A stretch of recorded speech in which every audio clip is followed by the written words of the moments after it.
This telecast of our signal to our off-track betting parlors is authorized by Supreme Ventures Racing and Entertainment Limited for the sole use of our licensees. Any reception, interception, retransmission, redistribution, or other use of the signal without the express written consent of Supreme Ventures Racing and Entertainment Limited is strictly prohibited and will be the subject of criminal prosecution and civil action. Any equipment or apparatus involved in such a use is subject to seizure and forfeiture under the law.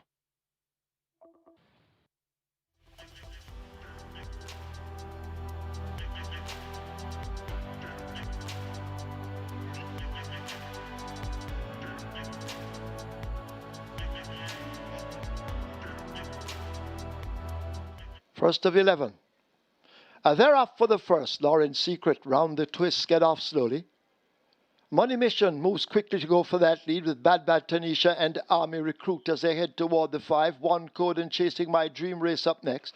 Good Conscience racing on the outside. Grey Lightning and Nebuchadnezzar is there. One Code looks to have hit a speed bump and fades back.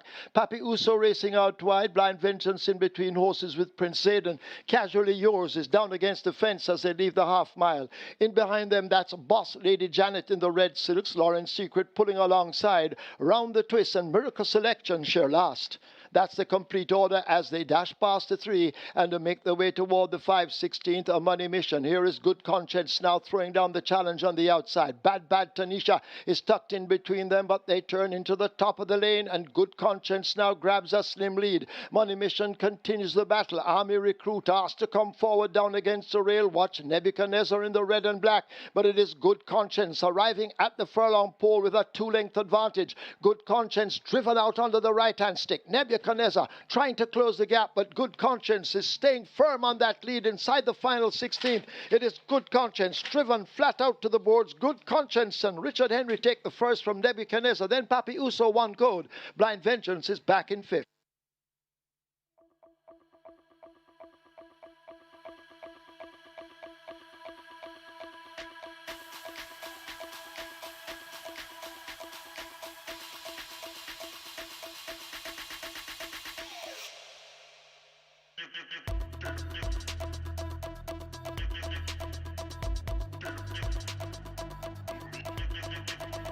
And a half furlong the trip.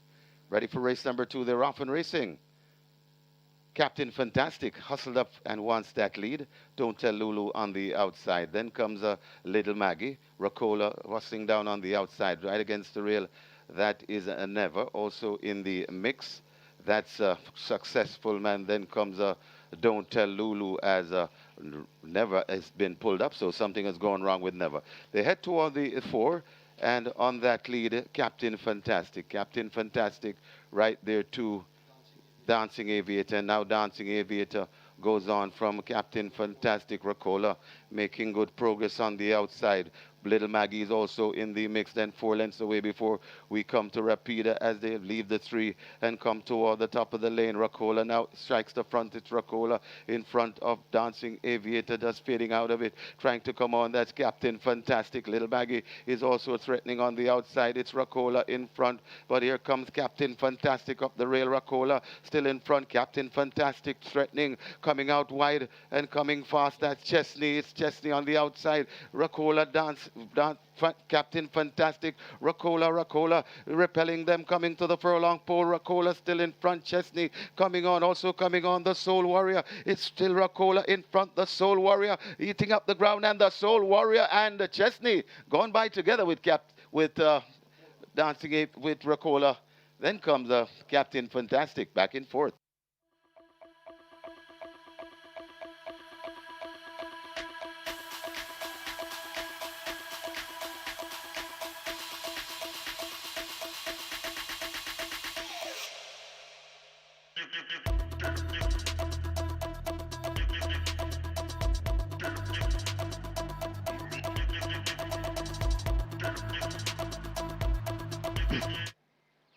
They're off for the Mayberry Gold. Perfect start. Fred the Master gets a good one. Nuclear Jet is right there. Miss Moneypenny held toward the outside as they make their way toward the 6. Rat's Treasure races further back in 4th, possibly 5 off that lead. The Linguist and Boss Man team up in behind, heads apart. Star Quest races up, overtaken by Princess Chris, and Mineola is the trailer as the field have left the 5/8 and run toward the final half of a mile. Fred the Master setting those fractions, Miss Moneypenny travelling well, Ralph's Treasure on the outside, a Nuclear Jet right with them, these in a tight cluster. A Boss Man on the outside of Linguist, they race as a team. A break back to Princess Chris needing to find a lot. Then Star Quest and Mineola, they trail the field.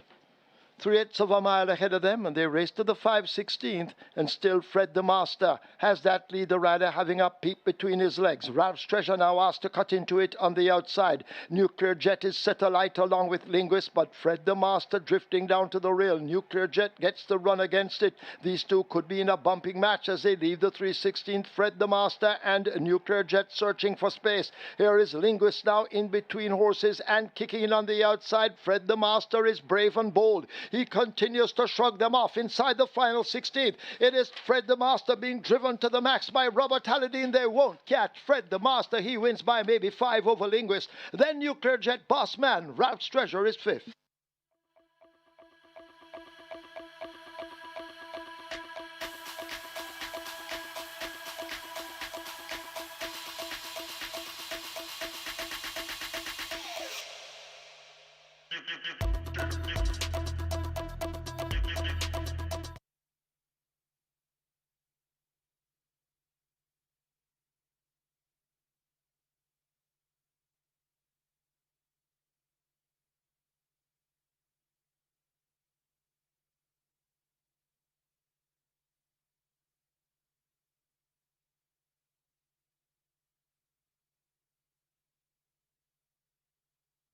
Coupling up and coming around. Global Pursuit comes next. Then comes Prince Roy, just behind Prince Roy, Alchemy of Souls, and racing at the back of the field. That's Big Buzz. They head towards the 4, and it is on that lead. Don Quezzy attacked on the outside by American Aviator. American Aviator and Don Quezzy. Don Quezzy going on with it from American Aviator. Rico tracks them in third. Then comes up Miss Grove making stealthy progress against the rail. Backing out of it, that's Enthusiasm. Then comes a Global Pursuit, followed by Alchemy of Soul, Prince Roy, and racing at the back of the field. Big Buzz there at the top of the lane, and it is still on that lead. Don Quessy is in front. It's Don Quessy keeping them a merry dance. It's Don Quessy in front, coming off the rail and traveling well with this lead. Don Quessy coming to the half a furlong pole with a good-looking lead, and they won't get back to Don Quessy. Don Quessy sprinting clear in the end by maybe 7 lengths. Don Quessy beats American Aviator. Then comes Miss Grove, Rico, and Big Buzz in 4th, 5th.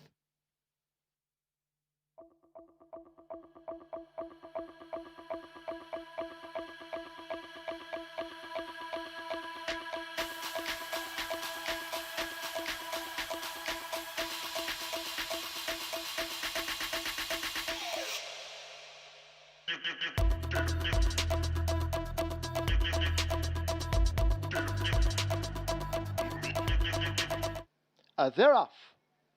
Positive ID scrambles out at the back with Further and Beyond. Rani Bangala shows speed along with Smart Trick moving down on the outside. Fly Blue Jet is right there on the premises alongside Rani Bangala. Ability now surging through horses.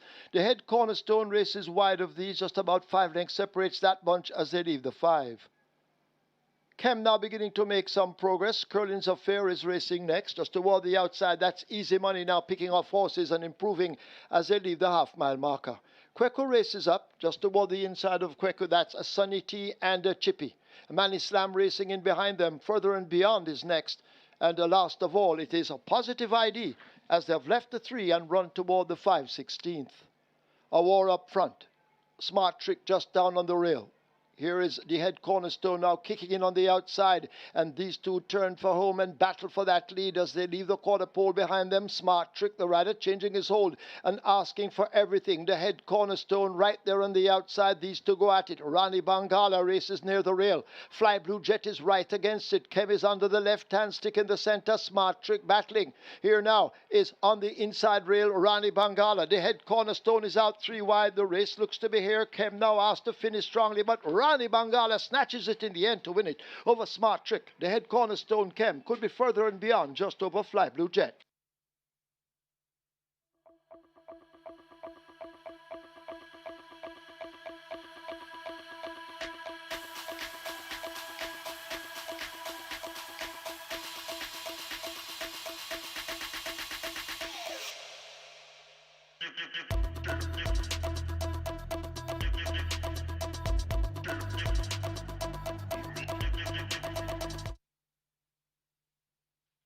Now they're off and racing. Very good start. Toward the far side, the speedy rush of class, along with cutout. This is the way they make their way coming out of the chute and coming down onto the main track. Cutout on the inside, rush of class just on the outside. Then comes I'm Outstanding Racing in third. Brahma Bull follows them right against the rail. She Is My Dream. Slam Sharp is in the mix, and going down on the outside, that's Diesel Train. Khaleesi comes next. Then about 2 lengths before we come to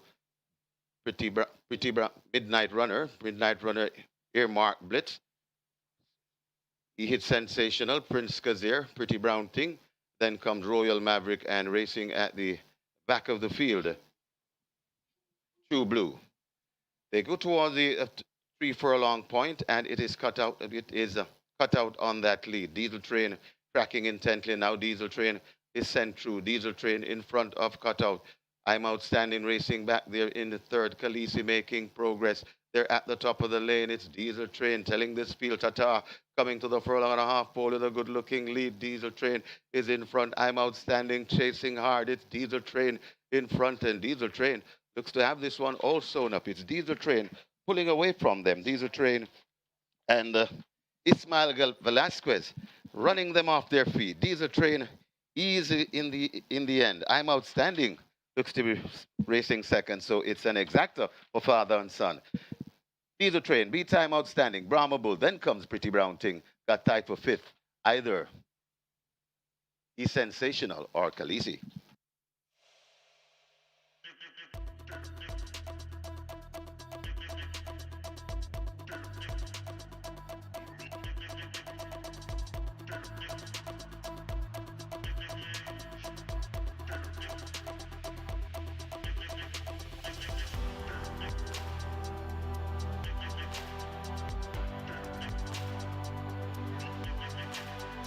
They're off for the chairman's plate. Sheer Delight steps off just a bit slow.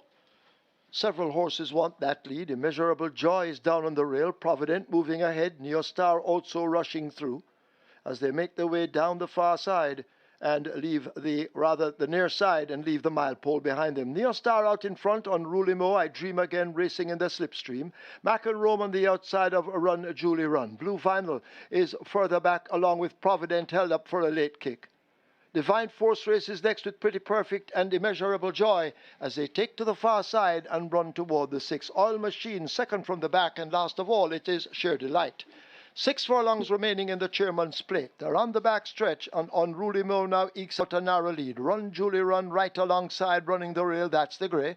Neostar is next. I Dream Again taken off the fractions. Mac and Rome begins to make ground. 2.5 to 3 lengths separates the first 5 as they charge to the half mile. Blue Vinyl is next with Divine Force. Oil Machine has made good progress. Provident is there too. A gap of some 5 lengths back to Immeasurable Joy as they quicken up, leaving the half mile. Sheer Delight making some progress, and Pretty Perfect now struggling last of them all as they come toward the final 3/8 of a mile in the chairman's plate. I Dream Again with the lead. Neostar attacking on the outside. Run Julie Run being urged to get closer. Mac and Room a left back. Blue Vinyl now looks to be circling horses, but they're about to come thundering into the lane. It is Neostar in the center, kicking in on the outside. Here is a Blue Vinyl, and Blue Vinyl now grabs the lead on the run toward the final furlong. It is a Blue Vinyl now dashing away from them. Neostar has cried enough. Run Julie Run needs to do more. Oil Machine and Sheer Delight racing on the outside, but it is Blue Vinyl inside the final 16th. Radish, the sneaky Fox Roman, will take the chairman's plate easily in the end on the Blue Vinyl. They win by maybe 5 over Sheer Delight. Then Provident, Oil Machine, Run Julie Run is 5th.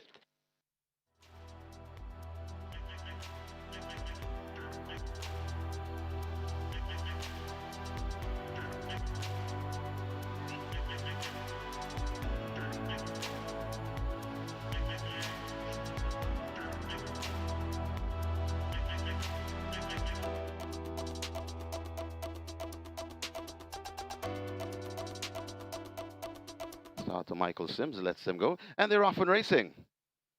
Always Right steps back along with Amazing Force as they blast the way towards the 6 furlong point, and Hit and Run assumes that lead. It's Hit and Run on the lead. Bobby Too Bad racing outright, tucked in against the rail.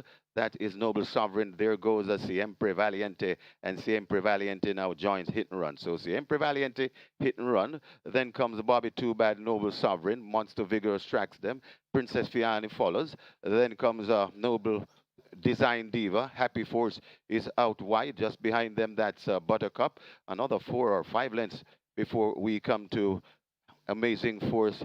Then comes Always Right, and racing at the back of the field, that's Have a Joy. They go towards the 3, and the fight continues. And now Bobby Too Bad assumes that lead from Happy Force and Siempre Valiente. Bobby Too Bad now goes on from Hit and Run and Siempre Valiente. Coming out wide, that is Wicked Cassie making eye-catching progress. It's Bobby Too Bad in front, but Wicked Cassie has him in the crosshairs, and now Wicked Cassie hits the front from Bobby Too Bad. Hit and Run left back. Noble Sovereign trying to come on with a run, also trying to come on too.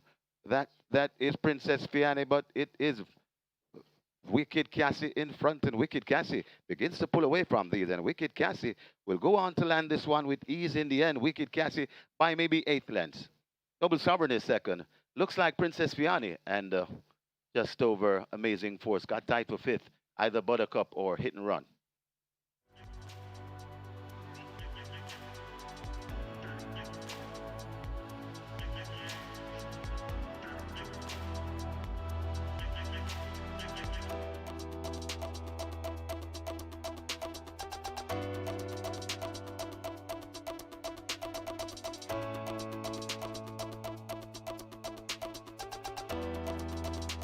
This is the main event trophy. They're often racing. That's a perfect line. Right on the inside, Brenda Boy wants that lead. Chris Slim is right in the mix. Miss Cherry now goes to, and Miss Cherry now goes through on that lead. Coming on the outside, Galloping the Villas, and Galloping the Villas at speed. Miss Cherry, Galloping the Villas, just the leader from Miss Cherry. First offense is right there too. Coming out wide, that's Indestructible. Then comes Ikri Slim. Unruly Dawn comes next. Brenda Boy relegated back there. Then comes Matuso as they go past the 4. Just on the outside, that's Playfair. Then comes Ikri Slim. Then comes Pineapple Racing back there along with Blue Sensation as they passing the 3. And it is Galloping the Villas. Galloping on that lead. Galloping the Villas in front. Miss Cherry is pressing home an attack. J Speed's pressing home an attack. It's Galloping the Villas in front. Miss Cherry coming once again. Coming out wide, that's J Speed and Unruly Dawn. Galloping the Villas caught by Miss Cherry. Miss Cherry and Galloping the Villas. Galloping the Villas still there battling. Miss Cherry now winning the fight. Galloping the Villas is not giving in though. Coming to the furlong pole and digging in for a fight. It's Galloping the Villas coming once again. Also coming on Brenda Boy. Galloping the Villas hanging on from Miss Cherry. Brenda Boy is flying on the outside, and Brenda Boy perfectly timed. Brenda Boy beats Miss Cherry. Then comes a Galloping the Villas, Matuso, and maybe Blue Sensation back in 5th.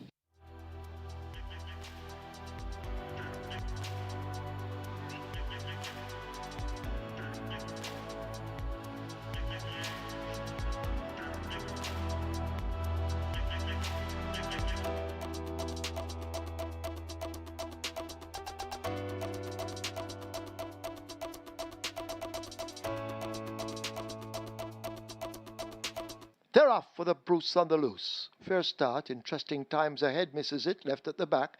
Mighty Gully took off fast on the far side. California Crown is moving quickly. Desert of Malibu is right there too as they sort themselves out. Desert of Malibu now gets that lead. Florindia looks to be on the outside of California Crown.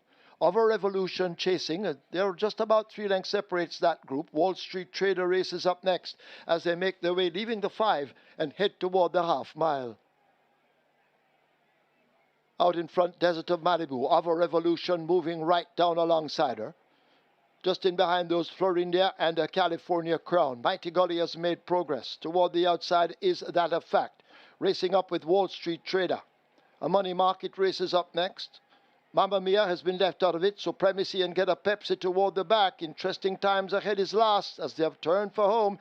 Desert of Malibu and Of a Revolution matching strides, and Of a Revolution looks to have the head in front. Desert of Malibu not finished. She's fighting back, but Of a Revolution continues to just hold a slim lead. Desert of Malibu is there. Mighty Golly trying to close up. It is Of a Revolution now driven out and beginning to get the upper hand. Of a Revolution and Radish Roman. He'll have his second win. They take it from Money Market.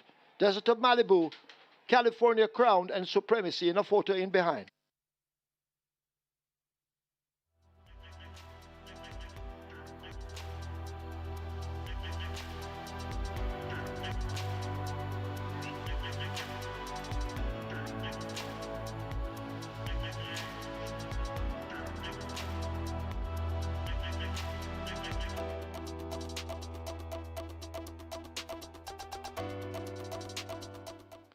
They're off for the fourth running of the Mouttet Mile. Tis Talk misses it with Fun Can't Done.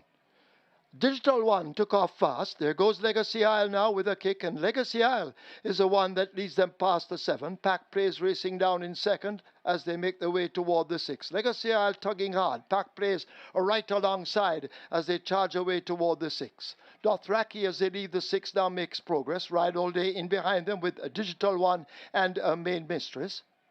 Supernatural Power is asked to make some ground. Fun Can Done and Mojito race up almost as a team. Garvano on the outside of a Nautical Star. Unspun is next. Then Tis Talk, Champion Bubbler, and Sensational Soul brings up the rear as they charge past the half mile and run away now toward the 3 furlong. Legacy Isle on that lead by 2 lengths. Pack Plays in chase and under the pump. Ride All Day is there. Supernatural Power races back and forth as the field strings out. Digital One just in front of Mojito. In behind them, that's a Fun Can Done asked to make ground. Watch Nautical Star now. Set a light on the outside, but they're coming into the lane. It is a Legacy Isle. Has he escaped them in the Mouttet Mile? Pack Plays continues to pursue over against the rail. Here is Ride All Day now kicking in, but Legacy Isle drifting off a true line but still holding that lead. Ride All Day is there. In behind them, Pack Plays. They race past the furlong pole. Legacy Isle and Ride All Day in a battle, and Ride All Day now snatches the lead inside the final 16th. It is Ride All Day and Javier Castellano making short work of the field. They win by almost double digits. Legacy Isle and Fun Can Done come next. Could be Supernatural Power out wide of Digital One.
They're up for the fourth running of the Mouttet Mile.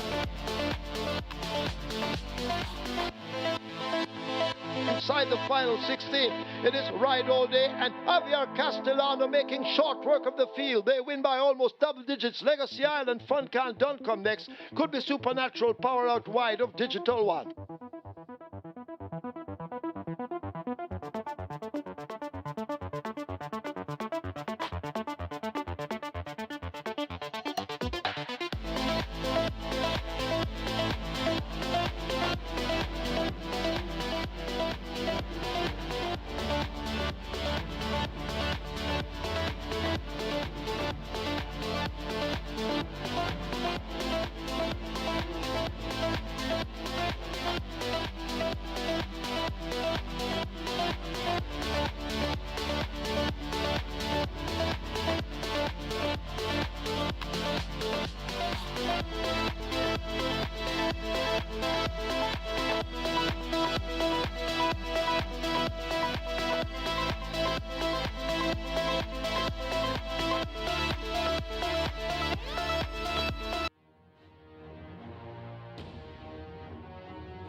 Once again, a very good morning, racing fans. As Supreme Ventures Racing and Entertainment Limited welcome you to the Caymanas Park Racetrack and our off-track betting parlors. Today's first offers wagering on high five, and that's where the Reggae 6 begins. It starts anew. Race 2, the Abbie Grannum Memorial Cup. Catch 9, mandatory payout today. Single winner bonus, becoming a carryover now in excess of $3.1 million. Race 3 offers high five wagering. Play spot 8 and quick 4. Play spot 8 single winner in excess of $584,000. Quick 4 in excess of $181,000. Race 4. Early 5-star begins. Single winner bonus in excess of $1.1 million. Race 5. High five wagering. Scratch number 6 Eddie. In the 5th event, number 6 Eddie a scratch. Race 6 offers high five wagering. Race 7, high five, and that's where the strike 4 begins. Single winner bonus there in excess of $1.335 million. Race 8, high five wagering. And that's where the late triple begins. Race 9, nothing to announce there. In the 10th event, we offer high five wagering, and please note, number 9, Nakamura, goes with a tongue tie. So in the 10th event, number 9, Nakamura, fitted with a tongue tie. Myself and Kevin will be back with you later on. It's now time to go over to our racing analyst, Mr. Michael Kane, as he will try to assist you with your selections, allowing you to leave here with a bag of cash. Over to Michael when ready.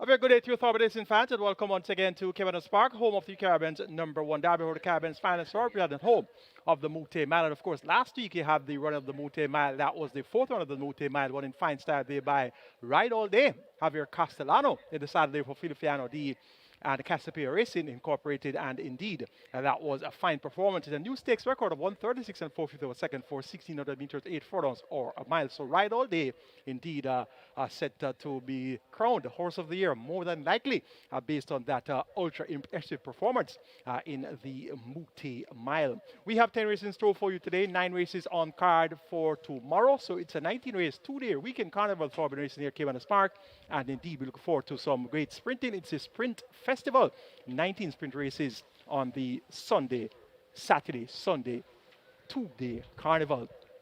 Today's feature is going to be the Awfoh Sprint. That will be race number 9. Over the allowance horses, purse 1.25 million. We have a field of 7, and they are a distance of 1,200 meters or 6 furlongs. And we also be having the Warzone Sprint Trophy. That will be race number 8, a field of 9, and they go 5.5 furlongs there. Restricted stakes event for imported 3 years nuns of 3 and native bred 3 years and 4 years nuns of 4. The purse there 1.19 million. The Abbie Grannum Memorial Cup will be a feature as well. That's going to be race number 2. 2-year-old maidens. They go 7 furlongs or 1,400 meters. And this is for native bred 2-year-olds. The purse here $1,010,000. And we have another 2-year race on the card for native bred and imported 2-year-olds. The purse here $1.8 million. That's going to be race number 4. An interesting looking 10 race sequence, and when you have interesting looking sequences, you have a big dividend. How about the 10.7 million dividend for the Reggae 6 on mandatory period day on Mouttet Mile Day? 3 winners of the Reggae 6, 10.7 million plus in dividends there, and the tickets cost a range of $120 up to $4,320. And of course, there was a 99-1 stunning upset winner by the name of the Soul Warrior that turned things topsy-turvy there. After the running of race number 1, we had over 4,800 live tickets on the Reggae 6, and after the running of race number 2, where the Soul Warrior won at 99-1, we were down to 14 live tickets. So that was the big impact that that 99-1 winner had on the Reggae 6 live ticket count there. So today we start afresh on the Reggae 6. Minimum guarantee period, of course, 3.5 million. The jackpot will start afresh at $1 million. So best of luck going after the much anticipated Reggae 6. It's a fairly perfect condition for forward racing here. Not very bright and sunny, slightly overcast, a cool breeze, so it could be the Christmas breeze that's blowing early this morning. And we definitely look forward to having a Merry Christmas this season. Of course, after the passage of Hurricane Melissa, we're on a rebound. We're on getting back to normality the best we can. And of course, ravaged were the parishes of St. Elizabeth as well as over there towards the western side of the island. So indeed, we wish everyone a safe and speedy enough recovery and speedy in the sense of the word speedy. It won't be as speedy, but our wishes go out to all those that were severely impacted by the passage of the that's a Category 5 Hurricane Melissa. And indeed, we are bouncing back as best as we can here in St. Catherine with the Thoroughbred Racing. And indeed, we're looking forward to the remainder of the season to be quite productive. We are 39 minutes to go to post for the opening contest, and we have a field of 9 with a 2-5 favorite in the form of horse number 9, Southern Flight. This is for the low-level claimers, 200,000 claimers, and they go 900 meters straight or 4.5 furlong straight. Second choice in the betting at 7-2 is horse number 5, and that's Party Princess. Interesting betting there. Party Princess at 7-2. She's 12 years old. She'll soon be 13 years old. So one wonders where the support has come from for Party Princess. You get 7-1 for number 2, Prince Daniel. You get 7-1 for number 4, Big Guy in the Sky, and 8-1 for number 8, Pip. So a lot of big prices behind this 2-5 favorite, Southern Flight. Southern Flight was an easy winner last time out. That was on the 23rd of November, reporting first time of the claim, now trained by Edward Walker. And I always tell about that variable that significantly contributes to determining the outcome of claiming races, the change of barn. And many of these horses, they aren't what you call press button horses. You don't just claim them and win at them. They have their quirks, they have their issues, and it's going to be left to be seen if each of these horses, if they respond to the training of their new conditioner. So now we have Southern Flight trained by Edward Walker, owned by David Reed. We also have a horse that's reporting first time of the claim, Big Guy in the Sky, now trained by Maiden, and is owned by Diamonds. And this Big Guy in the Sky was second by 3 3/4 this last time out, beaten behind Southern Flight. So they're in a rematch. They're now racing from different barns. Dane Nelson picks up the mount aboard Big Guy in the Sky, and we have Javide Patterson picking the mount aboard Southern Flight. Number 6, Queen's Anne, also comes to that race that Southern Flight won easily over Big Guy in the Sky. Queen's Anne was sent off at odds of 3-2, while that day Big Guy in the Sky was sent off at 9-5, and in that same event, Southern Flight went off the 7-5 favorite. So Southern Flight got the job done over Big Guy in the Sky, and Queen's Anne was only able to muster 6, some 12.5 lengths in arrears there. So it's going to be interesting to see if Queen's Anne can put together a better effort. Devon A. Thomas picks up the mount here for Nicholas Smith, and this one will be running for the second occasion out of the barn of trainer Nicholas Smith. Number 8 is Pip, last race on the 9th of August, which was a winning run. 1 going 5.5 furlongs, beating Warrior Honor and Mr. Linders. That was coming around the bend, coming from off the pace, and did so with Philip Parchment aboard at 55 kilos. Today, Philip Parchment maintains the mount. He's at 53.5 kilos, the allotted weight, and the Pip goes well over the straight course, and he is likely to be one that will be finishing effectively from just off the splits here. So Pip gets odds of 8-1. An interesting looking first event, despite the presence of a 2-5 favorite on the board with 37 minutes to go to post. Chances are the betting will tighten up a lot better going towards post time. And for now, you're getting 8-1 for Big Guy in the Sky. More likely, this one will be at 85 by the time they're sent about their business. So I'm taking number 4, Big Guy in the Sky, to get the better of number 9, Southern Flight, then number 8, Pip, and 6, Queen's Anne. 4-9-8-6 in the first event to kick off the 2-day sprint festival here at Caymanas Park. Let's now take a look at my Reggae 6 ticket for the 10 race card. Starting off at race number 1, the aforementioned quartet of interest, 4, 6, 8, and 9. That's 4, 6, 8, and 9. You start off with Big Guy in the Sky, Queen's Anne, Pip, Southern Flight. That's 4, 6, 8, and 9. 4, 6, 8, and 9. That's where we're going in race number 1. Race number 2, the Abbie Grannum Memorial Cup. Banking number 4, Bigger Boss. Race number 2, banking number 4, Bigger Boss. Race number 3, make the numbers here 1, 2, 6, and 9. Big Argument, Turn on the Light, T. Brady, and Rosa the Warrior. Race number 4, make the numbers here 3, 7, and 8. Prodigal's Power, Phenomenal Power, and Pepper Stepper. Race number 5, please note that number 6, Eddie, is a scratch. Race 5, scratch number 6, Eddie. Make it 3, 7, and 9. Secret Sensation, Nebuchadnezzar, and Feeding Free. Race number 6, the Miracle Cure Sprint, the cash out leg of the Reggae 6. Make it 1, 2, and 6. Dreamer's Corner, Summer Palace, and Ascend 1, 2, and 6. 4,320 will get you my Reggae 6 ticket. Best of luck wager on Reggae 6. Remember, it begins with the minimum guarantee bet of 3.5 million and the jackpot stands at $1 million. So any single winner of the Reggae 6 will more than likely receive 4.5 million. Best of luck wagering or Reggae 6 on the 10 race card. Race number 2 is next. It's the Abbie Grannum Memorial Cup. We have a field of 8 maidens. These are 2-year-old maidens. They go a distance of 1,400 meters or 7 furlongs. So we get to see the 2-year-olds in action going 7 furlongs once again. We saw Sir Don stopping the clock in 1:26 and change earlier this season. And is Sir Don that much a more imposing figure as far as 2-year-olds are concerned. He's an importee. And right now there's nothing as talented as him so far for this season. So Sir Don definitely going to be more than likely is going to be the champion as far as 2-year-olds are concerned. The second event of the field of 8, I've made it 1, 2, 4, and 6 my best 4, namely Blightwood number 1, Senior Biscotti number 2, Bigger Boss number 4, and number 6, London Spirit. 1, 2, 4, and 6. That's where we're going in the Abbie Grannum Memorial Cup. Bigger Boss, this one ran well on debut, second by half, made that second by length behind Tia Maria. That was over 6 furlongs in 1:16.2, and he is well bred by Burn Identity out of the traditional Damn Woman is Boss. That makes him a sibling of the likes of She's My Destiny and another quite a few talented horses that came out of Woman is Boss. Now, he not first time Lasix, so that tells us that he obviously had exercise-induced pulmonary hemorrhage on debut. That's, of course, bleeding. And the Lasix being administered now should curtail that. And indeed, Bigger Boss would have gained immensely from that exposure on debut. Now gets a furlong longer to travel. He ran as if he would really have preferred another furlong or half a furlong. Coming on late once again in that 6 furlong contest. Was third by a length and a quarter at the half mile. Then lost his position. Went fourth by 2.5 at the quarter pole. Then was fourth by a length and 3/4 at the furlong pole. And then rallied strongly to be just beaten by Tia Maria in that final drive to the wire. That run under his belt, a furlong longer to travel. Robert Haldane, he maintains a mount here for Jason Acosta. First time Lasix, of course. Bigger Boss is going to be the top choice here for the Abbie Grannum Memorial Cup. Senator Biscotti was 4 by 2 lengths in that same Tia Maria Bigger Boss event. Uncle Nally was third. And this Senator Biscotti will have second time Lasix. And Dane Dawkins picks up the mount, replacing Damar Williams. He rides here for Hall of Fame trainer Richard Azan. Richard Azan has this Senator Biscotti looking quite improved at exercise. And he should be able to fight out the finish here. Blightwood number 1. This one has been well fancied on all 4 occasions at the races. 7-2 on debut, 5-2, made at 5-1. Second time of asking, 4-5 last, two started back 4-5, and last time out 2-1. So he has been highly thought of and has been 4 from 3 of 4 attempts. Last time out finished third.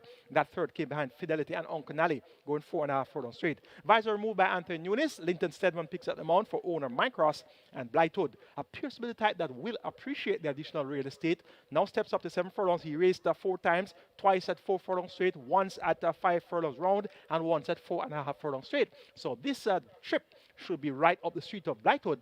The visor removed. I'm expecting Blightwood to be right there in the thick of things to the very end. Towards the outside, we have number 6, London Spirit. This one raced on debut. He was well fancied on debut at 2-1. In that race won by Darwin over Mopai. Wagwan was third. Now, London Spirit is bred, Burn Identity, out of the Haynesfield, Dam Bluesfield, and that makes him a sibling of none other than Blue Vinyl. Jerome Innes, more popular known as Cranberry, picks up the mount for Jason Acosta and Carlton Watson, of course, champion of the Carlton Watson. He's 1 win away, I'm told, from equalizing Cecil Charlton's most wins per season, and therefore he's 2 wins away from breaking that most wins per season record. That stands at 43, and that has been held by Cecil Charlton for decades upon decades. So it's going to be interesting to see when Carlton Watson will finally equalize and when he'll put another one on that 43 to make it 44. So London Spirit, second time Lasix, and this one worked well on debut. Showed good speed, 23.3 2 furlongs around the bend on a couple of mornings. Then went 36.4 and then went 36.3. So London Spirit was expected to do well on debut, sent off at 2-1. Today, gets a furlong and a half longer to travel. With that run under his belt, London Spirit can definitely make his presence well felt here. And this could very well be the equalizer for Carlton Watson. But note, that note as well that Carlton Watson is part owner of Bigger Boss. Himself, Von White and Elizabeth DaCosta, they co-own this Bigger Boss. So each way you take it, Carlton Watson can very well get a win here. So the Abbie Grannum Memorial Cup looks quite interesting on paper. Let's now go for 4, 2, 1, and 6. That's going to be my order of preference. Bigger Boss to get the better of Senor Biscotti, Blightwood, and London Spirit. We have mandatory payout on the catch 9 today. $3.13 million in the jackpot, automatically converted to a carryover. This is going to be a must-bet ticket. And indeed, the catch 9, $5 per line, $5 per bet. And it's quite an economical wager. Once you find 3 bankers, you can convert a catch 9 to a $5 per bet. Pick 6, I tell you that quite often. And if you can find 4 bankers, you convert a catch 9 to a $5 per bet. Pick 5. And of course, that's once those 4 bankers come through, you should be in the driving seat of collecting some big dividends. Let's now take a look at my mandatory payout catch 9 ticket on the Saturday card. Started off in race number 2, banking. Number 4, Bigger Boss. That's, of course, the Abbie Grannum Memorial Cup. Race number 4, make it 1 and 2, Bigger Argument, and Turn on the Light. Race number 3, make it 3, 7, and 8. Prodigal's Power, Phenomenal Power, and a Pepper Stepper. Race number 5, please don't number 6, Eddie's a Scratch, going here for 7 and 9. Nebuchadnezzar versus Feeling Free. Race number 6, the Miracle Curl Sprint, make it 1 and 2. Dreamer's Corner versus Summer Palace. Race number 7, make the numbers here 4, 5, and 8. Radam, A Breath of Fresh Air, and Alkebelan. Race number 8, the Warzone Sprint Trophy, make it 8 and 9. Danka versus Wayne's Cherry Links. And race number 9, the feature, the AHWHOFAH Sprint, make it 2, 6, and 7. Zulu Warrior, Major Danger, and Atlantic Convoy. And race number 10, the cash out leg of the mandatory period catch 9, make it 1, 12, and 14. Midnight Galaxy, Easy Peasy, and Life is Life. 6,480 will get you my mandatory payout catch 9 ticket, 1 banker. And that's going to be in race number 2, the Abbie Grannum Memorial Cup. Bigger Boss, so didn't opt for 3 bankers to convert it to a $5 per play pick 6 today. Based on the mandatory payout and the seriousness of the mandatory payout, taking only 1 banker today, and that's Bigger Boss, hoping that Bigger Boss can get us off to a winning start, and then we'll have at least 2 selections for the remaining 8 legs of the catch 9. So this is going to be worth your wager today. This mandatory payout catch 9, $3.13 million in the jackpot, converted to a carryover. Best of luck wagering or mandatory payout catch 9. Race number 3 is next. We'll begin the play spot 8 here as well as the quick 4, both of a minimum guarantee bet of $250,000. The play spot 8 jackpot over $584,000 and the quick 4 over $181,000 in the jackpots.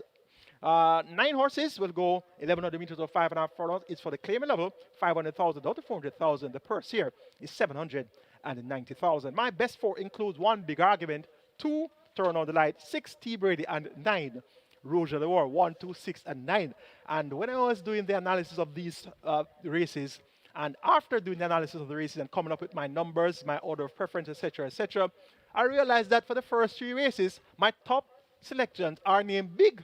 Race number 1, Big Guy in the Sky. Race number 2, Bigger Boss. And race number 3, I ended up with Big Argument. And that was after coming up with the decisions of my first choices, and I said, well, this wasn't planned in at all, you know. It just wasn't going to be a big day, and it could very well be a big day with Big Guy in the Sky, Bigger Boss, and Big Argument. Now, my top selection, Big Argument, in race number 3.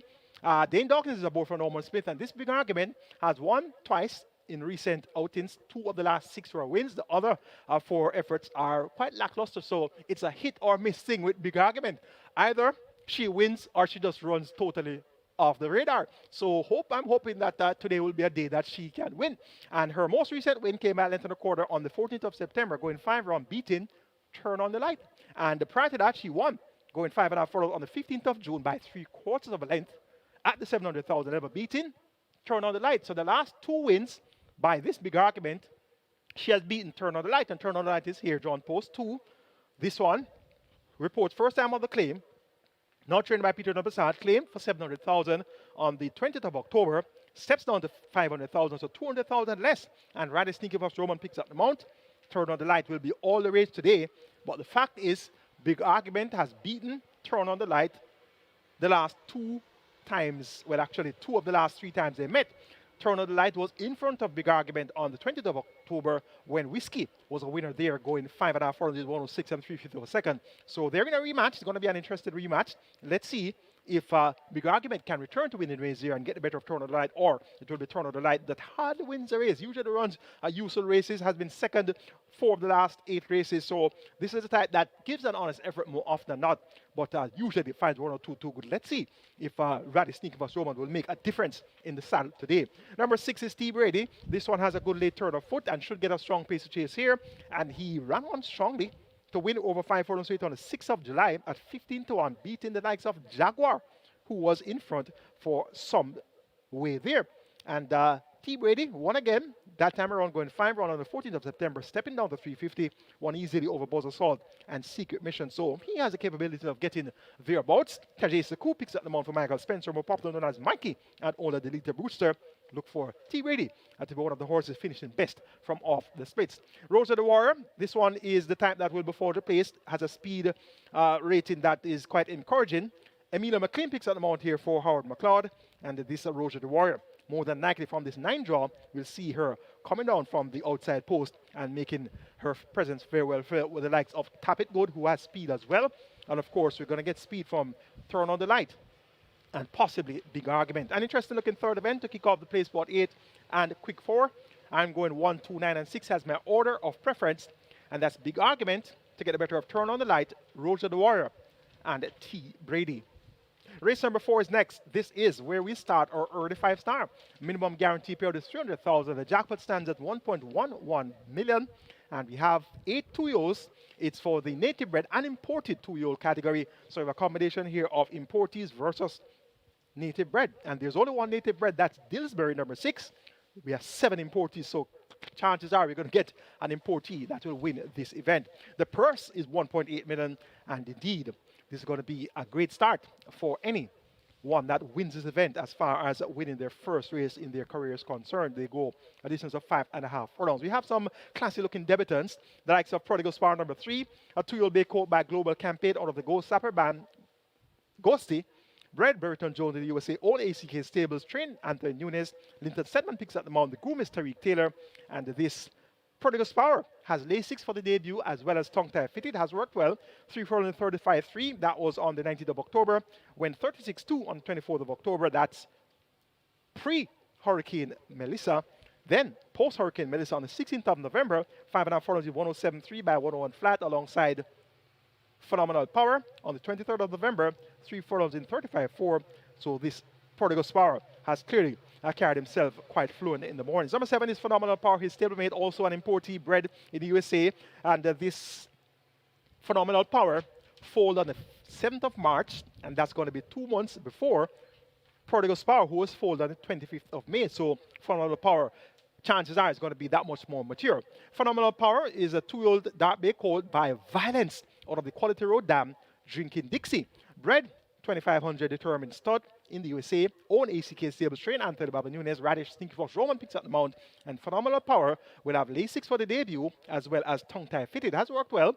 Went 46 flat by 59.3 over the straight course on the 29th of November. So he has really caught the exercise on the 16th of November alongside Prodigal Power with 107 and 3/5 of a second for 5.5 furlongs. So Phenomenal Power clearly is going to be one that will be forward to place there. Number 8 is Pepper Stepper. This one is a 2-year-old bay colt by Ton Wu out of the Distorted Humor Dam, Ribbon. Owned Robert K. Thomas of Blast Them Away fame. And I remember that very amazing thoroughbred, Blast Them Away, raced several seasons ago. And that one was trained by Wayne DaCosta OD. And Blast Them Away was a type of importee that was very imposing each and every time he came to the races. And every time I see Robert K. Thomas as an owner, he doesn't own a lot of horses over the seasons, over the years. He doesn't own a lot of horses, but when he owns a good horse. And this Pepper Stepper appears to be that type. We'll have LASIX for the debut. We'll also have tongue tie on. And this Pepper Stepper, aptly named, has shown some pep in his step at exercise. Went 5 furlongs straight in 101 and 5th of a second alongside Global Pursuit and did it very easily on the 29th of November. Went 5 round in 101 and 3/5 of a second with utmost ease on the 5th of December. Went 5.5 furlongs in 109.1 by 103 and 3/5 of a second. So the times not as quick as Phenomenal Power or Prodigal Power, but Pepper Stepper is one that will keep on the right side for this his debut effort. Of the ones we have seen already, Infinity Star is the one that is the has the best form line to recommend, and that was based on the second by 2 lengths on debut to Fernando. Going 3 furlongs straight. Fernando, of course, a local bred, which beat importees that day and beat them in no uncertain manner. So Infinity Star, second on debut to Fernando. However, subsequent to that, he raced twice, and he has been well beaten behind Sir Don. 46.4 for 4 furlongs straight, 106 flat for 5.5 furlongs. So Infinity Star racing behind the ultra talented and impressive Sir Don. Would have lost no marks in defeat there. Now back among unknown quantities. Visor has now been fitted by Winchester McIntosh. Javelin Patterson picks up the mount. So we should at least see Infinity Star having a say to earn a share here. I'm going for number 7, Phenomenal Power, to get the better of number 8, Pepper Stepper, then 3, Prodigal's Power, and 2, Infinity Star. 7, 8, 3, and 2 in race number 4. Race number 5 is next. We begin the Twilight 6 here. Minimum guarantee pay of 3.5 million. We have a field of 9. They go 1,000 meters straight. A field of 9 declared to go postwards. Take out number 6, Eddie. We're now down to a field of 8. It's a maiden condition race, so native bred 3-year-olds with a purse of $1,050,000. My best 4 includes 3, Secret Sensation, 4, Newspaper of Record, 7, Nebuchadnezzar, and 9, Feeding Free. 3, 4, 7, and 9. That's where we're going in race number 5 to kick off the Twilight 6. Nebuchadnezzar run up the last 2 appearances, second by 5 1/4 lengths, going 5 furlongs straight behind Formalist. Formalist was an ultra impressive winner on debut in a minute flat. Came back on Mouttet Mile Day, second by 2 1/4 lengths to Good Conscience, going 5, made at 6 furlongs in 1:15.2. Nebuchadnezzar ridden on the last 2 occasions by Tajiri Suku. It's now Dane the Warrior Chief Nelson that picks up the mount. 4 kilos heavier, now at 57 kilos. We'll have to allow weight all around, but Nebuchadnezzar could be able to do that successfully. Number 9 is Feeding Free. This one should be his maiden nature. Feeding Free was sold by 11.5 lengths on debut in that same race won by Formalist over Nebuchadnezzar. Nebuchadnezzar was some 6 1/4 lengths clear of Feeding Free. Feeding Free, though, was slow into stride, racing on debut, may have been a little bit green, came to the quarter pole 11 by 11 lengths, passed the furlong pole 4th by 11, and then ran on to be 3rd. So a fairly encouraging effort first time of asking at 36-1 with Jarrell Stewart in the saddle. Came back at 3-2 with Dane Dawkins, 3rd by 4.5 lengths to Ascendant Dark Swan. Now Jarrell Stewart has been recalled to ride, gets an outside post at post position 9, will be getting 4.5 kilos from Nebuchadnezzar based on the allotted weight of 57 kilos for Nebuchadnezzar, the allotted weight 56 kilos for Feeding Free, and Jarrell Stewart has declared at 52.5 kilos, so at least 4 kilos should be the weight advantage here for Feeding Free. And once Feeding Free can get away from the starting gate in good order from this outside post, he should be able to give a strong challenge here. Stone to stride on the first 2 appearances. If he can get over that stone to stride from the start and get quick into stride, he could very well show Nebuchadnezzar the way home. Of the others, number 3, Secret Sensation appears to be the type that you should keep on the right side. Had run-up efforts in June and July. 3 consecutive run-up efforts. Second by half length to Midnight Runner going 5 furlongs straight. Second by length to the quarter going 6.5 furlongs to Star Quest. And second by 7 1/4 lengths going 6 furlongs behind Alchemy of Souls. So any of those 3 efforts we produce here should see Secret Sensation having just as good a chance as any. Shane Ellis, the man with the BH on his chest, that's badge of honor. And of course, for meritorious service in the field of horse racing. So congratulations to Shane Ellis having a national honor, badge of honor for meritorious service in the horse racing industry. And each and every time you see Shane Ellis, you definitely see that BH beside his name. So he is nationally honored here. And we look forward to Shane Ellis to win as many races as he can possibly with this BH beside his name. Number 4 is Newspaper of Record, Tar the starter, who continues to give away 2 minute lengths at the start, but has a good turn of foot. If held together neatly, we could see this one finishing effectively in deep stretch. But is she going to be close enough to get to these colts? Nebuchadnezzar, Feeding Free, and Secret Sensation. I'm going 7, 9, 3, and 4 in that order. Nebuchadnezzar over Feeding Free, Secret Sensation, and Newspaper of Record. Let's now take a look at my Twilight 6 ticket for the AHWHOFAH card. Starting off in race number 5 with 3, 7, and 9. Those horses are Secret Sensation, Nebuchadnezzar, and Feeding Free. So race number 5 to kick off the Twilight 6. We're working with 3, 7, and 9. Secret Sensation, Nebuchadnezzar, and Feeding Free. We should have those graphics up any moment now. Race number 6, second leg of the Twilight 6. Make it 1, 2, and 6. Race number 6, 1, 2, and 6. And race 6, of course, is the Miracle Course Sprint. Dreamer's Corner, Summer Palace and Ascend 1, 2, and 6. Race number 7, make it 3, 4, 5, and 8. Siempre Valiente, Radam, A Breath of Fresh Air, and Al Kebelan. Race number 8, the Warzone Sprint Trophy, make it 8 and 9. Danka and Wayne Links. Race number 9, the AHWHOFAH Sprint 2, 6, and 7. Zulu Warrior, Major Danger, and Atlantic Convoy. And race number 10, the cash out leg of the Twilight 6, 1, 12, and 14. Midnight Galaxy, Easy Peasy, and Life is Life. 6,480 will get you my Twilight 6 ticket. Best of luck wager on Twilight 6. And remember, the minimum guaranteed period is 3.5 million, and that's going to be worth your wager. On to race number 6, which is the Miracle Cure Sprint. We have a field of 9 posters. It's restricted allowance 2 for native bred 3 rounds of 2, and no importees invited here, so it's all about our native breds for the Miracle Cure Sprint. The purse is 1.1 million. My best 4 include 1 Dreamer's Corner, 2 Summer Palace, 6 Ascend, and 7 cut out 1, 2, 6, 7. That's where we're going in the Miracle Cure Sprint. Summer Palace, second by half length, coming off that break since April, so she had a big break between April and November. She was an impressive winner on debut on the 23rd of March. Auspicious in victory on debut, 7 1/4 lengths clear in 108, 3 for 5 and a furlong, beating Prolific Prince. Prolific Prince came back and won multiple races, and we haven't seen Prolific Prince since he won the Monday morning in fine style. So he had setbacks after winning the Monday morning trophy there. But Summer Palace raced in the Thornbird Stake, went up a 3-1, trailed for most of the way, 7 by 16.5 lengths, and we did not see her since the 12th of April, we're running the Thornbird Stakes until the 23rd of November. So she had setbacks there, missed out on the entire classic season, and her effort coming off the break was quite encouraging. Second by half length behind Hazelnut. That was at 6 furlongs after leading for the first 5 3/4 of a furlong. So led for almost every way except nearing the winning post. So should report fitter. Robert Halliday picks up the mount once again for trainer Jason Acosta and owner breeder Ian Kong. Summer Palace has very good class. She's well bred by both conquests out of the natural selection dam England's Rose. And England's Rose was a very quick individual. So Summer Palace has retained a lot of the speed from her mom, England's Rose. So Summer Palace is the one we're going to take on top here in the Miracle Cure Sprint. Dreamer's Corner has good speed as well. John Post 1. Blinkers now fitted for the first time. Cheek piece is taken off. Radish Roman picks up the mount, replacing Dick Cardenas. Last time out, second by 2 3/4 to the Leviticus. That was at 6 furlongs with 1:15.4. Dreamer's Corner from the one draw with the blinkers on should try to go to the lead, but it's going to have a lot of company for the likes of Summer Palace. So the outside, Ascend number 6. This one had a big break between debut and second appearance. Had a debut on the 19th of October 2024 and didn't race until November 2025, so 13 months between the debut and the second appearance. So that speaks a lot of issues that came up after the debut effort. Was a winner by 4 lengths, going 4 furlongs straight in 48.3, beating Dark Swan and Feeling Free.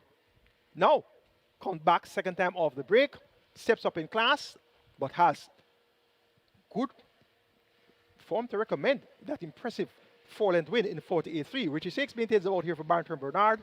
Second time, lane 6 look for Ascend to be the one to give game chase to Dreamer's Corner and Summer Palace. Cutout number 7 has been showing improvement. Last time out, led for the first half mile in a 7.5 furlong contest, but weakened to finish 8th. Cuts back in distance now by 2 furlongs. That's the 5.5 furlongs. Jaheim Addison maintains them out here for Leslie Thompson. Look for Cutout to make her presence fairly well felt in the Miracle Cure Sprint. So it's the Miracle Cure Sprint for all fillies. All 9 entries are fillies, and they go 5.5 furlongs or 1,100 meters. So it's a fillies only contest. Race number 6, the Miracle Cure Sprint. Make it 2, 1, 6, and 7. Summer Palace to get the better of Dreamer's Corner, Ascend, and Cutout. 2, 1, 6, and 7. Race number 7 is next. Here's where we start the strike 4. Minimum guarantee paid 500,000. We have a jackpot of 1.335 million. A field of 9 assembled to go posters. They go 1,000 meters round or 5 furlongs round. It's a restricted allowance 4 for native bred 4 years, not nuns of 3, and importees 4 years and up, non-winners of 2. My best 4 includes 3 Siempre Valiente, 4 Radam, 5 A Breath of Fresh Air, and 8 Al Kebelan. 3, 4, 5, and 8. A Breath of Fresh Air has caught the level, has caught the pace of the level for a significant amount of time, but continues to just go that close to winning and finishes in second. Second by a head, second by a nose, second by a half a length, second by a head, second by a short head. So this, a breath of fresh air, could have easily been among nuns of 4 a long time ago. Finished second by head all the way back in March, second by nose all the way back in August. So clearly he has caught the pace of this level, and he's just not getting the breaks to go his way at the finish. Demar Williams, more popular than a struggle, picks up the mount for trainer Philip Lee. He replaces Ricardo Duane in the side. Last time out, Ricardo Duane was aboard 4 by 2 lengths behind Dream to Reality, Crypto Girl, and Radam. So a breath of fresh air. I'm expecting this one to go that much closer to winning this time around, and I'm hoping, I'm keeping my fingers crossed, that he'll finally get over the hump and win at this level. Number 8, Alkebelan. This one has speed. Tongue tie now taken off. On his car picks up the mount for Errol Burke and owner Bash. Look for Alkebelan to set off in front. Whether or not he'll be able to maintain the advantage all the way to the winning post, that's left to be seen. Chances are he'll weaken again.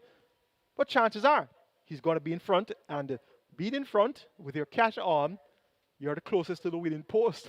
So that's always a nice place to be, pole position. So you're the first person that is going to get a crack at reaching the winning post from being on the lead. So sometimes things can happen, and you can go out there, you can get brave. So Alkebelan is that type of horse today. Number 4 is Radam. On the other hand, Radam will be coming on from off the pace. He'll get a strong pace of chase, no doubt about that. With the likes of Alkebelan up front, there's also going to be a breath of fresh air. You could also see Bobby Too Bad, possibly Siempre Valiente. So there's a lot of speed. There's enough speed in the event to set things up for Radam. Nicardo Car rides to Anthony Nunes at only yard stables. Last time out, 3rd by 2 lengths. Behind Dream to Reality and Crypto Girl going 5 furlongs straight. Now coming around the bend at 5 furlongs round, look for Radam to be finishing best of all in deep stretch. And Siempre Valiente, Richie takes right to Omar Williams. This one should be 4th place as well. Went 7 furlongs on Mouttet Mile Day. Second by head at the half map, but then weakened badly to finish 11 by 25 lengths. Cuts back in distance now by 2 furlongs from 7 furlongs to 5 round. Look for Siempre Valiente to be that much more resolute where it matters most. Make it 5-8-4-3, my order of preference for race number 7. A breath of fresh air to get the better of Alkebelan, Radam, and Siempre Valiente. Race number 8 is next. This is the Warzone Sprint Trophy. It's a restricted stakes event for imported 3,000 up nuns of 3 and native bred 3,000 4 years nuns of 4. The purse here 1.19 million. Last triple starts in race 8. Minimum guaranteed payout is 400,000. My best 4, my quotative interest for the Warzone Sprint Trophy includes 2 Lockdown, 7 Hazelnut, 8 Danker, and 9 Wayne Sterlings. 2, 7, 8, and 9. That's where we're going in the Warzone Sprint Trophy. Number 8 Danker. 3rd by 3.5 lengths last time out behind Wayne Sterlings and High Sue Squared. That was at 5 furlongs straight. Better suited to the round. Has never won over the straight as far as my records are concerned. Maybe this one would have gone close. But the last 10 races at least, Danka has only been over the straight course once. So Danka, Tajay Sekou picks up one for the 3rd consecutive occasion, riding here for Order of Him, Trainer to Design and Owner Naya. Coming around the bend, I prefer Danka coming around the corner versus Wayne Sterlings. Her recent conqueror. And Wayne Sterlings, one impressive last time out, made all the running going 5 furlongs straight in 59.4, beating High Sue Square and Danka. Now comes on the bend. Richard Shakes maintains a mount for Turner Barrington and Bernard. We'll keep Wayne Sterlings on the right side. This one clearly could be on the upgrade at the right time. Lockdown number 2 is the type that should be running on. Best of all, in deep stretch, he'll get a strong pace to chase here with the likes of Danka up front as well as Wayne Sterlings. We also get some speed from Raz Treasure. There's also going to be the likes of the Leviticus, who will be 4th place as well. So it should be a race that will be packed with a lot of early runners. So Lockdown, on that note, should be able to start this leader, and he should be able to make a good move from mid-pack. And last time out, on the 27th of September, was 2nd by half a length behind Miss Moneypenny, going 6 furlongs in 114 flat, made rapid headway after being stoned to stride. So Lockdown, clearly, is going to be one that you have to respect his chances here. Of the others, number 7 Hazelnut is the stablemate of my top selection, Danka. They're both trained by Hall of Fame trainer Richard Design. They're both owned by Naya.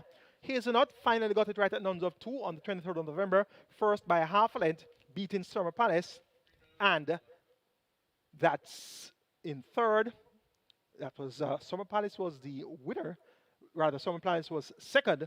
And 3rd place, some 6 1/4 in arrears there. I'll tell you what the name of that horse is in just a few moments' time. That horse's name is slipping me right now. But the fact is that Hazelnut got the better of Summer Palace in deep set. We see Summer Palace in action early on the card. That will be in race number 6. So Hazelnut, despite taking quite a while to finally win at nuns of 2, compared to the likes of Danka, who won at nuns of 2 all the way back in June, I suspect that Danka is going to be the one that is a lot more advanced at this stage of the game.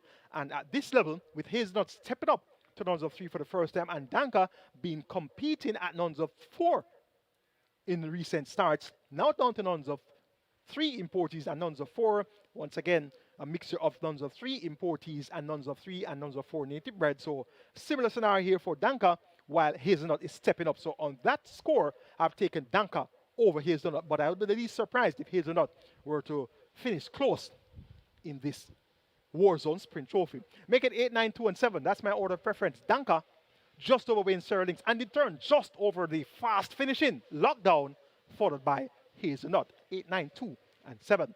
The 9th penultimate is our feature race today, the AHWHOFAH Sprint. We have a field of 7 declared to go posted to each and over the allowance contest. So throws it up. The purse is 1.25 million, and they go 1,200 meters or 6 furlongs. My best 4 includes 2 Zulu Warrior, 5 Shooting Star, 6 Major Danger, and 7 Atlantic Convoy. 2, 5, 6, and 7. That's where we're going in the AHWHOFAH Sprint. Atlantic Convoy, Dane Nelson is aboard for Patrick Lynch, and this Atlantic Convoy was ridden to victory last season, sometime around this year, rather sometime around this time last year. Dane Nelson won a race aboard Atlantic Convoy. And I don't recall Atlantic Convoy winning another race since. May have gone close, but the fact is Dane Nelson was aboard Atlantic Convoy last year to victory. So teaming up again a year later in the AHWHOFAH Sprint is going to be a nice position for Atlantic Convoy to be in to realize another victory. Last time out, going 5.5 furlongs, went up at 5 to 2 with Dick Carden, 7 by 6.5 lengths to California Crown Zulu Warrior and Cookie there now. And 2 starter back, 3rd by 4 lengths behind Prince Aman and Champion Bubbler, going 5 furlongs straight. Now back around the bend at 6 furlongs, gets an outside post, has 54 kilos. Was allotted 53.5 kilos, but the connections have opted to go half a kilo overweight for the services of Dane Nelson, and Dane Nelson will definitely make up for that half a kilo. And Atlantic Convoy is where I'm going here in the AHWHOFAH Sprint. Zulu Warrior, vast improved sort, and he was a runner-up behind California Crown on the 29th of November, going 5.5 furlongs, gets a half a furlong of the travel. Radish Roman maintains them out here for Adrian Prince and O&S Racers. Zulu Warrior clearly is one to keep on the right side. Number 6 is Major Danger, linked to said by rider Anthony Nunes, and this Major Danger has been a source of disappointment in recent months. Went up at 1 to 5 in July, didn't win. 7 to 2, 9 to 2 last time out. So Major Danger now trained by Anthony Nunes. This is going to be maybe the second appearance under the care of Anthony Nunes. Look for Major Danger to get a lot closer. He is not the quickest of racers, so he's a little bit out of his game going over the straight course. Despite showing prominence for a long way, he just doesn't get to that top stride to get in front going over the straight. Now coming around the bend, he should be able to start the leaders here, and I'm expecting him to have a strong finish. But he'd have to do it from the top of the scales at 57 kilos, and that's never going to be a comfortable spot to be at the level of overnight allowing weight to all the other runners. But look for a big enough effort here from Major Danger. Shooting Star, this one trained by Adrian Prince, owned by O&S Racers. They also have Zulu Warrior in the event. Notably, Radish Roman, who was aboard Shooting Star for the last 2 outings, which were both victorious outings. He's off Shooting Star and on Zulu Warrior, so the hint should be taken there as to what is expected from Zulu Warrior versus Shooting Star. But Shooting Star on the upgrade at the right time. Visor now fitted. He steps up to overnight for the first time. Raced at the restricted nuns of 4, nuns of 3 the last 2 outings. So takes on overnight allowance. That's going to be a big step up in class for Shooting Star. But Shooting Star appears to have the class to make the grade in due time. May not win right away, but an encouraging enough effort is expected here from Shooting Star. It's the AHWHOFAH Sprint. Could very well come right down to the wire. Dane Nelson versus Radish Roman.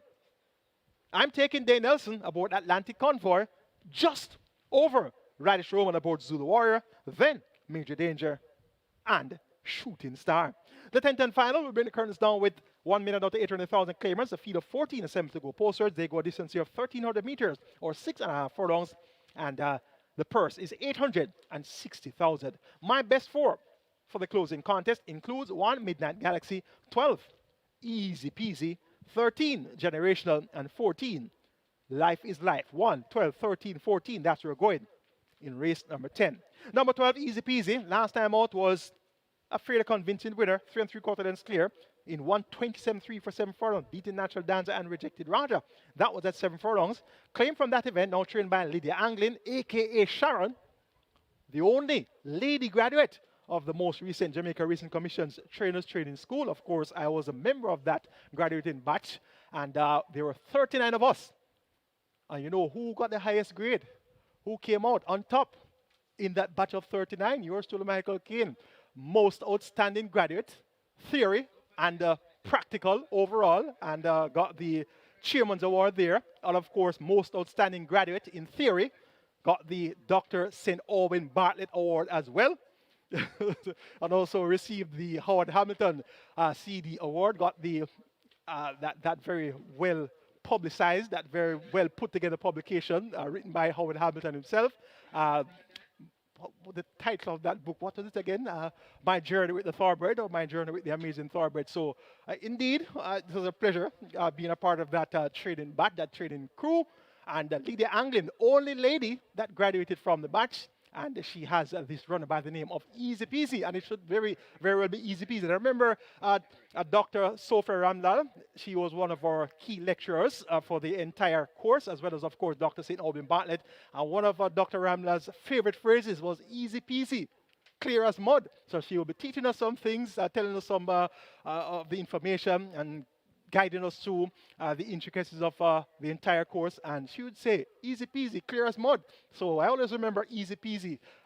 Well, I always remember Dr. Ramlal when I see the horse easy peasy. And of course, Sharon, the only lady that graduated with us, and indeed, she is a trainer of Easy Peasy. So I like Easy Peasy here. Tevin Foster is in the saddle, and Easy Peasy I looked at the exercise since. Been claimed, showed 6 furlongs, 122.3. That was on the 5th of December. So Easy Peasy is where I'm going here in the 10th and final. Number 14, Life is Life, third by 5.5 cents last time out, beaten behind Midnight Galaxy, and Here Comes Doc. And had the customer blinkers removed that day. So it's interesting to see the blinkers now returned. So clearly that would have been not the norm to take out the customer blinkers. So ran well though, third by 5.5 lengths behind Midnight Galaxy and Here Comes Doc. And with the blinkers now fitted, I'm expecting Life is Life to be that much closer. Demar Williams maintains them out here for Sedman Curtis and owner JR Stables. Number 1 is Midnight Galaxy. Last time out was an easy winner. So easy, it was too good to be true. And sometimes you see a horse bounce out to the lead. You're not seeing much pursuit. Not seeing many horses going for him, even when you have other speed horses in the race. You expected a speed dude of some sort, and that was just not forthcoming last time out. And that was a turnaround from 9 by 11.5 lengths, 7 by 21, 9 by 12. So despite the fact that he raced among overnight as well as claimers, he ran at $1.5 million claimers twice on the 13th of September and then again on the 23rd of August prior to that easy win of the 22nd of November. So I'm not so convinced that Midnight Galaxy is that much better than the group, given his easy making all the running style of winning last time out. And that was a field of 10. Here Comes Doc came second, Life is Life came third. Midnight Galaxy that day went off at odds of 95. So things were quite well prepared for Midnight Galaxy that day, so to speak. So let's see if this time around, John Post 1 in a large field of 14, in a far more competitive looking field on paper, let's see if John Post 1 at Midnight Galaxy is going to be having an afternoon stroll again. So we're going to be looking on intently to see the performance of this one later on. 56 kilos the allotted weight. Shane Ellis with the badge of honor on his chest. He rides here for Oral Hayden. Midnight Galaxy will have a host of backers. Let's see if this one will be as sharp as he was last time out.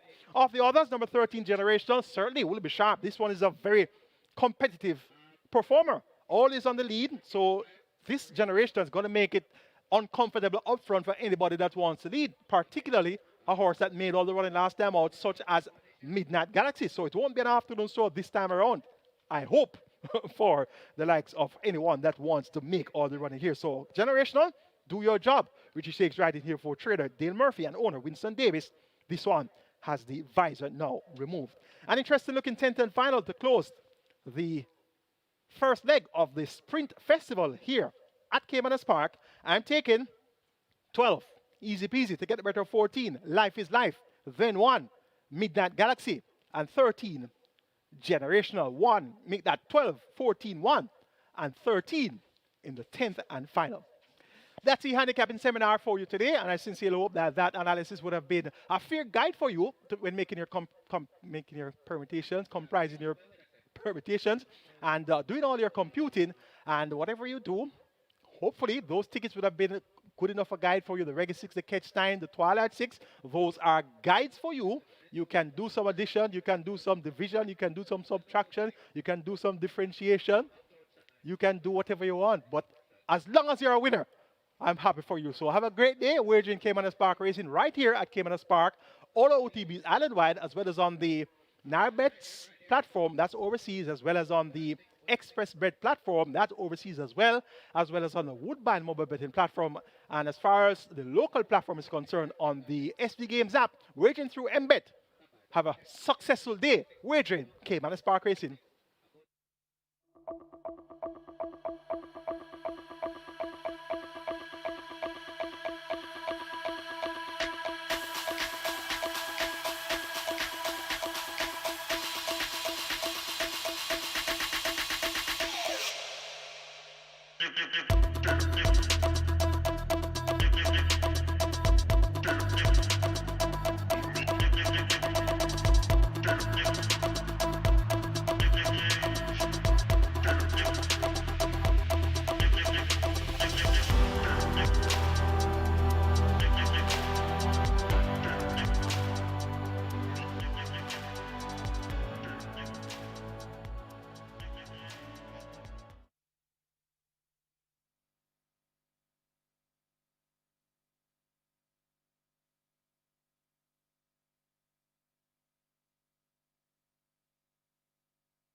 Happy Saturday. We're off to the first of 2 days of racing here on a lovely weekend. So quickly into race number 1.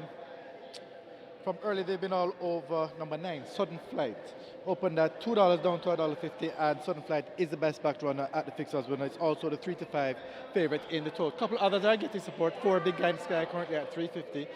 6 Queen's Anne $3.50, and Pip at $3.50 as well. But it's really bulk money here on Sudden Flight at the fixers with $1.50. Looking a little later on the program in race 2, we jamming $5 into 140. So very good support for this one. That's $5 down, bet absolutely hammer down to $1.40. That's we jamming in race 2. In race 4, Phenomenal Power, another debutant, $2 into $1.30. And in race 5, again, Nebuchadnezzar taking early cash, $2 into $1.30.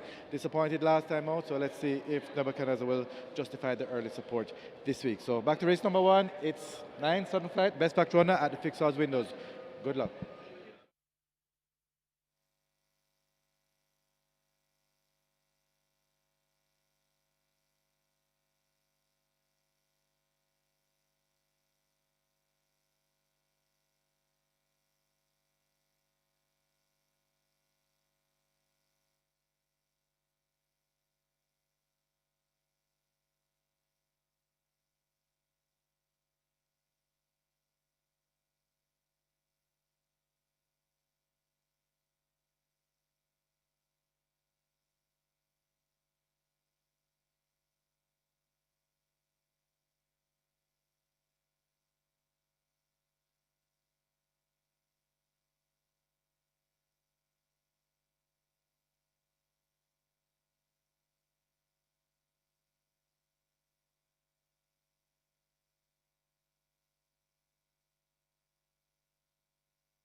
Number 5, a Party Princess takes the track early. And let's look at the betting. Race number 1, the Reggae 6 starts here. Reggae 6 starting anew today. Reggae 6 has a pool approaching 6 million. The pool approaching 6 million. As usual, a very lively early triple. That's approaching 700,000. And the mandatory payout for today, the play spot 8. Mandatory payout on the play spot 8 in excess 3.1 million. That's the jackpot bonus carryover. And the play spot 8 starts at race number 2. Looks as though the runners are coming out for the post parade.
Horses take the track for the first. It's for 5-year-olds and up. It's an optional claiming event, 200,000 the tag.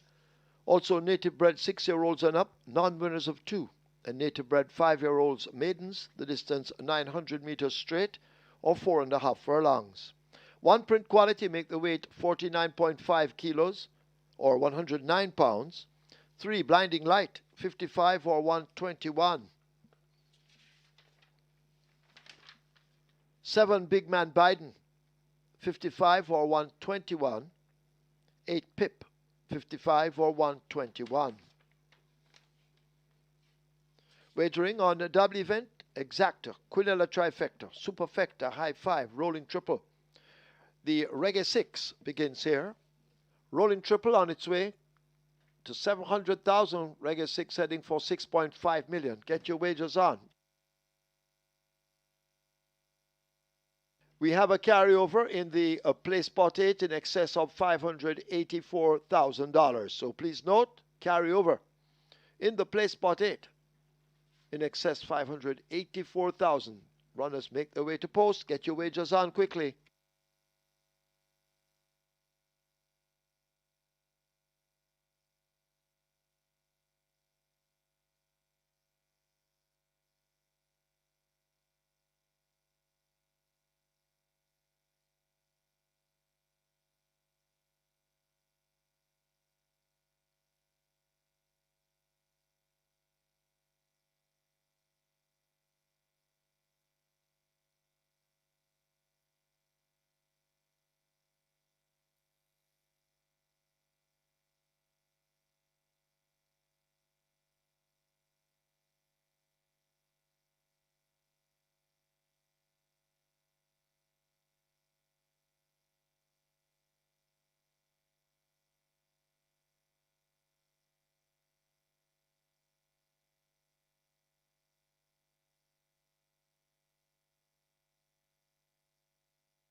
Hello again, fellow dancing fans, and welcome to Caymanas Park, home of the Caribbean's #1 derby, home of the Caribbean's finest thoroughbreds, and home of the Mouttet Mile. We have 19 races in store for you today and tomorrow. 10 today, 9 tomorrow.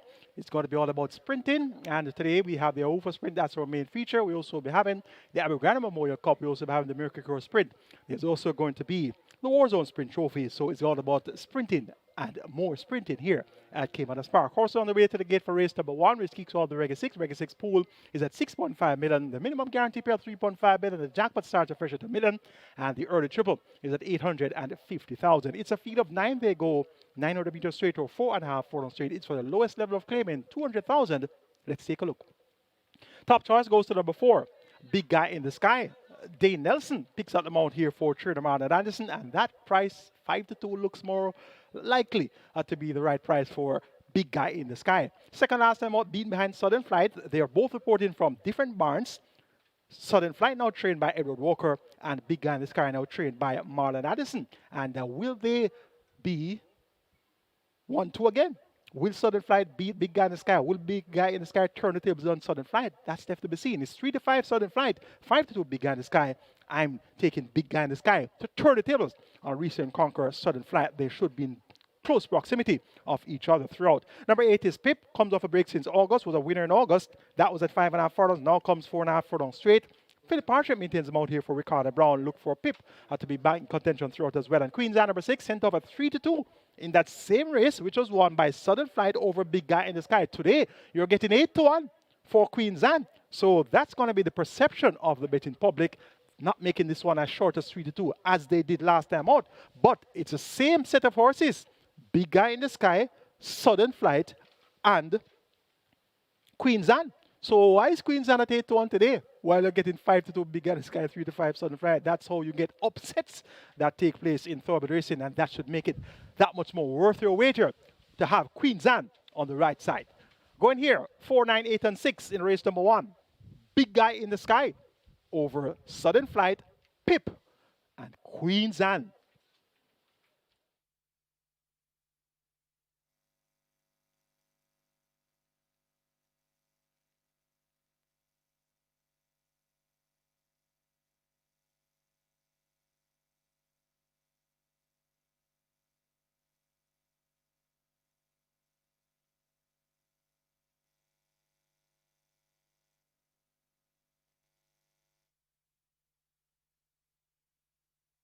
So the runners are making the way to post. This is race number 1. Reggae 6 starts here. Reggae 6 nearly 7 million. The early triple on its way to $1 million.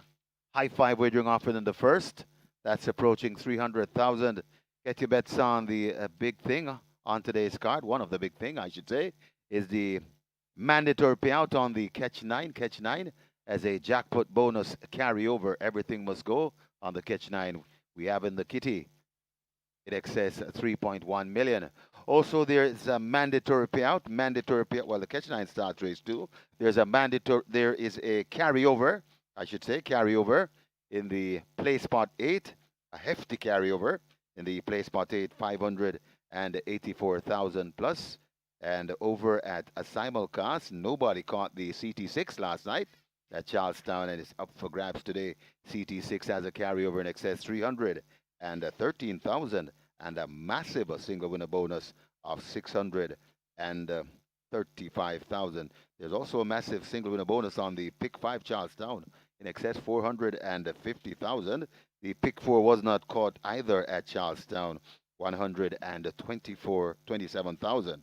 That's the pick 4 carryover. We have Gulfstream and Aqueduct, along with many others. Gulfstream as a jackpot bonus on the CT6, 773,000.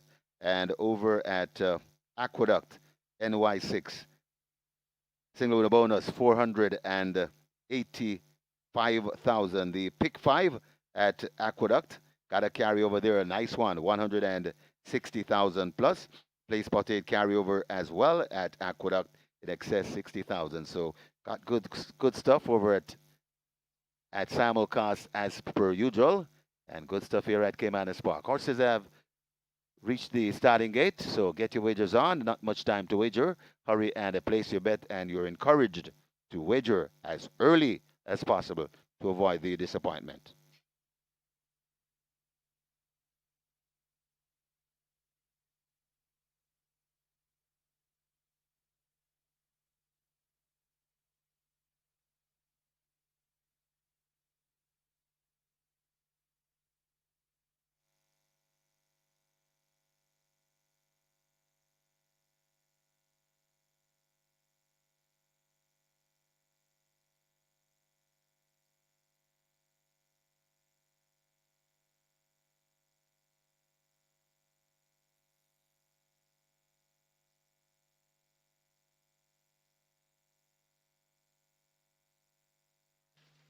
They're closing up the front of the gates.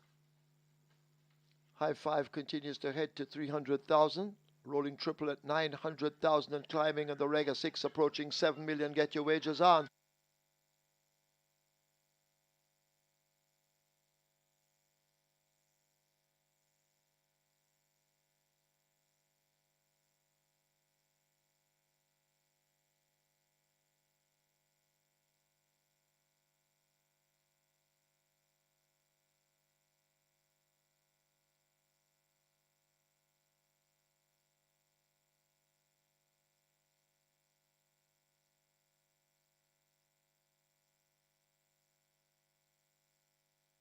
So horse is now loading. Print Quality, the first one in. Prince Daniel joins. Blinding Light is in at 3. So 900 meters. Straight or 4.5 furlongs. Party Princess they bring forward next to load at 5. Queen Zan heading for 6.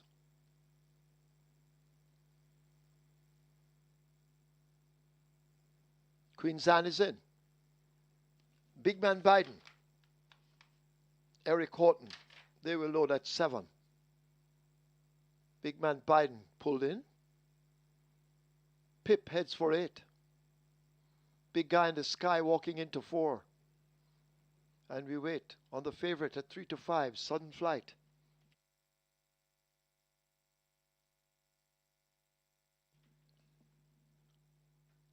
Sudden Flight refusing.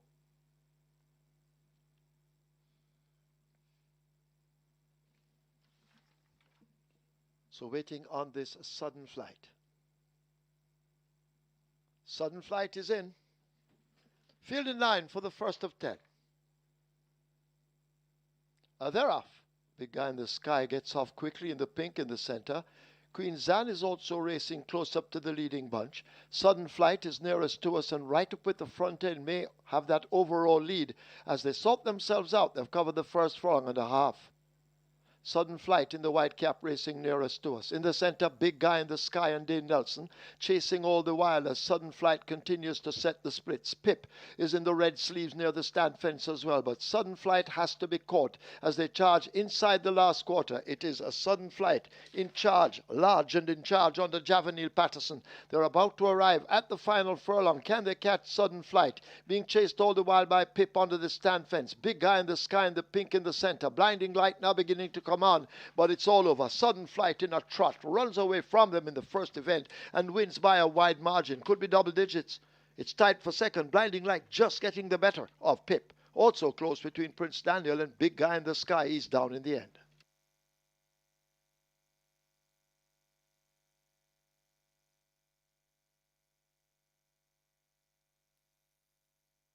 We have claims in the first. Number 4, Big Guy in the Sky. 4 submitted, 2 void. Joseph Thomas for himself. Joseph Thomas claims a Big Guy in the Sky for himself. There was 1 claim submitted for number 6, Queen Zan. That claim was void. 10 submitted for number 9, Sudden Flight. 1 void. Donovan Clark for Caliph Grannum. Donovan Clark claims a Sudden Flight for owner Caliph Grannum.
And the winners enclosure, the unofficial winner of race number 1 and number 9, Southern Flight, 7-year-old Dark Bay Gelding by Natural Selection, Macon Joy by Alicius, bred YS 1955 Limited, owned David Reed, trained Edward Walker, the winning rider. Javanil Patterson, one of the True Shake Nutrition Shake, sponsored rider. The groom Lloyd Rayner second. Number 3, Blinding Light. Third, number 8, Pip. Fourth, number 4, Big Guy in the Sky. And the fifth, number 2, Prince Daniel. Final time for 4.5 furlongs, 55 seconds flat.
They're off.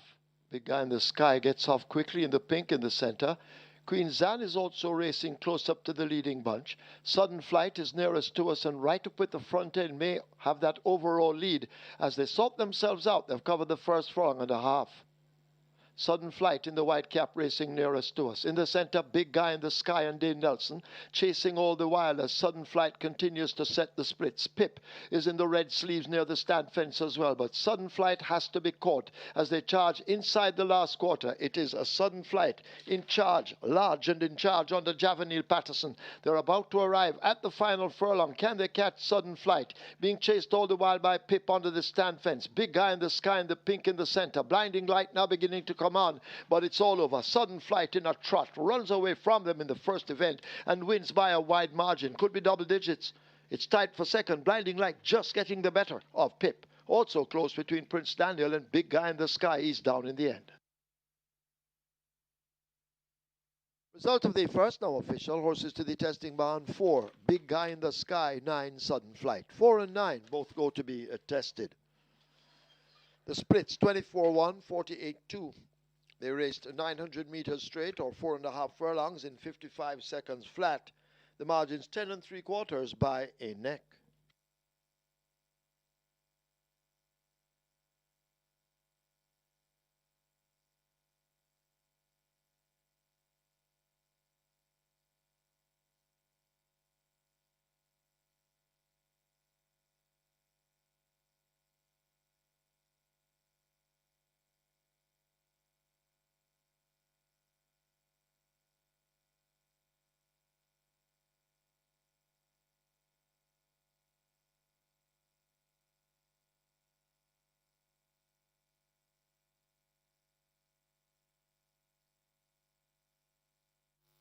Testing 1, 2, 3, 1, 2.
So may I have your attention, please? Just bringing you up to speed with the mandatory payouts at Caymanas Park for the month of December. Today it's the play spot, the beg your pardon, the catch nine jackpot bonus carryover in excess one 3.1 million, 3.1 million.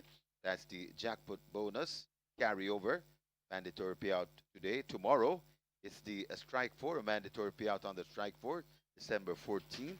On the 20th of December, it's the Play Spot 8, a mandatory payout on the Play Spot 8. The 21st, it's the Early 5 Star, mandatory payout on the Early 5 Star. The 26th of December, that's Boxing Day, it's the Reggae 6, mandatory payout on the Reggae 6. And on the 27th of December, it's the Quick 4, a mandatory payout on the Quick 4. These are the mandatory payouts we have for you here at Caymanas Park for the month of December.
On to race number 2 here. There's a 3 to 5 fairy tote. That's number 2, Senor Biscotti, currently at $1.90 at the fixed odds window. Good support for that one. Number 1, Blythewood at $6.50. Decent support for that one as well, along with number 4, Bigger Boss, currently at $2.50. However, from early, number 8, We Jamming, currently at $2. This one opened at 5. Absolutely by far the best back runner at the fixed odds winners. That's number 8, We Jamming. This one is currently at 8 to 1 in the total, but a truckload of support at the fixed odds winners. Number 8, We Jamming, best back runner, currently at $2. Good luck for race number 2.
Horses take the track for the second. It's the Abbie Grannum Memorial Cup, a maiden special weight for native bred 2-year-olds. The distance 1,400 meters or 7 furlongs. Number 1, Blythewood, 55.5 kilos or 122 pounds. 3, Prosperity Sen, 52.5 or 116. 4, Bigger Boss, 55 or 121. 5, The Chef Master, 51.5 or 114. 7, Blood Diamond, 53.5 or 118. Wagering offered on double event, exacta, quinella, trifecta, superfecta, rolling triple. This is where the mandatory catch 9 payout begins. Single winner bonus now becoming a carryover in excess of $3.1 million. A rolling triple heading for 300,000. Catch 9 arriving at 3 million quickly. Get your wagers on, runners. Make the way to start.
The 3-5 favorite, Southern Flight romps up the victory in race number 1. That's now 3 wins for the last 6 outings, so Southern Flight back to form in a big way.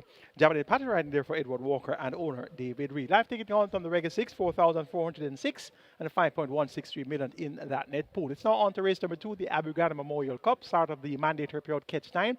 $3.13 million in the jackpot converted to a carryover, and right now we have $3 million wagered in the Catch 9 pool. Let's now take a look at race 2, the Abbie Grannum Memorial Cup. 7th round on the trip for 2-year-old Maidens. Top choice goes to number 4, Bigger Boss. Rallied to be second by a length on debut behind Tia Maria. Tia Maria had experience on her side, and that made a world of a difference in the end. First time in A6, now gets a furlong long of the travel. Robert Haldane rides Jason Acosta. Bigger Boss at even money. Looks destined to fight out the finish, and he could very well go one better. Senor Biscotti, number 2, is your 3-5 favorite. Lynn Dawkins rides for Richard Azan, fought by 2 lengths in that same Tia Maria Bigger Boss event. So they're in a rematch. Second time basic to Senor Biscotti. A furlong long of the travel. Look for this one to be right there at the finish as well. 4-5, your favorite. Number 1, Blightwood gets 4-1. Stretches out in distance. Raced 4 times so far. 4 furlongs straight twice. 5 rod once. 4.5 furlongs straight once. Visor taken off by Anthony Nunes. Linton Stedman picks up the mount for owner Mancross. Look for Blightwood to get a lot closer this time around. And he is at 4-1. Number 6, London Spirit. Stablemate of Bigger Boss. This one owned outright by Carlton Watson. Went off at 2-1 on debut, 5th by 6 tenths to Darwin, Mopai, and Wagwan. Gets a 4.5 long on the travel, has second time lay 6, and this is a half brother to none other than Blue Vinyl. So London Spirit, clearly bred in the purple. Big price, 22-1. Make it 4-2-1 and 6 in the Abbie Grannum Memorial Cup. Bigger boss to get the better of Senor Biscotti, Blightwood, and London Spirit. Catch 9 pool now, 3.3 million and climbing. Get your widget out now, and best of luck.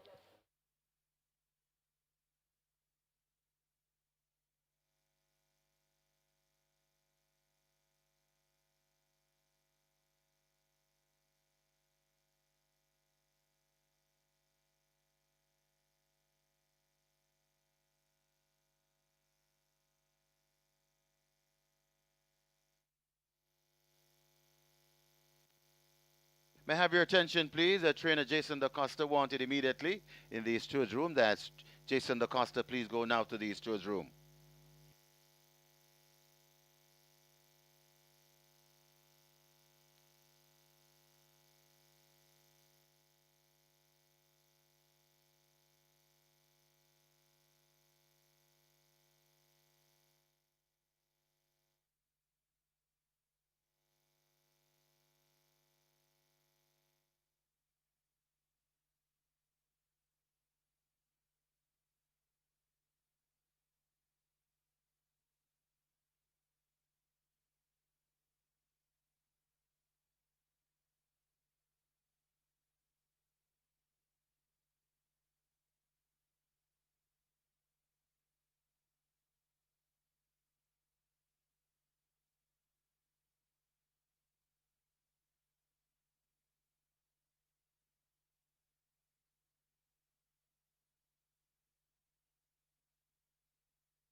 So they have closed up the front of the gate for race number 2, the Abbie Grannum Memorial Cup.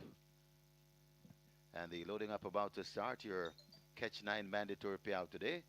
Pool approaching 3.5 million. Got 3.1 plus million as your carryover, bonus carryover. Mandatory payout today as Blythewood, the first one to come forward.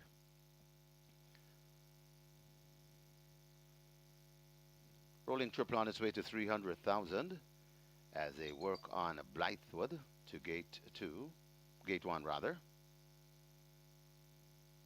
Chef Master looks to be lining up for gate 5 as Blythewood is in. Horses loading. Loading for the second. The Chef Master goes in next. Gate 8 is open. That's where we jam in. Will break from.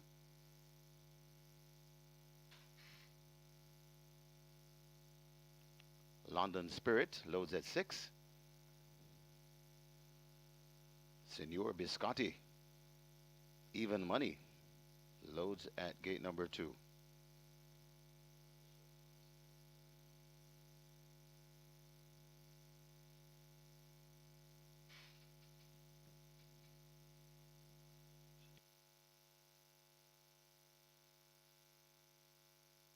Prosperity Sen loads at 3. Working on Blood Diamond to gate 7.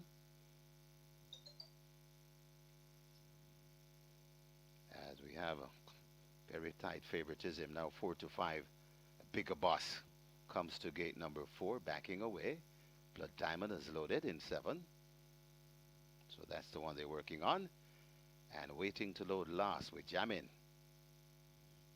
Gate number 8. That one is left open. Nearly $4 million in your catch 9. Last chance to wager. As Bigger Boss goes in, 1 to load with Jamin. And we'll have a line.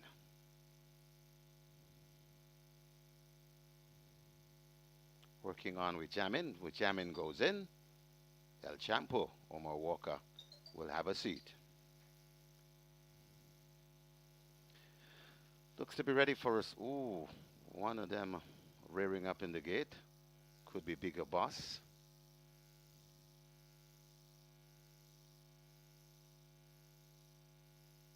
So a slight delay.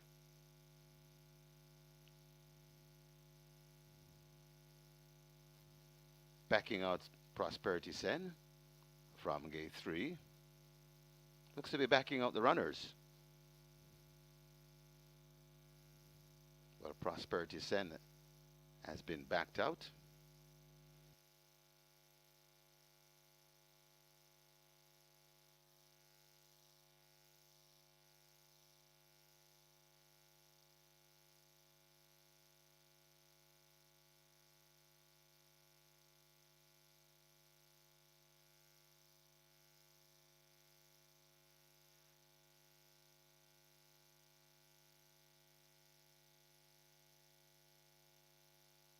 So it looks to be a slight delay to race number 2 as they've backed out the runners.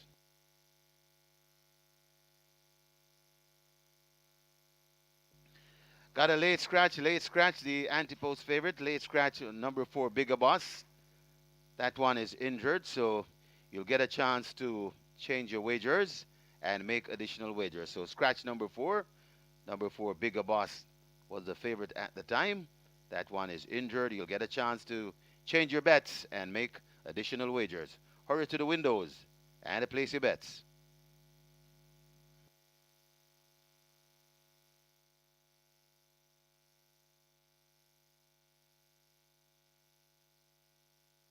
Looks to be reloading.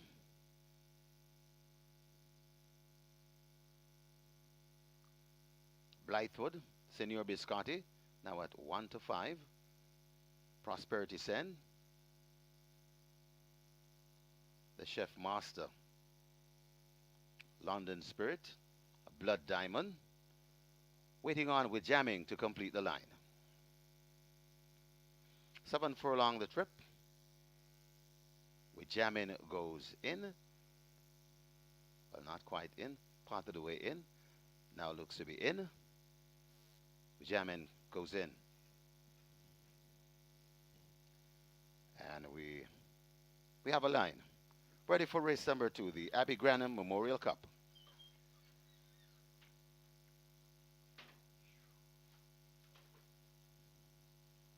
Awfoh Racing, not a bad line. Right in the center, the Chef Master and the Senor Biscotti mixing it up. And up from the outside, that's with Jamin. And with Jamin, it's quite early. The Chef Master is also on the premises. Blood Diamond in between horses. Then comes backing out of it Senor Biscotti. Just behind Senor Biscotti, about 3 lengths away, that's Blythewood. Then comes Prosperity Sand, and racing at the back of the field. They go past the 5. That is a London Spirit. They head toward the 4, and it's a 3-way tie. On the inside, it's the Chef Master. In between horses, that's Blood Diamond. Out wide with Jamin. These 3 mixing it up. Senor Biscotti begins to get serious, about 5 lengths away, or 6 lengths before we come to Blythewood. Then comes London Spirit recovering, and just left at the back of the field. That is Prosperity Sand. They're going to come into the top of the lane shortly, and with Jamin as assumed that lead. Senor Biscotti going down dangerously on the outside, and Senor Biscotti joins with Jamin. These 2 fighting for it. Senor Biscotti on the outside with Jamin on the inside. Also seeing coming on late and coming on fast. That's London Spirit out wide. That's Blythewood, but it is with Jammin still resolute. Senor Biscotti, and with Jammin still fighting. With Jammin right against the rail. Senor Biscotti. They're coming to the half a furlong pole. With Jammin is still in front. Senor Biscotti. What a fight this is. With Jammin is resolute, and with Jammin goes on to beat Senor Biscotti. Then comes a London Spirit back in fourth. That's Blythewood.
And the winners enclosure, the unofficial winner of race number 2, the Abbie Grannum Memorial Cup, number 8 with Jammin.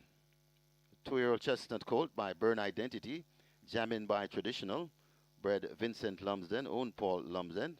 Hot trainer, Peter John Posada, the winning trainer. Winning rider, very good ride from the El Champo, Omar Walker, the groom Frank Spencer second. Number 2, Senor Biscotti. A third, number 6, London Spirit. And a fourth, number 1, Blythewood. Final time for 7 furlongs, 129 and 4.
Result of the second now, official horses to the testing barn. 6, London Spirit. 8, with Jamin.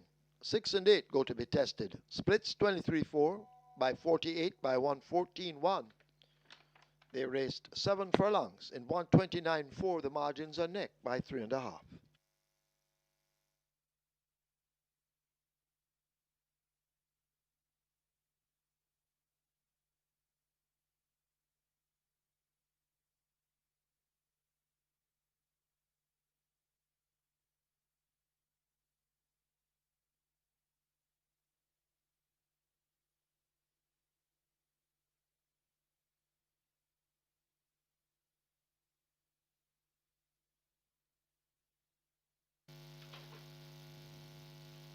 Awfoh Racing, not a bad line. Right in the center, the Chef Master and the Senor Biscotti mixing it up. And up from the outside, that's with Jammin. And with Jammin is quite early. The Chef Master is also on the premises. Blood Diamond in between horses. Then comes backing out of it Senor Biscotti. Just behind Senor Biscotti, about 3 lengths away, that's Blythewood. Then comes Prosperity Sand, and racing at the back of the field. They go past the 5, that is a London Spirit. They head toward the 4, and it's a 3-way tie. On the inside, it's the Chef Master. In between horses, that's Blood Diamond. Out wide with Jammin. These 3 mixing it up. Senor Biscotti begins to get serious, about 5 lengths away, or 6 lengths before we come to Blythewood. Then comes London Spirit recovering, and just left at the back of the field, that is Prosperity Sand. They're going to come into the top of the lane shortly, and with Jammin as assumed that lead. Senor Biscotti going down dangerously on the outside, and Senor Biscotti joins with Jammin. These 2 fighting for it. Senor Biscotti on the outside with Jammin on the inside. Also seeing coming on late and coming on fast, that's London Spirit. Out wide, that's Blythewood, but it is with Jammin still resolute. Senor Biscotti, and with Jammin still fighting with Jammin right against the rail. Senor Biscotti, they're coming to the half a furlong pole. With Jammin is still in front. Senor Biscotti, what a fight this is. With Jammin is resolute, and with Jammin goes on to beat Senor Biscotti. Then comes a London Spirit back in 4th, that's Blythewood.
Ladies and gentlemen, your attention called to the winners enclosure for the presentation of the Abbie Grannum Memorial Cup.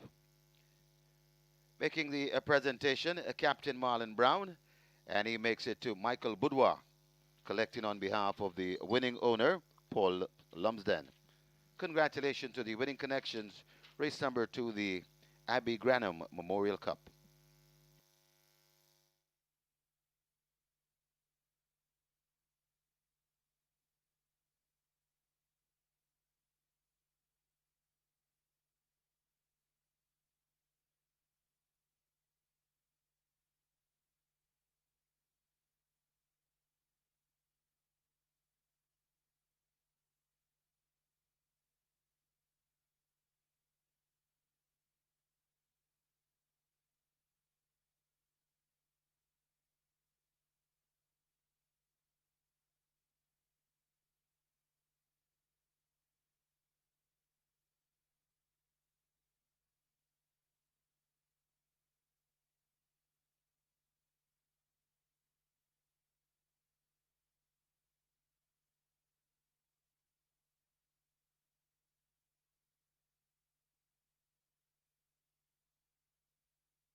Don't forget, this is where the play spot 8 starts, and we have a hefty carryover in the play spot 8. Play spot 8, a carryover of 584,000. So we do have a carryover here in race number 3, the play spot 8, 584,000 plus, and this is where the quick 4 starts as well.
Horses take the track for the third. It's for 3-year-olds and up. It's an optional claiming event. 500,000 to 400,000 the tag. Also native bred 6-year-olds and up, non-winners of 4. Imported 6-year-olds and up and native bred 5-year-olds, non-winners of 3. The distance 1100 meters or 5.5 furlongs. Number 1 big argument 53.5 or 118. 2 turn on the light 53 or 117. 4 tap it good 54 or 119. 5 Principal Tiffany 54 119. 6 T Brady 51.5 or 114. 7 Stormer Come 55 or 121. 8 Bad Investment 52 or 115. 9 Rose of the Warrior 50.5 or 111. Wagering offered on double event, exacta, quinella trifecta, superfecta, high 5, rolling triple, play spot 8 and quick 4. Begin here. Play spot 8 has a carryover in excess of 584,000, a single winner bonus. Well, it's a carryover of 584,000. Quick 4 has a single winner bonus in excess of 181,000. Quick 4 heading for 400,000, play spot 8 900,000. Get your wagers on.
The Abbie Grannum Memorial Cup goes to Wee Jamin on debut. And that's a 6-time champion jockey Omar Walker in the saddle between Peter and Bassard and owner Paul Lumsden, breeder Vincent Lumsden.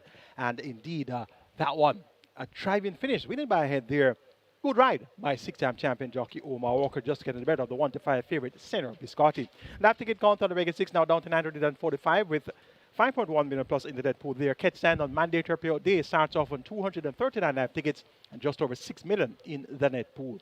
It's now on to race 3, start of the play spot 8 and quick 4 play spot 8 carryover over 584,000 and the quick 4 jackpot over 181,000. A field of 9 will go a distance here of 1100 meters of 5.5 furlong. It's for the claim level 500,000 out of 400,000. Top selection goes to number 1 big argument. Dane Dawkins right to Norman Smith. This one 3 starts back, beating Turn on the Light, and also 1 on the 15th of June, beating Turn on the Light. So they're in a rematch here. Turn on the Light, drawn post 2, Radish Roman for Peter and Bassard, and big argument gets 7-2 with Dane Dawkins. 1-5 the price there for Turn on the Light, who steps down off the claim for 700,000 on the 20th of October, steps down to 500,000. So this one is all the rage. Number 9, Roger de War, also claimed for 700,000 when last out, and also steps down to 500,000. Emilio McLean rides Howard McLeod. So the idea must be to win down in class, down the ladder for both Turn on the Light and Roger the Warrior. Number 6, T Brady. He looked well coming out onto the track. He's in good nick right now. Was an easy winner going 5 on the 14th of September, beating Buzzsaw. That was at 350. Steps back up now to 500,000, but has the back class to acquit himself quite well here. He won at 700,000 on the 6th of July. Come from well off the pace, going 5 furlong straight. Tajay Sagu picks up the mount for Michael Spencer, and owner Delita Brewster really looked well. Did T Brady. Make it 1-2 9-6 in race number 3. Big argument to get the better of Turn on the Light, Roger the Warrior, and T. Brady. Quick 4 pool, 500,000 and climbing. Your place for 8 pool is at $1 million and climbing. And remember, the carry in the place spot 8 is over 584,000. We have quarterly championship updates for you. And we'll be kicking off with some statistics from the Female Jockeys Championship, of course. And we're in December, so we're on the final leg of the Wayne DaCosta OD Championship quarter. Natalie Berger leads in the Female Jockey Championship. 1 win, 3 seconds from 8 mounts. Win percentage 13, top 3, 50%. And in second, we have Joy Haynes, 1 second, 1/3 from 6 mounts. Abigail Abel, 1 second from 7 mounts.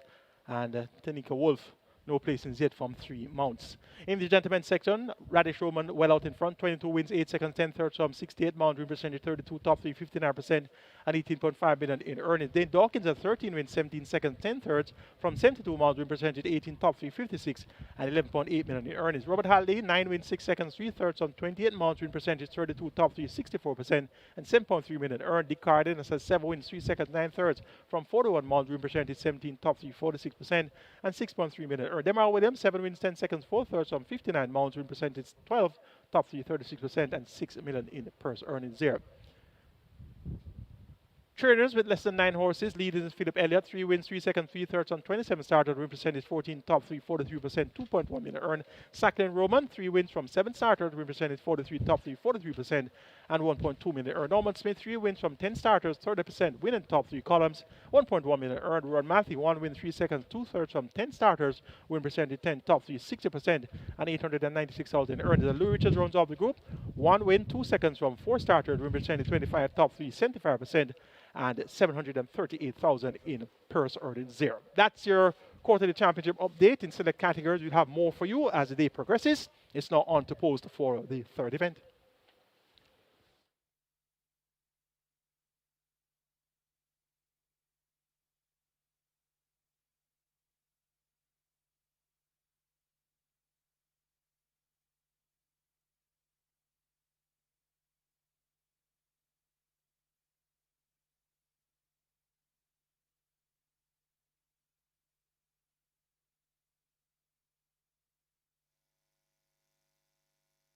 They've closed up the front of the gates.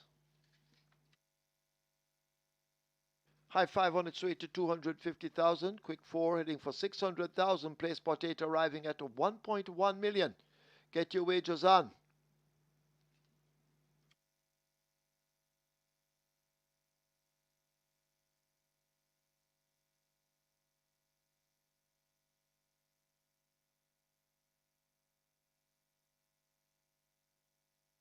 Horses now loading. First one in, big argument at gate 1.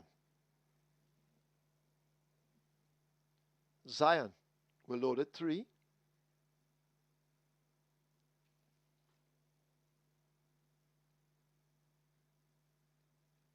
Principal Tiffany comes into 5. Rose of the Warrior heading for 9. Stormer Come will load at 7.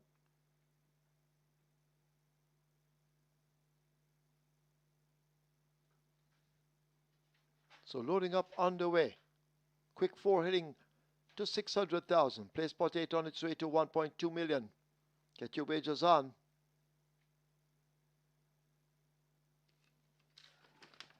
Bad Investment goes in at 8. Rider not yet aboard. Now climbing up.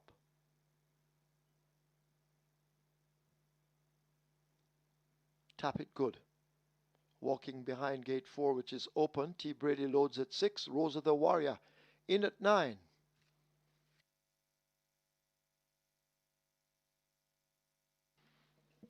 One to load. Tap It Good goes in. Field in line for the third. 5.5 furlongs. Over to Michael Sims.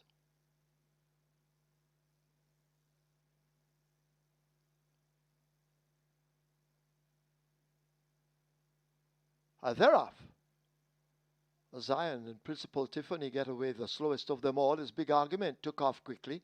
Rosa the Warrior rushing down on the outside. Stormer come filling the sandwich in between horses as they head toward the half mile. Turn on the light and tap it good. They race as a team. T. Brady races just on the inside as they sort themselves out and make their way flashing past the half mile. Bad Investment has made some ground, overtaking T. Brady. Zion is second from the back, and last of all, it's Principal Tiffany as they go slipping past the three. Rosa the Warrior, Stormer come. They share that lead. Here is Big Argument now running in the slipstream and asked to close the gap. Turn on the light. The favorite is looking for room in between horses, but Rosa the Warrior is first into the lane and nearest the rail. It's Rosa the Warrior holding on to that lead. Big Argument asked to kick in. Here is Turn on the Light now switched on as they drive toward the final furlong. Rosa the Warrior giving way, and Turn on the Light now grabs the lead. It's Turn on the Light who is beginning to sprint away. Rosa the Warrior battling to hold on for a minor share.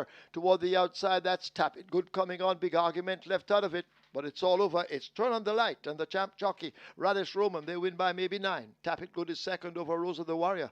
Principal Tiffany in a photo with Bad Investment.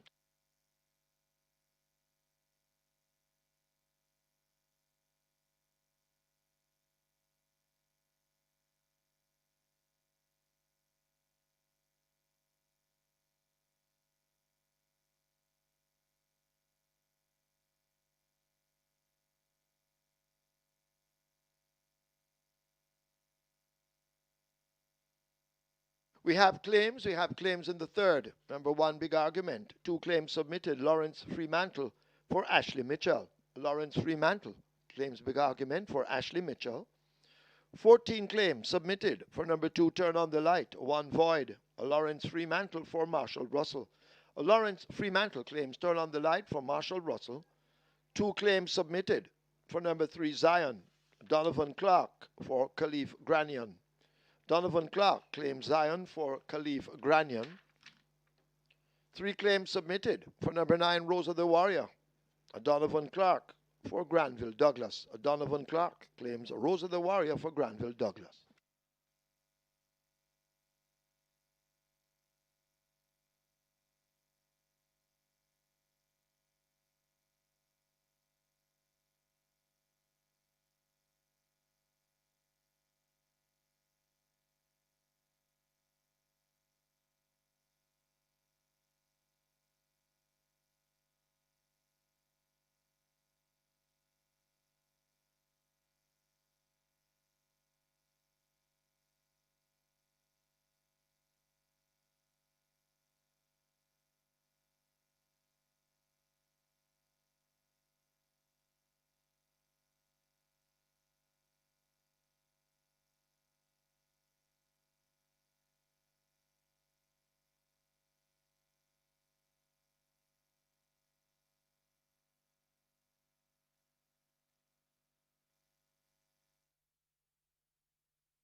The winners enclosure, the unofficial winner of race number 3, number 2, Turn on the Light, 7-year-old Bay Mare by Soul Warrior, C.C. Calhoun by Outrigger, bred Everglades Farms Limited, owned and trained Peter John Possad. This is a quick double for the hot trainer, winning rather the champion jockey Radish, the Sneaky Fox Roman, and of course he's sponsored by True Shake, Nutrition Shake, the groom Kobe Anthony second.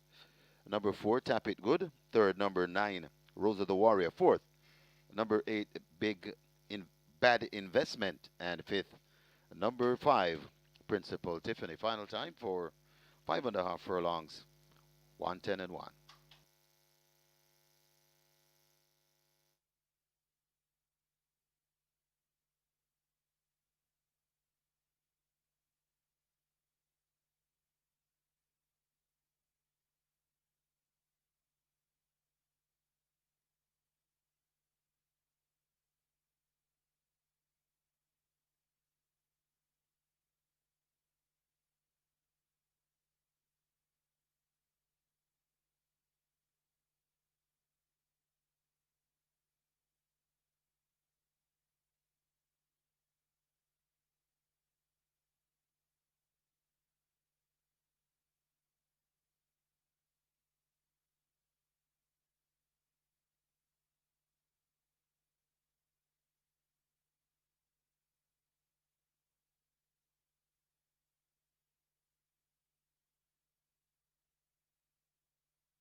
They're off.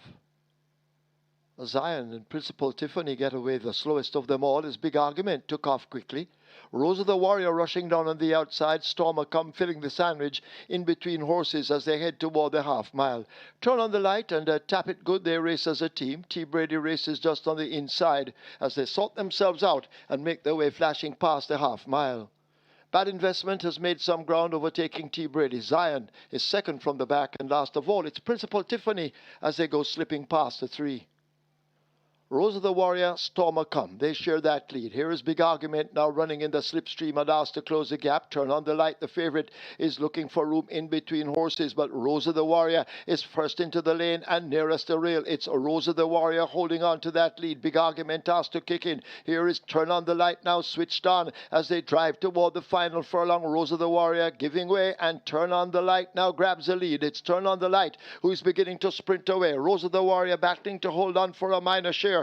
Toward the outside, that's Tap It Good coming on. Big Argument left out of it, but it's all over. It's Turn on the Light, and the champ jockey, Radish Roman, they win by maybe 9. Tap It Good is second over Rosa the Warrior. Principal Tiffany in a photo with Bad Investment.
Your attention, please, in today's fifth event, number 1, Knock Star. Make the rider Natalie Berger, Jermaine Lewis down for the day.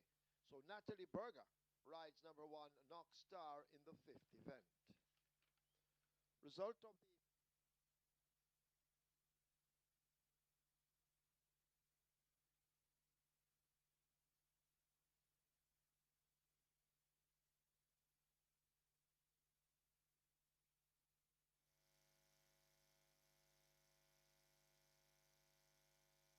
Result of the third. Now official. Horses to the testing barn 2. Turn on the light. 5. Principal Tiffany. 2 and 5 go to be tested. The splits 24 by 49.2. They completed 5.5 furlongs in 1:10.1. The margins 9 1/4 by 3/4.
Attention, please, in today's sixth event, scratch number 2, Summer Palace, lame. Race 6, scratch 2, Summer Palace. Summer Palace is lame.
Jockey Chris Mamdine, please go now to the storage room.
Just a correction for the win dividend.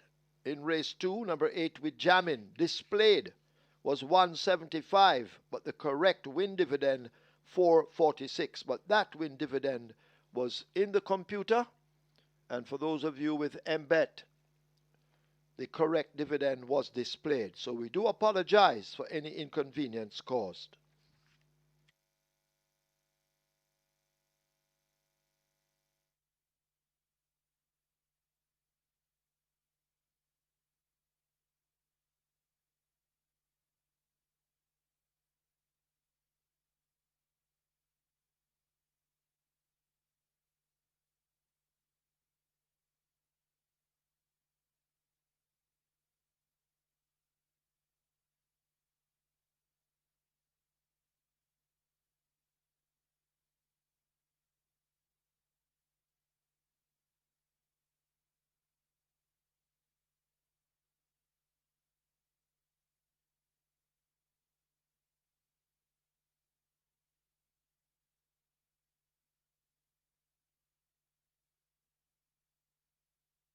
Your attention, please. Jockey Paul Francis down for the day. Trainers who had booked the services of Paul Francis, please make other arrangements. Contact the stewards. Paul Francis down for the day.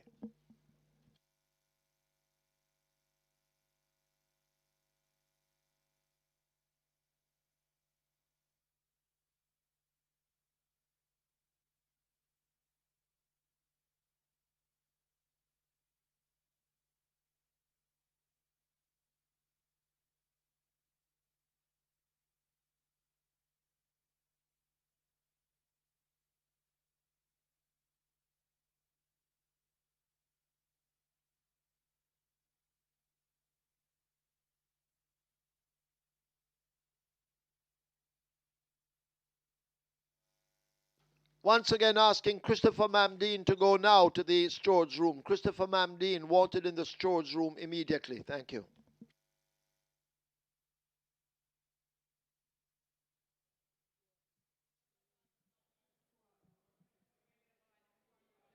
On to race number 4 here, not a whole lot to report as number 7, Phenomenal Power, currently at $1.20. This one opened at $2 and from Monday we take it. It was sitting at $1.30 and it even bet even further down. $1.20 now, and it's pretty much one-way traffic for the 7 Phenomenal Power, and seems justifiable. It's the 1-9 favorite in the total. So as it is, it's all Phenomenal Power and fixed odds winners for race number 4. Good luck.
Horses take the track for the 4th. It's a maiden special weight for native bred and imported 2-year-olds. The distance 1,100 meters or 5.5 furlongs. There are no weight changes. Wagering offered on Derby event, exacta, Quinella trifecta, superfecta, rolling triple. This is where the early 5-star begins with a single winner bonus in excess of $1.1 million. Early 5-star heading for 600,000, rolling triple 300,000. Get your wagers on.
So the big favorite, Turn on the Light, gets the job done in quite convincing fashion there. Radish Roman Rider for Peter Dumbasard. Quick number, Peter Dumbasard won in race number 2 with We Jammin', and in race number 3, Turn on the Light.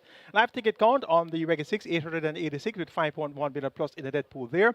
And the mandatory period gets 9 down to 216 live tickets and just over 6 million in that net pool. It's now time for race number 4. It's a field of native bred and, well, 1 native bred and 7 imported tuyos, and we have a purse of 1.8 billion up for grabs.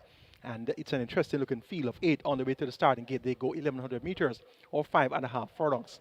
Much anticipated debut of Phenomenal Power is finally here. This one is at 1 to 5.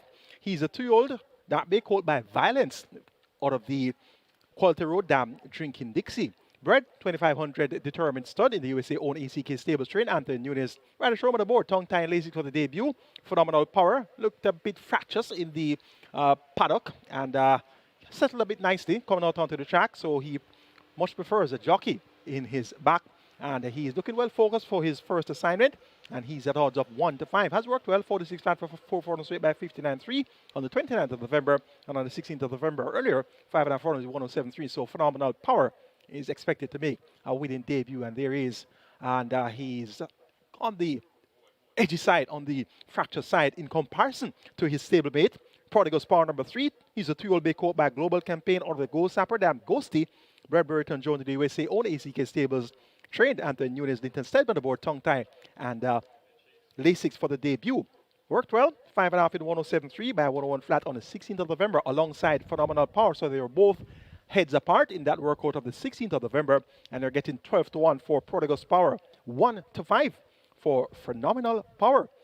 And ACK Stables known to give us some surprises every now and again, and we could be in treat of a surprise first time out for these two very talented looking youngsters. Pepper Stepper number 8, also a debutant, bred in USA. He's a two-year-old bay coat by Ton Wu out of the Distorted Humor Dan Ribbon, and he's owned by Robert K. Thomas of Blast Them Away fame, and trained Jason Acosta. Robert Haldane aboard tongue tie and Lasix for the debut. He has also carried himself well at exercise, and he went 5 furlongs straight in 101 and the 5th of a second on the 22nd of November alongside Global Pursuit. Went 5 round in 101.3 on the 29th of November, so he has carried himself quite well. Aptly named Pepper Stepper has shown some pep in his step, so he's expected to deliver a brave run. First time of asking, he's at odds of 5 to 2.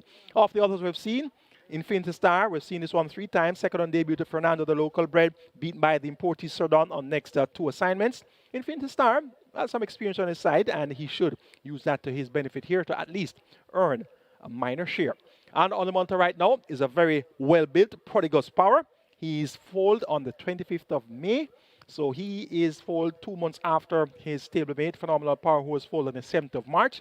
But he's looking a lot more focused, a lot more calm, a lot more cool, a lot more collective than his more spiffy-looking stablemate, Phenomenal Power. So let's see what Prodigus Power will have in store for us today.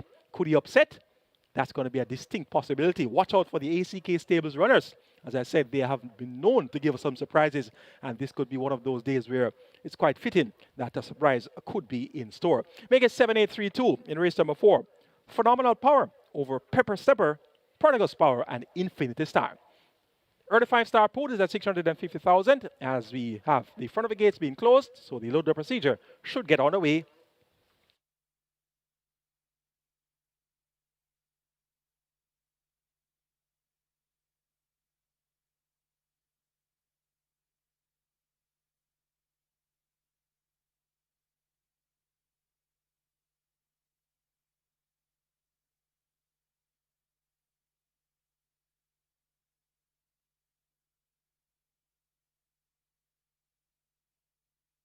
The gate for race number 4. This is where the early 5-star begins. Nearly 700,000 in the early 5-star pool, and your rolling triple on its way to 300,000. So the loading up about to begin. So hurry to the windows and place your wagers.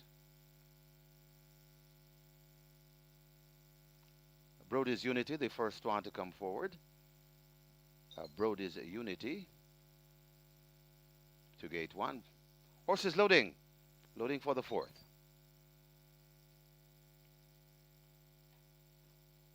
Brody's Unity is in. And we have 2 entries for Colin Helcock. Other one being number 4, What a Spun. And also 2 for ACK Stables. Phenomenal Power and Prodigious Power.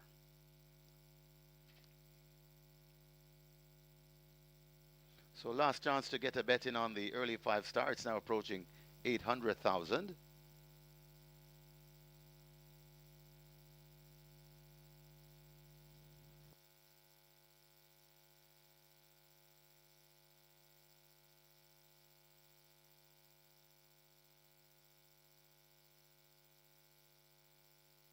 Rolling triple on its way to 400,000. So rolling triple on the move. So is the early 5-star, as they have taken out Brody's Unity. Infinity Star comes to gate number 2. Infinity Star goes in. Horses loading. Loading for the 4th. Prodigious Power.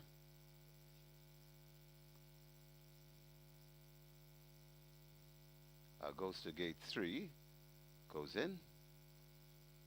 And Linton Stedman. What a Spun. Loads at 4. So the loading process underway. And these are 2-year-olds, so they have to be gentle with them. Any means to gate number 5. Any mean goes in. Brody's Unity lining up once again for 1. Dillsbury loads at 6. Brody's Unity is in. 2 to load. Phenomenal Power and Pepper Stepper. 5.5 furlong the trip. Best of luck with all your wagers. Phenomenal Power goes in. Backing away. Now in. 1 to load. Pepper Stepper.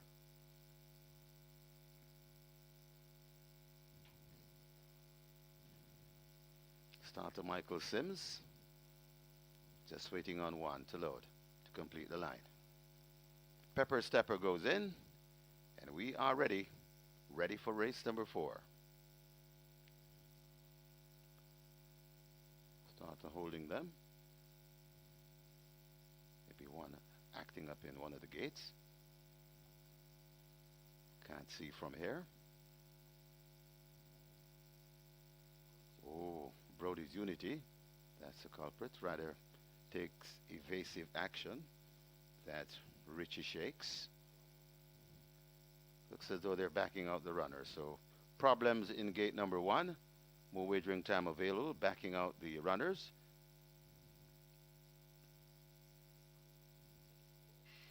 More wagering time available.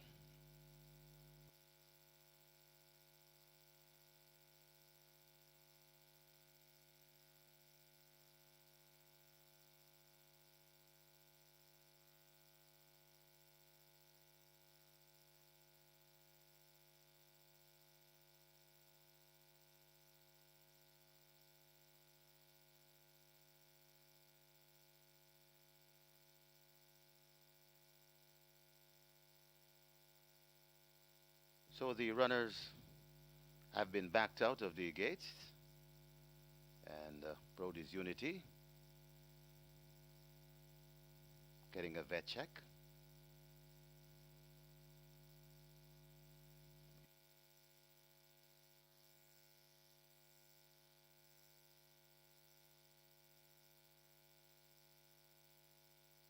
So we have 2 scratches here in race number 4. Scratch number 1, Brody's Unity, and scratch number 2, Infinity Star. Scratched on the advice of the vet. So 2 scratches here. Scratched on the advice of the vet. Brody's Unity number 1 and Infinity Star. Loading has started once again. Prodigious Powers, the first one to load.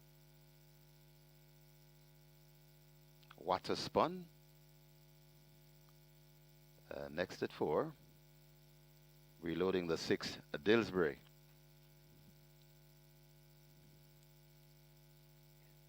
Any means. Gate 5. So with those 2 scratches, you had them in your bet, you'll get the off-time favorite. And the off-time favorite number 7. Coming up to load. Phenomenal Power.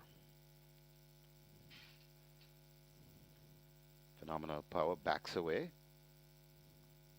1 to 5 favorite. Firm choice. Pepper Stepper to complete the line.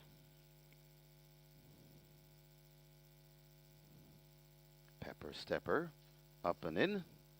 This is stake 2 of race number 4. Ready for a start. 5.5 furlong. They're off on racing. Prodigious Power misses it and is racing at the back of the field as a Phenomenal Power and a Pepper Stepper. Pepper Stepper goes on from Phenomenal Power.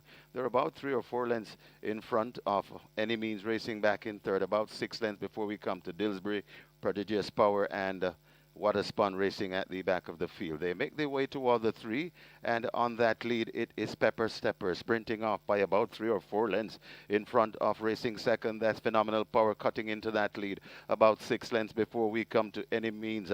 You can forget about the rest. They're 8 lengths away. That's Dillsbury, Prodigious Power, and Water Spun. They're at the top of the lane, and now Phenomenal Power press the gas, and Phenomenal Power goes away from this field and looks to have this field conquered.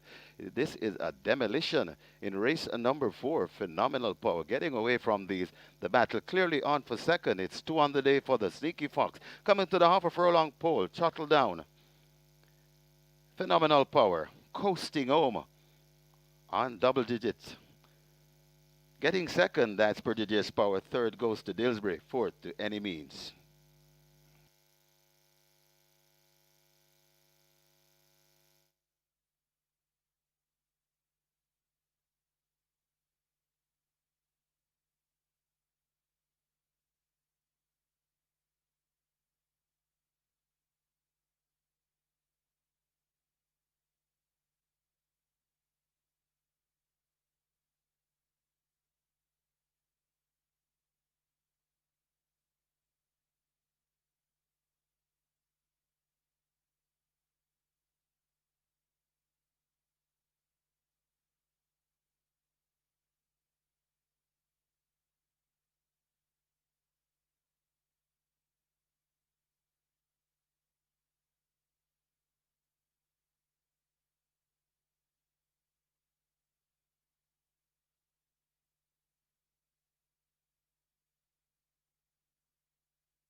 So it's an ACK stable exacta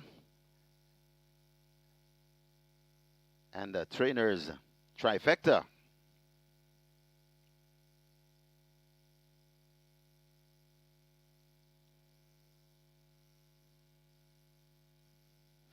And the winners enclosure, the unofficial winner of race number 4, number 7, Phenomenal Power, making an auspicious debut. A 2-year-old Dark Bay Colt by Violence, Drinking Dixie by Quality Road, bred 2025 Determined Studs. ACK Stables, the winning owner, they had the exacta. Winning trainer Anthony Baba Nunes with the trifecta. Winning rider, that is the Sneaky Fox Roman with a double. And he's sponsored by True Shake Nutrition Shake. Winning groom Ian Winter. Second, a number 3, Prodigious Power. A third, number 6, Dillsbury. Fourth, a number 5, Any Means. Final time for 5.5 furlongs, 107 and 1.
5.5 furlong, they're off and racing. Prodigious Power misses it and is racing at the back of the field as a Phenomenal Power and a Pepper Stepper. Pepper Stepper goes on from Phenomenal Power. They're about 3 or 4 lengths in front of Any Means racing back in third, about 6 lengths before we come to Dillsbury, Prodigious Power, and Water Spun racing at the back of the field. They make their way toward the 3, and on that lead, it is Pepper Stepper sprinting off by about 3 or 4 lengths in front of racing second. That's Phenomenal Power cutting into that lead about 6 lengths before we come to Any Means. You can forget about the rest. They're 8 lengths away. That's Dillsbury, Prodigious Power, and Water Spun. They're at the top of the lane, and now Phenomenal Power press the gas, and Phenomenal Power goes away from this field and looks to have this field conquered. This is a demolition in race number 4. Phenomenal Power getting away from these. The battle clearly on for second. It's 2 on the day for the Sneaky Fox. Coming to the half a furlong pole, throttle down. Phenomenal Power coasting home on double digits. Getting second, that's Prodigious Power. Third goes to Dillsbury. Fourth to Any Means.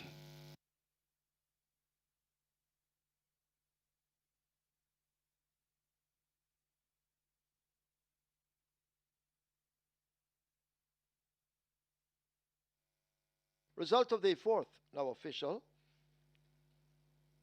Horses to the testing barn, 4, Water Spun, 7, Phenomenal Power. 4 and 7 go to be tested.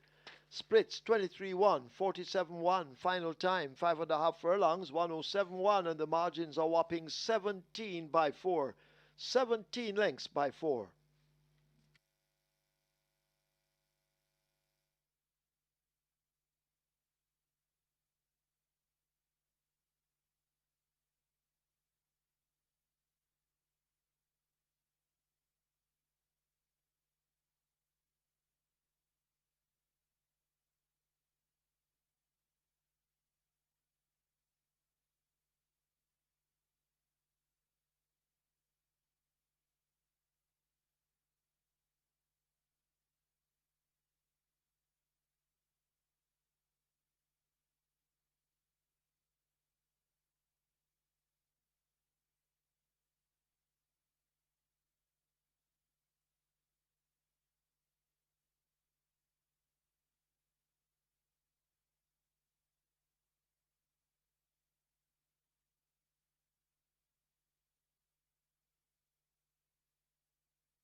Attention, please. Race 3, one big argument, make the claim void. Void the claim for number 1 big argument in the third event.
On to race number 5, and it's another case of one-way traffic on a horse here in terms of the fixed odds betting, and it's number 7, Nebuchadnezzar, opened at $2. Well backed. Well, it was lingering at about $1.30 earlier. Bet all the way down to $1.05 now. Nebuchadnezzar is by far the best back runner at the fixed odds winner to race number 5, pretty much to the exclusion of all others. Everything else is at a big price. It's all number 7, Nebuchadnezzar, $1.05. That's by far the best back runner here at the fixed odds window, and pretty much the only one getting support. Good luck for race number 5.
Horses take the track for the 5th. It's a maiden condition race for native bred 3-year-olds, a distance 1,000 meters or 5 furlongs straight.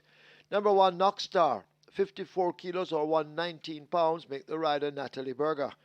Natalie Berger rides 1, Knockstar. 2, Raging River, 53 or 117.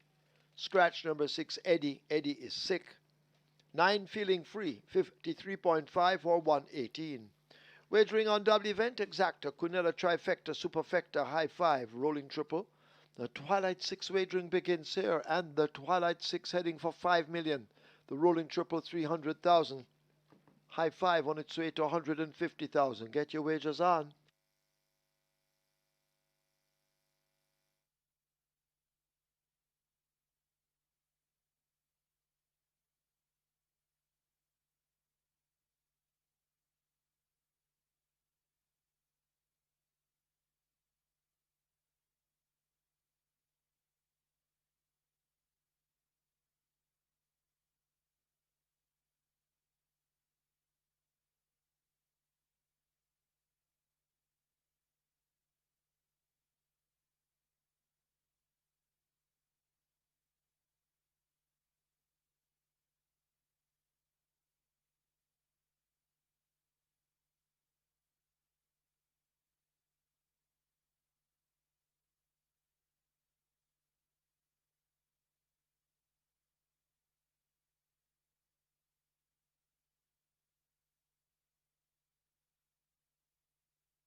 So Phenomenal Power makes a much anticipated debut and gets the job done in fine style, 70 lengths.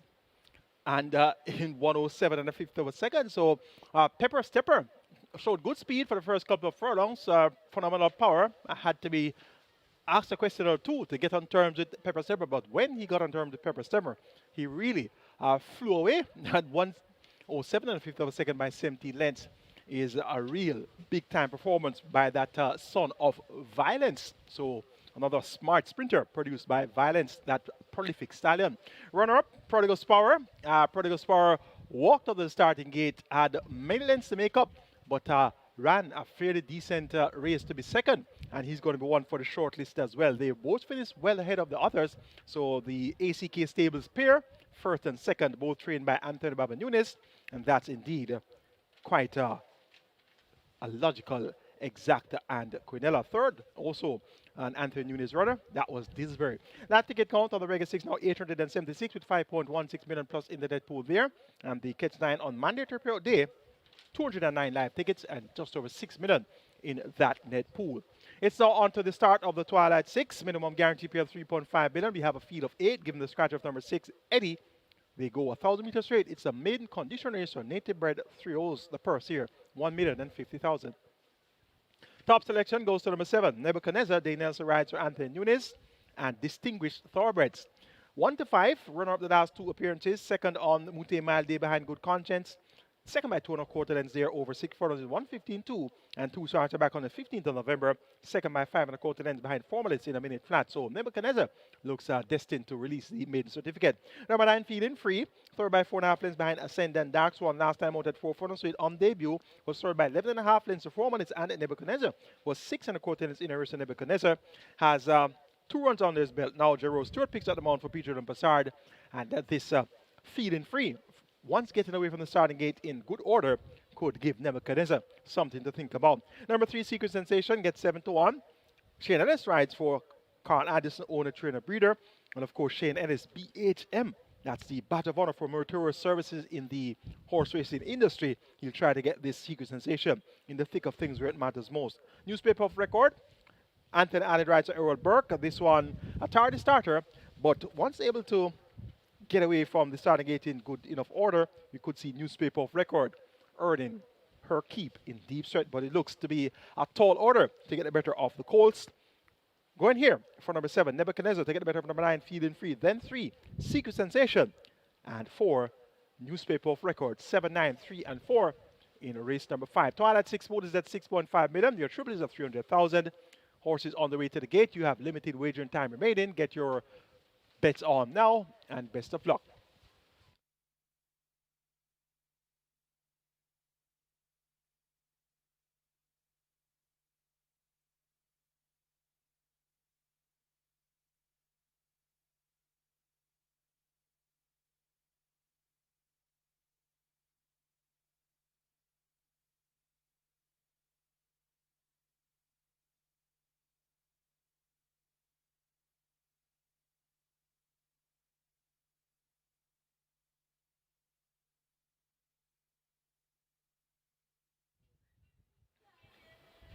We have updates for you in the quarterly championship. That's the Wayne DeCosta OD quarterly championship. We're at the section of trainers with less than 9 horses, and we went through this group already. Philip Eddard leads from Sacklin Roman. On to the next section, trainer between 9 and 15 horses. Leading is Adrian Prince, 5 wins, 5 seconds, 2/3 from 23 starters. Win percentage 22, top 3, 52%, and 3.8 million in purse. Orange Ride Derby has 2 wins, 3 seconds, 1/3 from 16 starters. Win percentage 13, top 3, 38%, and 1.4 million. Robert French has 2 wins, 2 seconds, 1/3 from 8 starters. Win percentage 25, top 3, 63%, and 1.3 million in earnings. Ray Phillips, 2 wins, 1/3 from 7 starters, represented 29, top 3, 43%, and 1.1 million earned. Colin Ferguson runs off the group, 2 wins from 8 starters, 25% in the win and top 3 columns, and the purse earnings there, 901,000.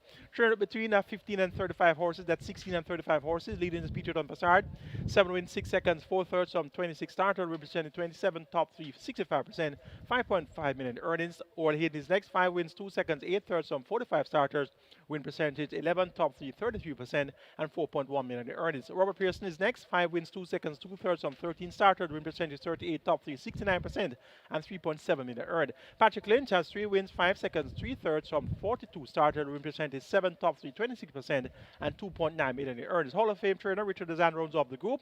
3 wins, 3 seconds, 5/3 from 15 started, win percentage 20, top 3, 73%, and 5.5 million in purse earnings. Trainer with more than 35 horses, leading to Jason Acosta, 17 wins, 10 seconds, 8/3 from 91 started, win percentage 19, top 3, 38%, 15.3 million in earnings. Anthony Nunes has 11 wins, 8 seconds, 12/3 from 75 started, win percentage 15, top 3, 41%, and 9.9 million in purse earnings there.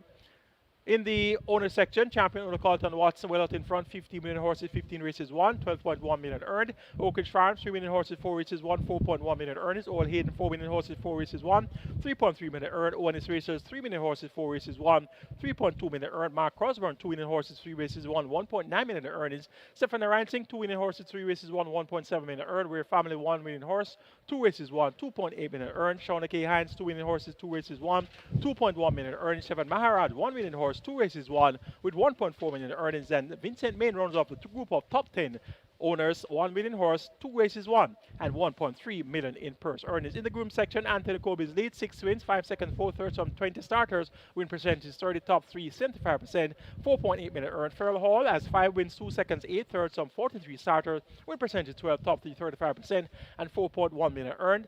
Tariq Taylor, 5 wins, 3 seconds, 5/3 from 26 starters, 19% in the win column, 50% in the top 3, and 3.9 million earned. Jason White is next with 4 wins, 3 seconds, 2/3 from 11 starters, win percentage 36, top 3, 82%, and 2.8 million in earnings. And Christo Anthony rounds off the group, 3 wins, 2 seconds from 15 starters, win percentage 20, top 3, 33%, and 3 million in purse earnings. That's your quarterly championship update, the Wayne Costo, the quarterly championship update.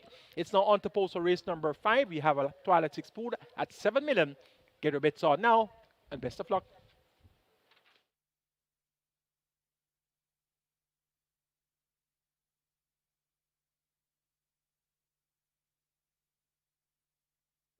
In front of the gates, you need to get your wagering in now, as the Twilight 6 is now arriving at a 7 million and the rolling triple heads for 400,000. High 5 on its way to 250,000. Loading up will begin very shortly. Just waiting on newspaper of record to get to the gate with Anthony Allen. 7 Nebuchadnezzar with Dane Nelson, the 1 to 5 favorite.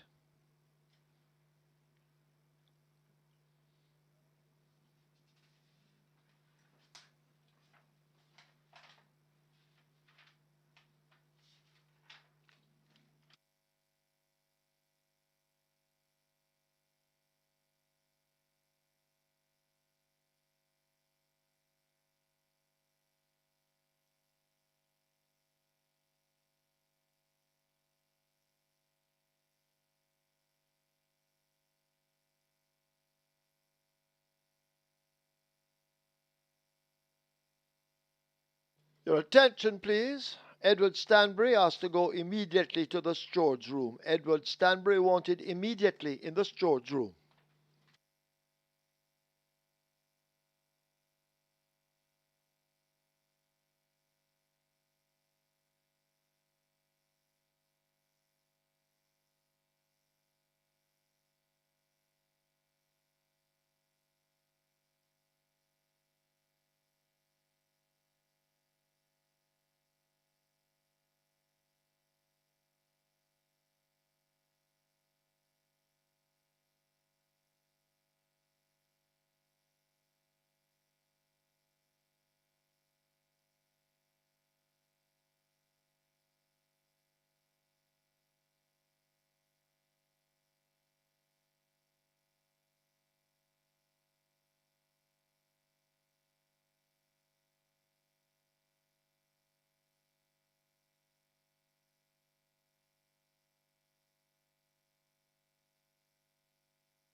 Twilight 6 approaching $8 million. Twilight 6 on its way to $8 million. The rolling triple approaching 450,000. High five pool getting close to 300,000. Get your bets on. Loading up, about to start.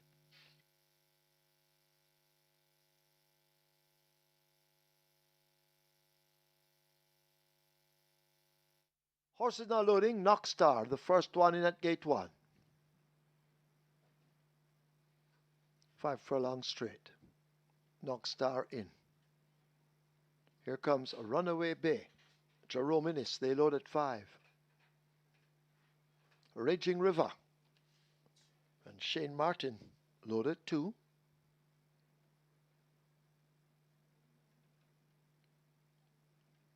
Feeling Free.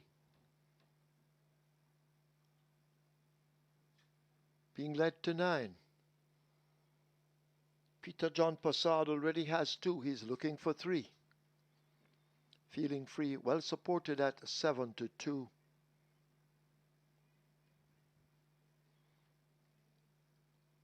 So rider coming off Feeling Free as they try to load that one, gate 9.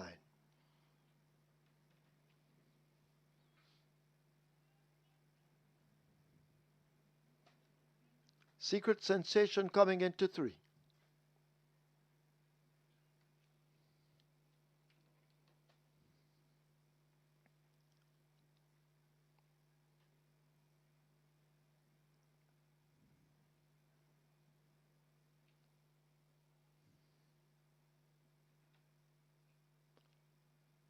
Bellona, they try with that 8. Matthew Bennett.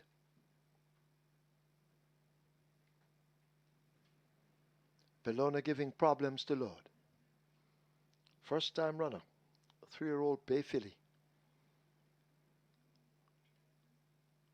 Bellona looks to be in. Not many remain out. Here's the favorite, Nebuchadnezzar. Dane Nelson. A newspaper of record now coming into 4. Field of 9.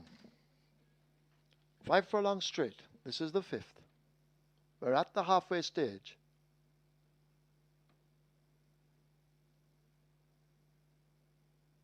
They're off. Nebuchadnezzar gets a good start. Raging River went miles wide, taking Knockstar with him. They're over on the far side. Runaway Bay is showing some good early dash as well, and Runaway Bay looks to have the overall lead. Nebuchadnezzar in a handy spot. In the center, that appears to be a Secret Sensation, also running quickly. Newspaper of Record in the red cap just in behind them, but they make their way toward the final quarter, and it is a Runaway Bay attempting to run away from them. The favorite Nebuchadnezzar has work to do. Secret Sensation, the rider, also becoming very busy. Newspaper of Record is shaken up in the red cap, but it's a Runaway Bay continuing to elude Nebuchadnezzar, the closest pursuer, now finding top stride. Runaway Bay under the right-hand stick. Here is Nebuchadnezzar now bearing down on the outside. Runaway Bay hanging tough. Nebuchadnezzar pulling alongside. Nebuchadnezzar now grabs the lead from Runaway Bay, continuing the fight, but Nebuchadnezzar comes away to win under Magnificent Day Nelson. Runaway Bay second. Secret Sensation third. Feeling Free fourth. Newspaper of Record is fifth.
Right away, we have a Stewards inquiry. They're looking at the start. Please hold all tickets. Stewards inquiry.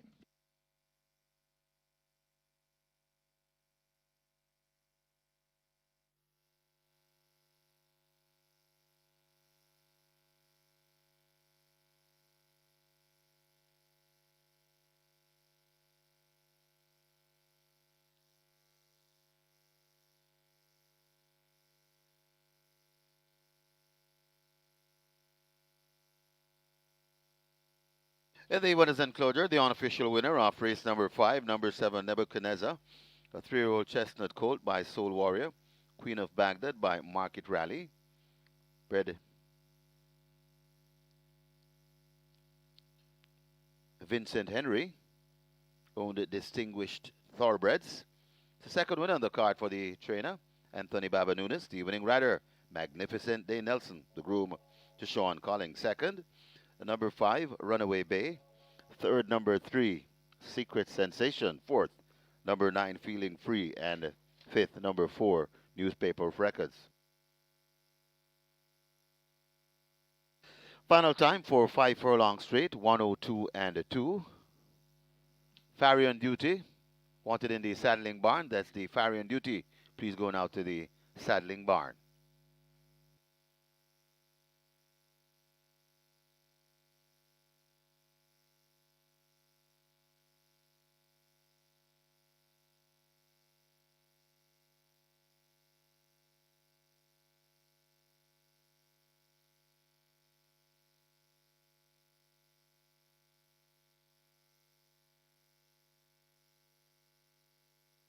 Natalie Berger and Shane Martin, both wanted in the Stewards room. Natalie Berger, Shane Martin, you're wanted in the Stewards room.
They're off.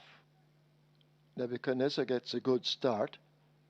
Raging River went miles wide, taking Knox Star with him.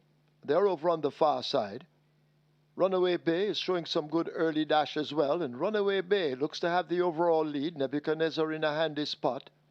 In the center, that appears to be a Secret Sensation, also running quickly. Newspaper of Record in the red cap just in behind them, but they make their way toward the final quarter, and it is a Runaway Bay attempting to run away from them. The favorite Nebuchadnezzar has work to do. Secret Sensation, the rider, also becoming very busy. Newspaper of Record is shaken up in the red cap, but it's a Runaway Bay continuing to elude Nebuchadnezzar, the closest pursuer, now finding top stride. Runaway Bay under the right-hand stick. Here is Nebuchadnezzar now bearing down on the outside. Runaway Bay hanging tough. Nebuchadnezzar pulling alongside. Nebuchadnezzar now grabs the lead from Runaway Bay, continuing the fight, but Nebuchadnezzar comes away to win under Magnificent Day Nelson. Runaway Bay second. Secret Sensation third. Feeling Free fourth. Newspaper of Record is fifth. And after the Stewards inquiry, there will be no change to the order of finish.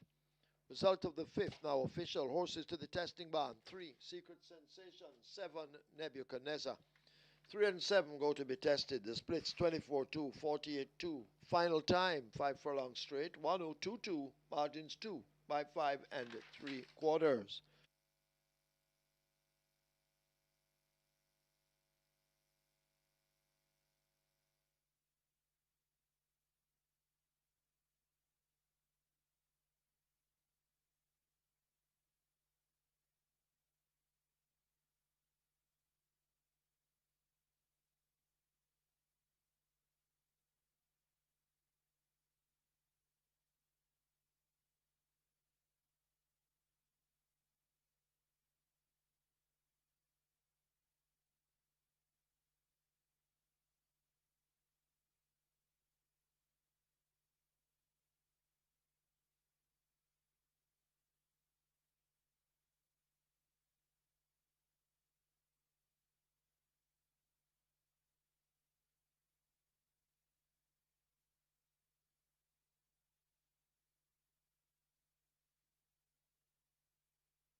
So coming up tomorrow, on the mandatory payout side of things at Caymanas Park, mandatory payout on the strike for tomorrow here at Caymanas Park, and going forward on the 20th of December at Caymanas Park, it's the Play Spot 8. On the 21st, it's the early 5-star. On the 26th, it's the Reggae 6. And on the 27th, it's the Quick 4. Mandatory payouts coming your way. Starting tomorrow, it's the Strike 4 here at Caymanas Park. And later on at Charlestown, well worth repeating, the carryover in the CT6, a massive one, in excess of 313,000, and a massive single winner bonus attached to the CT6 in excess 670,000. That's later on at Charlestown. On the CT6 starting in race number 2. Race 1 starts first post at 7 p.m. sharp.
On to race number 6 here, and with the scratch of number 2, Summer Palace, there are really 2 horses that are taking the money here, and that's number 1, Dreamer's Corner, currently at $1.55, and number 6, Ascend. Ascend is actually a 3-5 favorite in the tote, currently at $1.50 at the fixed odds winner. So the 2 favorites, first and second favorite in the tote, number 1, Dreamer's Corner, and number 6, Ascend. Those are the 2 that are taking the money here at the fixed odds winner. Dreamer's Corner and Ascend. Good luck for race number 6.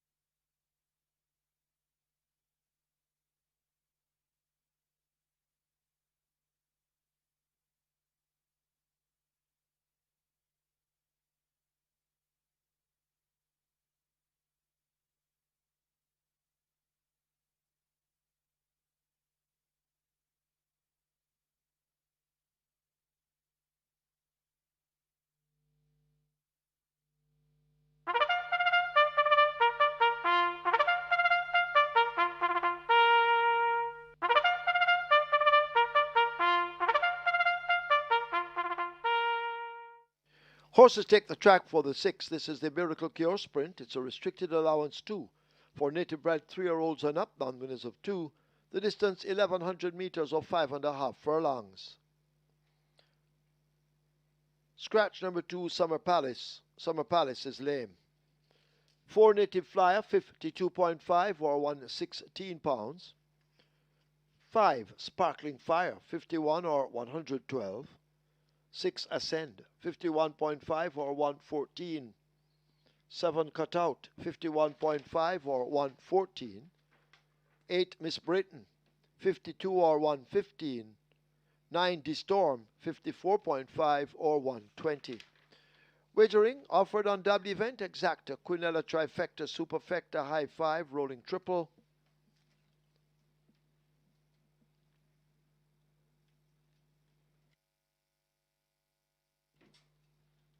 Late 5 Star, heading for 500,000. Runners make their way to post. Get your wagers on.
It's now time for the Miracle Cure Sprint. On your monitor right now is a photo of Miracle Cure, champion sprinter 1998, owned by Dr. Paul Wright OD, trained Philippiano OD, jockey on board the Wesley Calvert Henry, and Miracle Cure was the 1998 winner of the Red Stripe Caribbean Sprint Championship, a great event, and that was a blanket finish with Emilio Bimba Rodriguez aboard.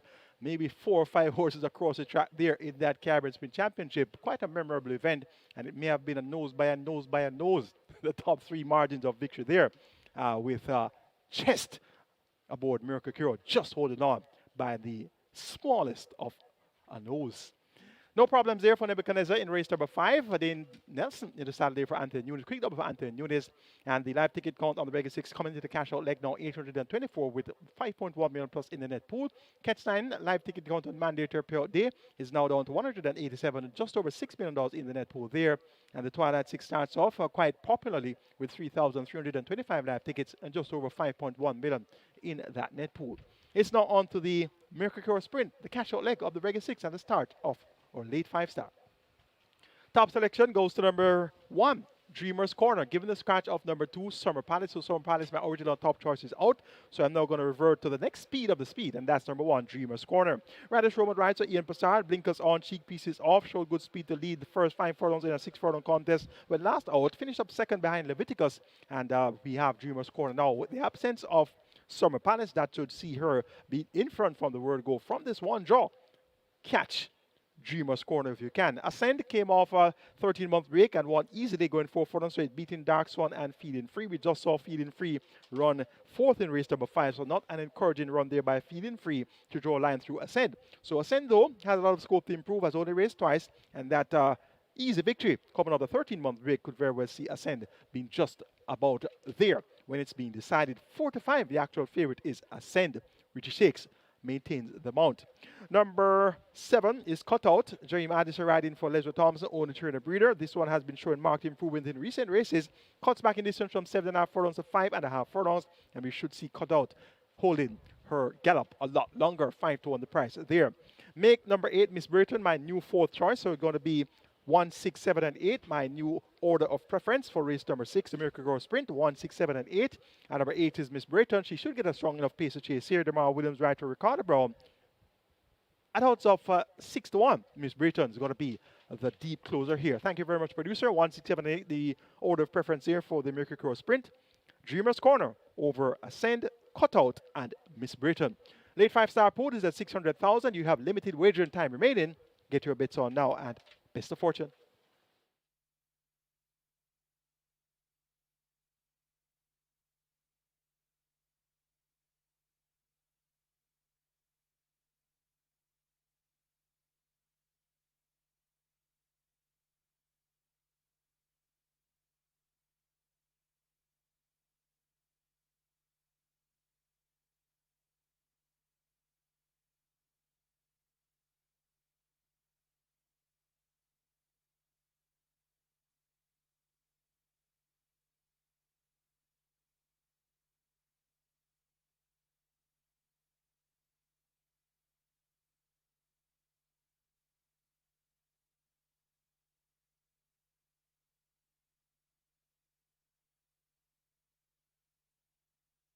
Horses loading, loading for the 6, the Miracle Cure Sprint. She is my dream, the first one to load. Late 5-star heading to 750,000. High 5 has gone past 200,000, heads to 250,000. Native Flyer joins at 4. Sparkling Fire lining up for 5.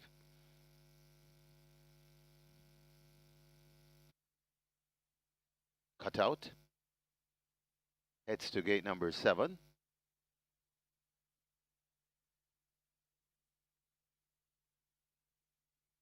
Cutout goes in, so half of the field already in. D-Storm, pull to gate 9.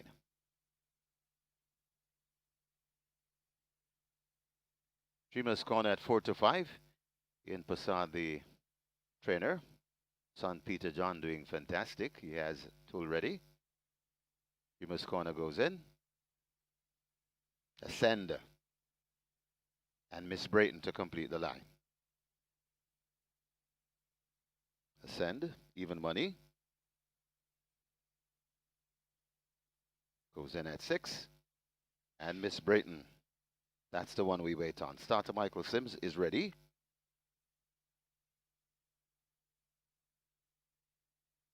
Miss Brayton hesitates. Coaxed into gate number 8.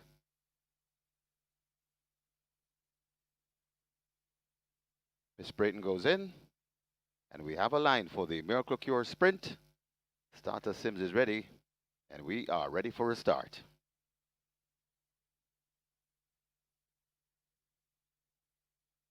Often racing. Not a bad line. Ascend though. Outsped. Left at the back early. Dreamer's Corner. Not messing around in Dreamer's Corner. Along with She Is My Dream. There goes Cutout tearing down on the outside. Right against the rail. That's Native Flyer. Joined on the outside by Sparkling Fire. Then comes Ascend recovering. Miss Brayton is back there and D-Storm narrowly at the back of the field. They head toward the 3, and it is on that lead, Dreamer's Corner. Cutout tackling on the outside. Dreamer's Corner, Cutout. These two has speed. Cutout looks to just point from Dreamer's Corner. Right there too. She Is My Dream.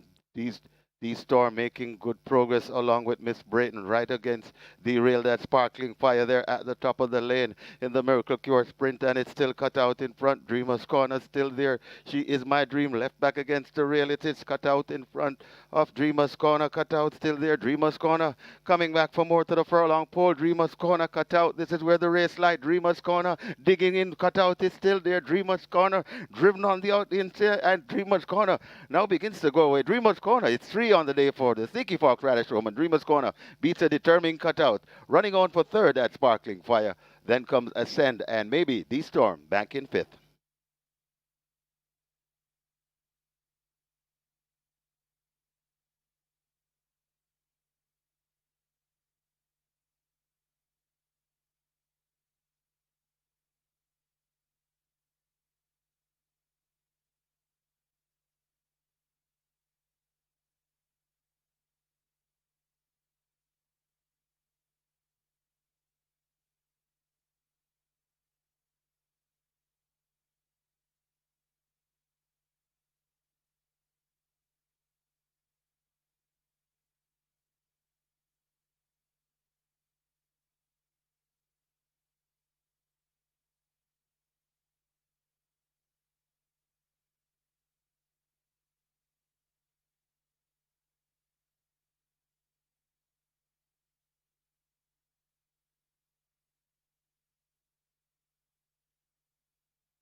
So the training combination of father-son, Peter John and Ian Passard, they have 3 on the card thus far from 6 races. Congratulations, Peter John and Ian Passard. In the winner's enclosure, the unofficial winner of race number 6, the Miracle Cure Sprint. Number 1, Dreamer's Corner, a 3-year-old bay filly by Successful Native. Dream Point by Sweet Southern Saint. Red Karn Prasad owned PJK team. Train Ian Prasad. It's 3 on the day for the champion jockey Radish, the Sneaky Fox Roman. And of course, he's powered by True Shake, Nutrition Shake. Winning groom, Dunstan Bramwell. Second, number 7, Cutout. Third, number 4, Native Flyer. Fourth, number 6, Ascend. And fifth, number 9, D Storm. Final time for 5.5 furlongs, 109 and 4.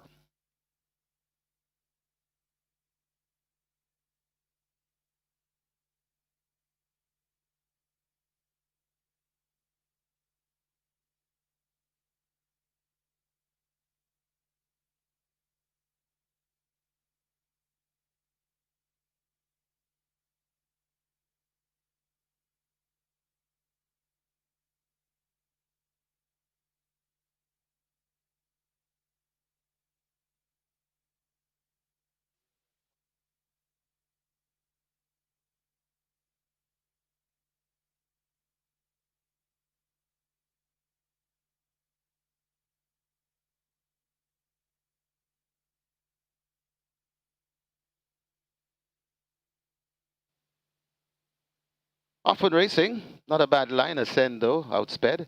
Left at the back early, Dreamer's Corner, not messing around in Dreamer's Corner, along with She Is My Dream. There goes Cutout, tearing down on the outside. Right against the rail, that's Native Flyer, joined on the outside by Sparkling Fire. Then comes Ascend recovering. Miss Brayton is back there, and D Storm narrowly at the back of the field. They head towards the 3, and it is on that lead, Dreamer's Corner. Cutout tackling on the outside. Dreamer's Corner, Cutout. These two has speed. Cutout looks to just point from Dreamer's Corner. Right there too. She Is My Dream.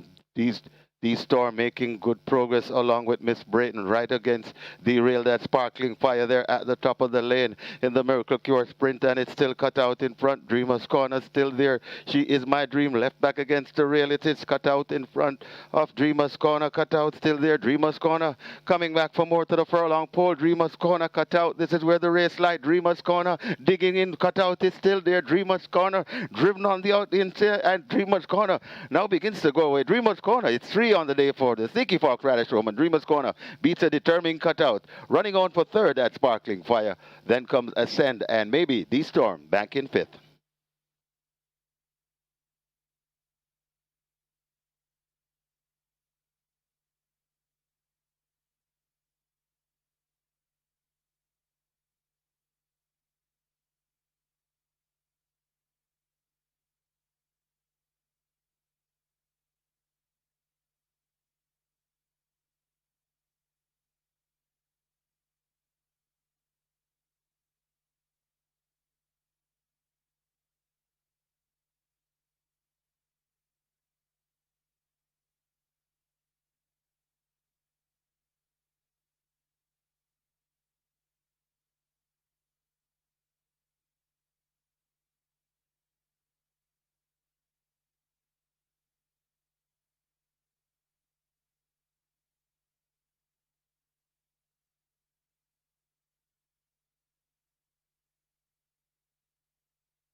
Result of day 6 now official. Horses today a testing bound. 1, Dreamer's Corner. 7, Cutout. 1 and 7. Both go to be tested. The splits were 23-4 by 49. They raced 5.5 furlongs and 109.4 in the margins, 2 and a quarter by 1.5.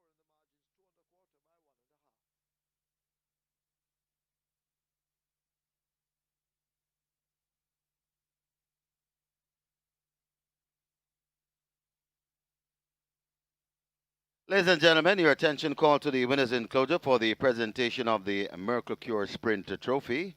Making the presentation, Dr. Jason Wright, and he presents to hot trainer Peter John Prasad for PJK team. Also in the presentation party, the Cook Food Special, Dr. Paul Wright. Congratulations to the winning connections, race number 6, the Mercure Sprint Trophy.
No problems there for the top selection at Dreamer's Corner. Getting the inside run from the start was hackled by a cutout midway the contest. Cutout actually took lead at the top of the lane, but then Radish Roman got down to business, got serious aboard Dreamer's Corner. Dreamer's Corner appeared to be trying to bolt somewhat with the blinkers fitted for the first time, so quite noticeable that Radish Roman rode a very competent race there. Took Dreamer's Corner around the bend. Was good that Cutout was on her outside, and Cutout helped to carry Dreamer's Corner around the corner. Went straight up and settling down to the task at hand.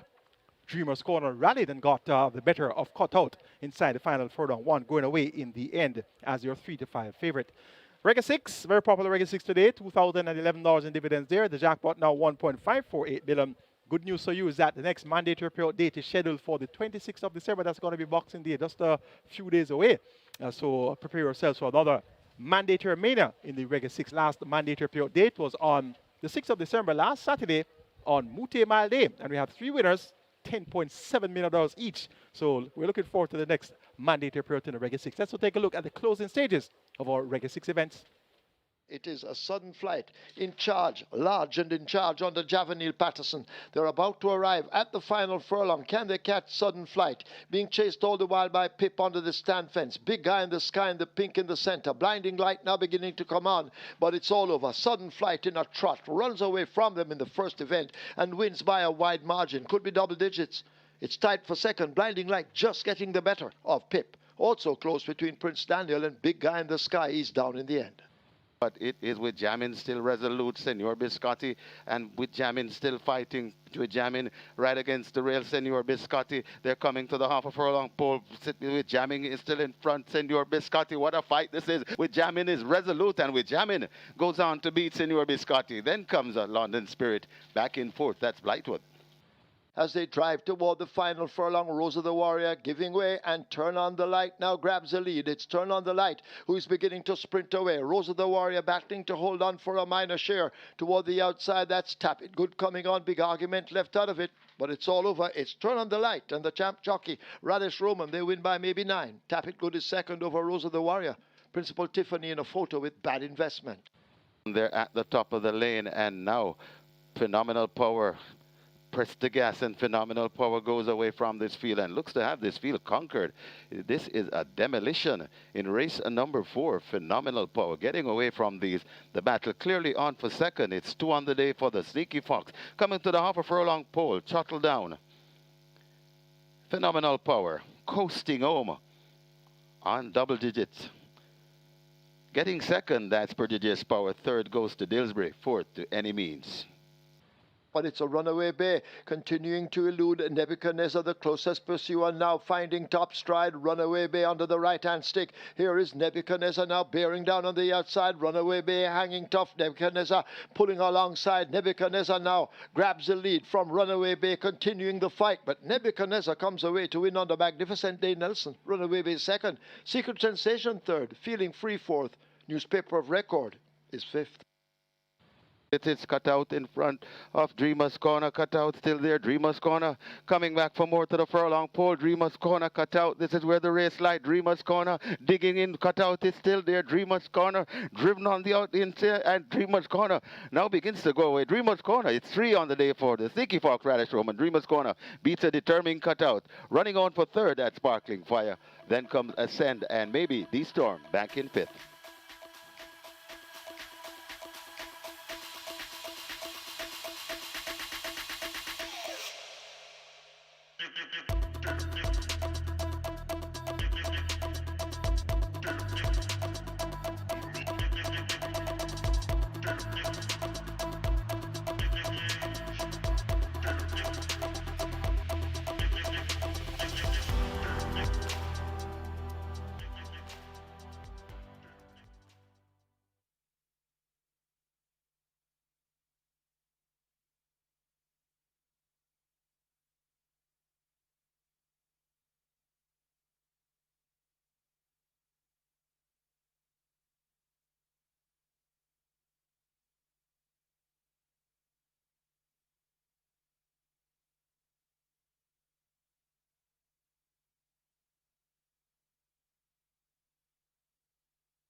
Horses take the track for the 7th. It's a restricted allowance 4 for native bred 4-year-olds and up, non-winners of 3, and imported 4-year-olds and up, non-winners of 2.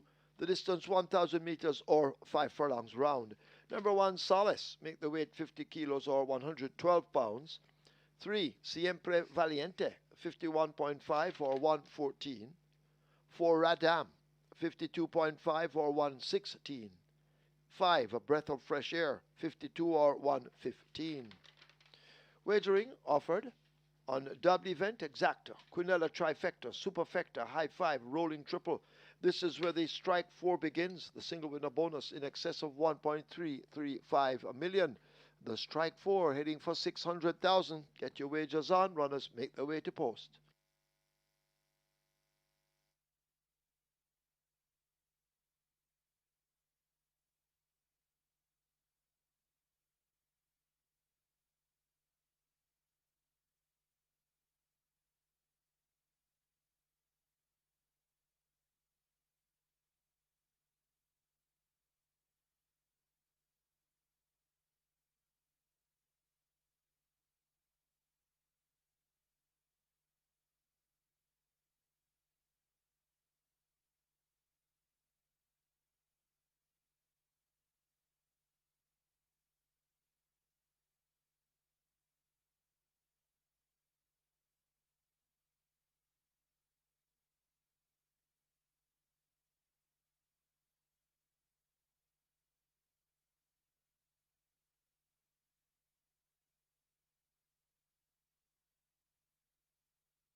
It's now time for the start of the strike 4. Minimum guarantee paid $500,000. Jackpot over 1.335 million.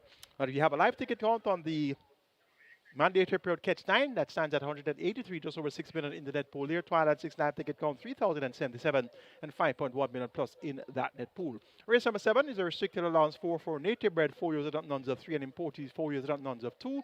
The purse here 780,000. They go 1,000 meters around or 5 furlongs round.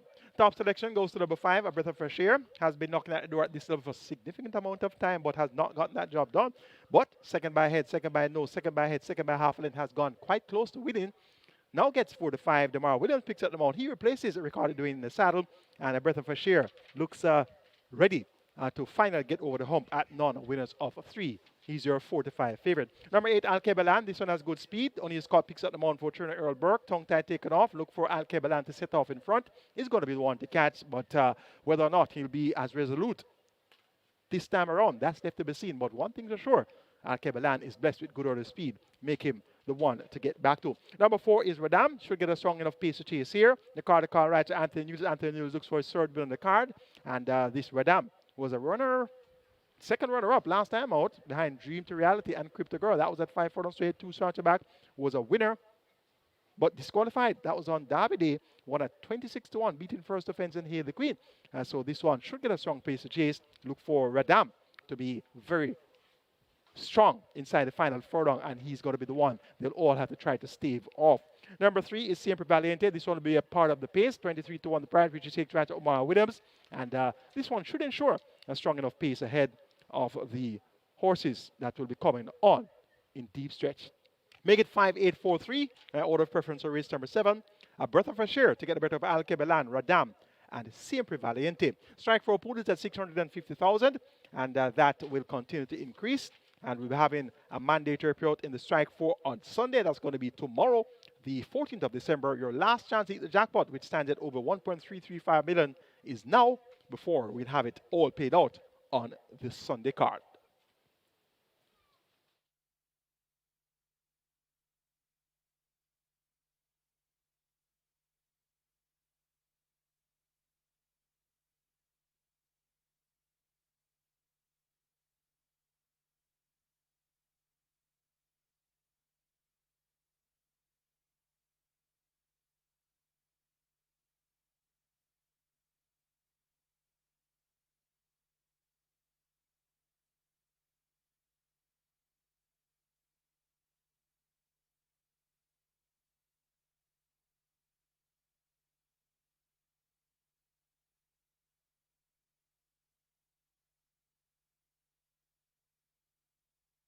Runners arriving at the post, race number 7. This is where the strike 4 begins, and the strike 4 pool heads to 800,000. So we're getting close to $1 million in the strike 4 pool.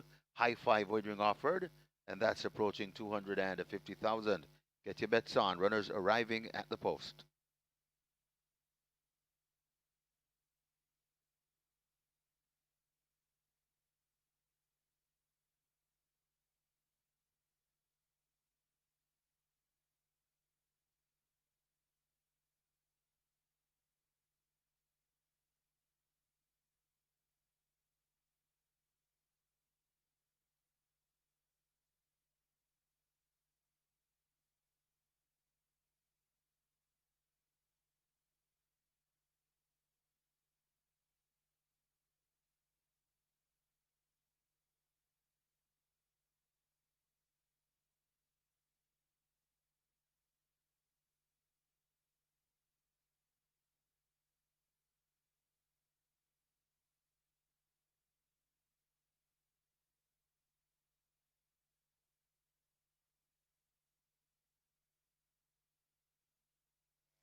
They've closed up the front of the gates as they prepare to load for this, the 7th event. And the strike 4 heads toward 800,000. High 5 on its way to 300,000.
Horses loading, sipping on sunshine, the first one in. Siempre Valiente follows.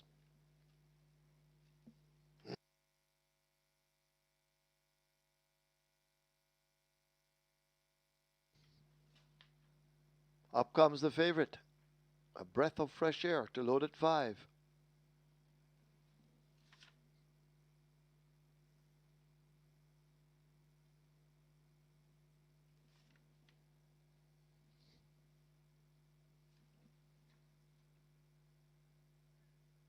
Tornado Steel loads at 6. Radish Roman has 3 wins. He's looking for 4. Gelroy will be next at 7. Solace walking toward 1.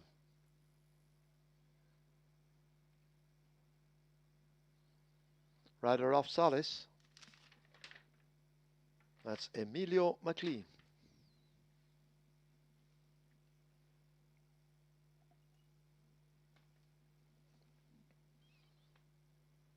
They try with Alkebulan.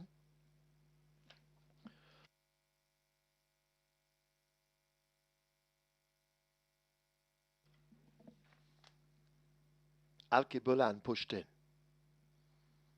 2 to load. Radam. Anthony Nunes looking for 3 wins. Bobby Too Bad heading to 9. Radam to 4. Both in at the same time. Field in line. This is the 7th. 5 furlongs round. A quick dash.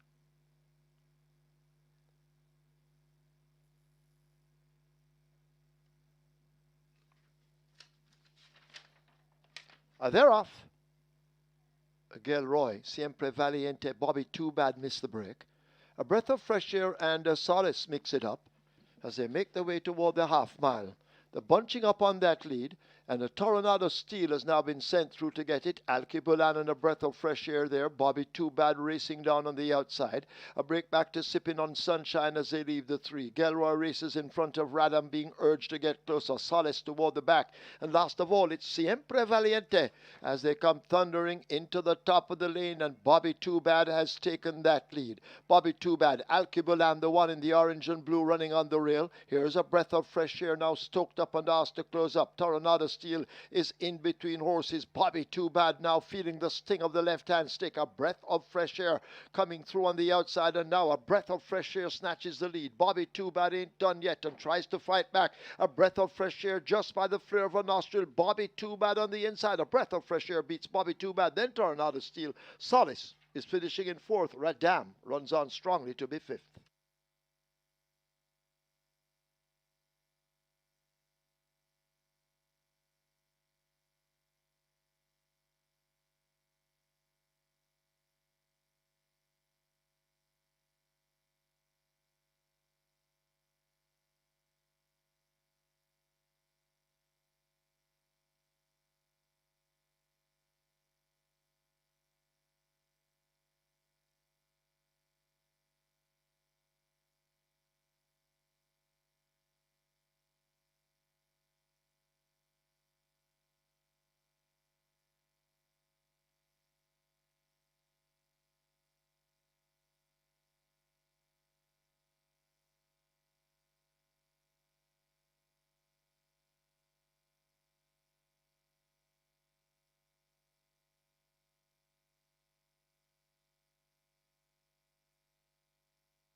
And right away, there's a George inquiry. George looking at an incident, leaving the 800-meter point. Please hold all tickets. George inquiry.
They're off. Gilroy, Siempre Valiente, Bobby Too Bad missed the break. A breath of fresh air and Solace mix it up as they make their way toward the half mile.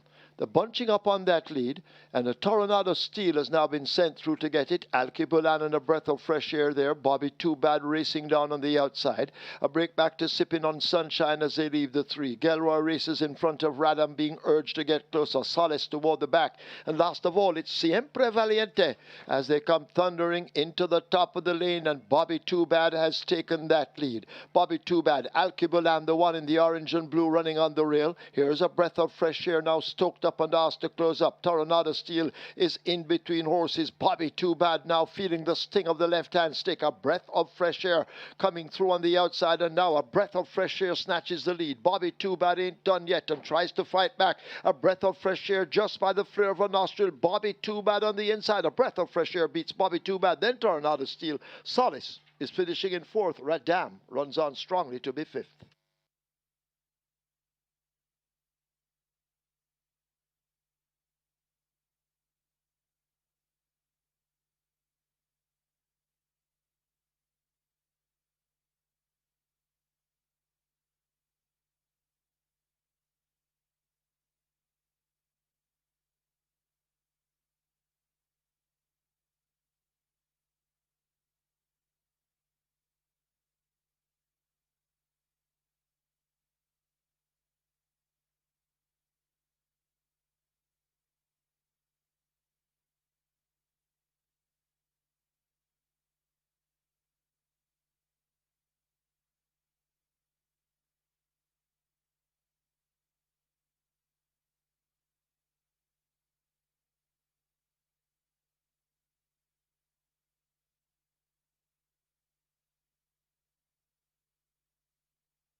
And after this George inquiry, there will be no change. No change to the order of finish.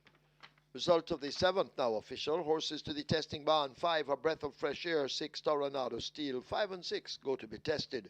The splits 24-2 by 49-2. 5 furlongs round. Raced in 103 flat. The margins a neck by 2.5.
Race. Race number 8 here at number 2, Lockdown, currently at 253 to 2 favorite here. So Lockdown is one that is getting the attention, along with a few others, but it's mainly Lockdown. Then there is number 7, Hazelnut, currently at $3, Danka at $4, and Wayne's Cherry Link at $3. That's where the betting is really taking place. So it's pretty much spread out here, and not too far off from how the total is in terms of how the betting is taking place. But it is number 2, Lockdown, 250. Best back run at the fixed odds winners for race number 8. Good luck.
Horses take the track for the 8th.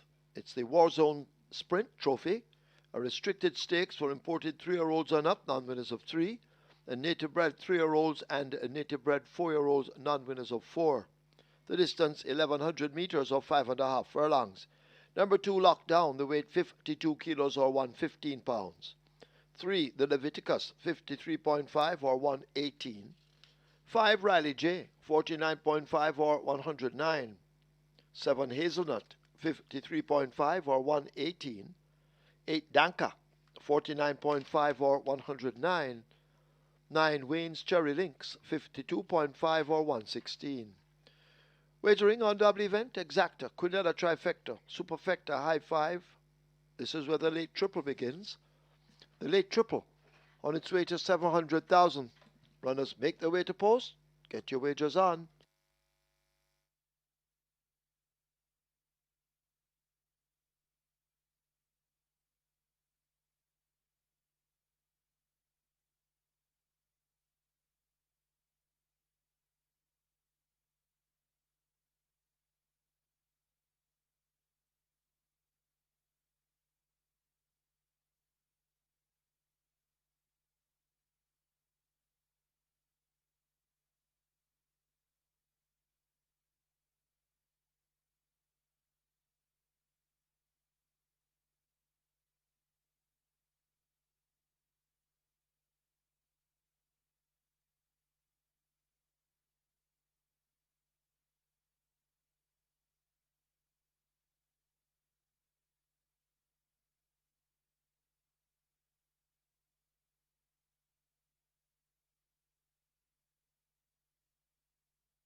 Warzone Sprint Trophy. On your monitor right, there was a photo of Warzone, Horse of the Year, and Triple Crown winner in 1996, owned by Mr. Edmund Thomas, trained by Wayne Costo D. Jockey on board there, Andrew Nararamjeet.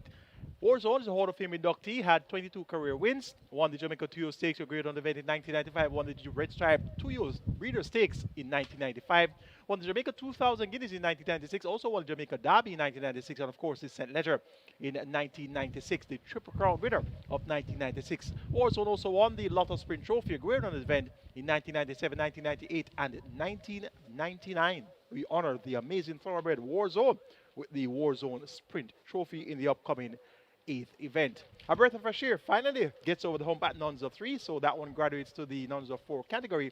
They make that Demar Williams in the Saturday 4 third of Philip Lee, and that was a fine ride by Demar Williams, and indeed he got the job done there in that final drive to the wire. Live ticket count on the mandatory period catch time 163 with just over 6 million in the net pool, and the Twilight 6.5 ticket count now down to 2,744 with net pool there of 5.1 million. It's time for the final triple. Minimum guaranteed payout 400,000. Already wagered 750,000. Race 8 is next, and this is the Warzone Sprint Trophy. Let's take a look. Top selection is number 8, Danka. Third last time out, beat behind Wayne's Terrorlings. That was at 5 furlong straight. Now comes around the bend at 5.5 furlong. Better suited to ride in the bends is this Danka. Terje Sekou maintains the mount for the third consecutive occasion for Hall of Fame trainer Richard Azan. Richard Azan has 2 entries here, Danka and Hazelnut. They're both owned by Naya. Number 9 is Wayne's Terrorlings. Impressive winner last time out, going 5 furlong straight, made it all the running in 59.4. Now comes around the bend. Should be equal effective right at the bends. Look forward to another big effort here from Wayne's Terrorlings. Number 2, Lockdown, will get a strong pace to chase. Demar Williams look for the quick double. He rides for Howard Jagai and Bombay Stud Farm. This Lockdown clearly is going to be the one to save off in deep stretch. And number 7, Hazelnut, stable weight of Danka should be prominent throughout as well. Make it 8-9-2-7 in the Warzone Sprint Trophy. Danka over Wayne's Terrorlings, Lockdown, and Hazelnut.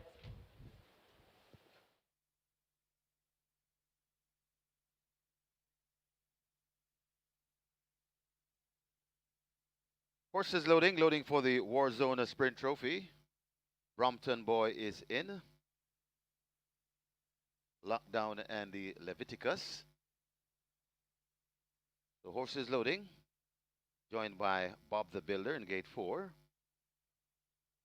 Ralph's Treasure heads to gate number 6. Ralph's Treasure goes in. Danka to gate 8.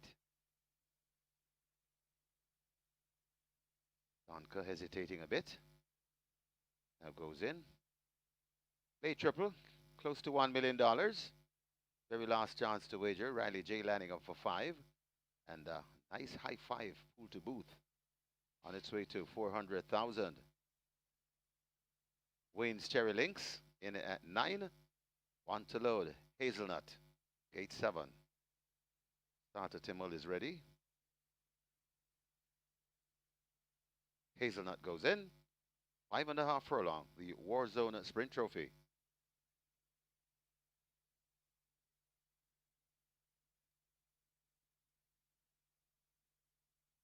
Starter holding them.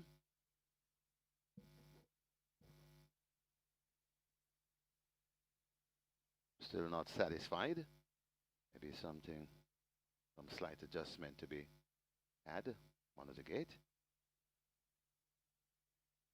Now he's ready. They're off and racing. Hazelnut steps a bit slow and gives the field a kind of huge jump as Danka wants that lead. Also there, that's Ralph's Treasure and the Leviticus. Wayne's Cherry Links rushing down into it. Right against the rail. That is a Lockdown coming out wide. That's Riley J making progress right there too. That's Bob the Builder. Then comes Hazelnut recovering after that break. Then comes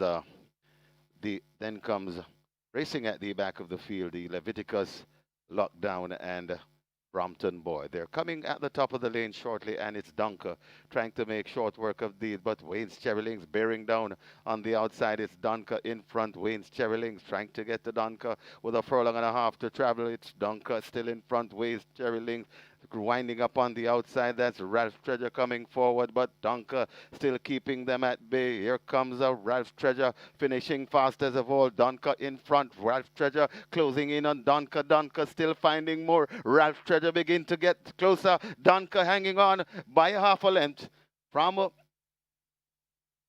Ralph Treasure. Then comes Bob the Builder. Got tight for fourth. Either Riley J or a lockdown.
Your attention, please.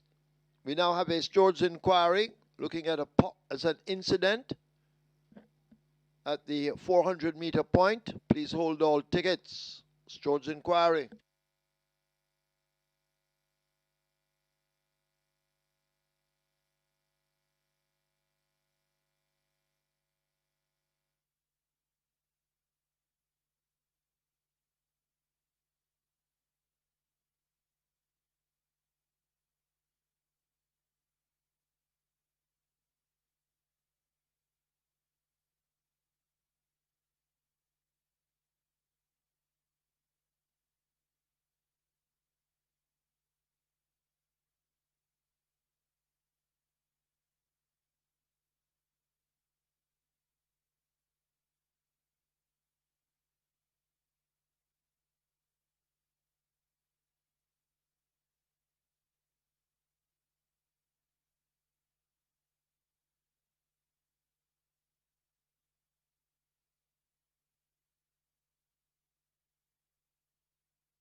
And the winners enclosure, the unofficial winner of race number 8, the Warzone Sprint Trophy, number 8, Donka.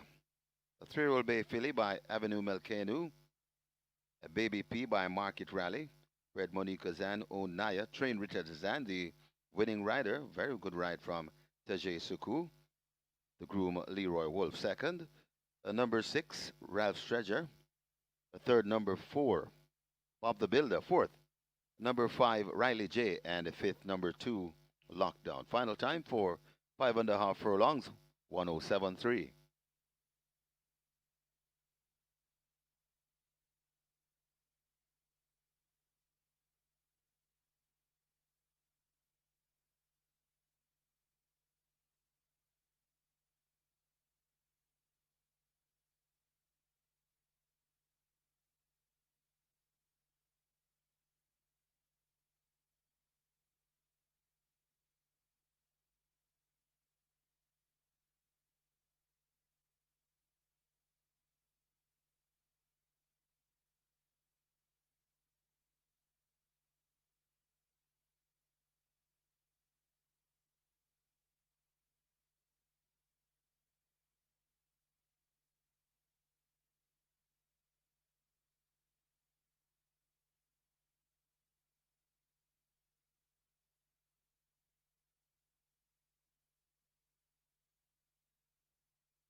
Now he's ready. They're off and racing.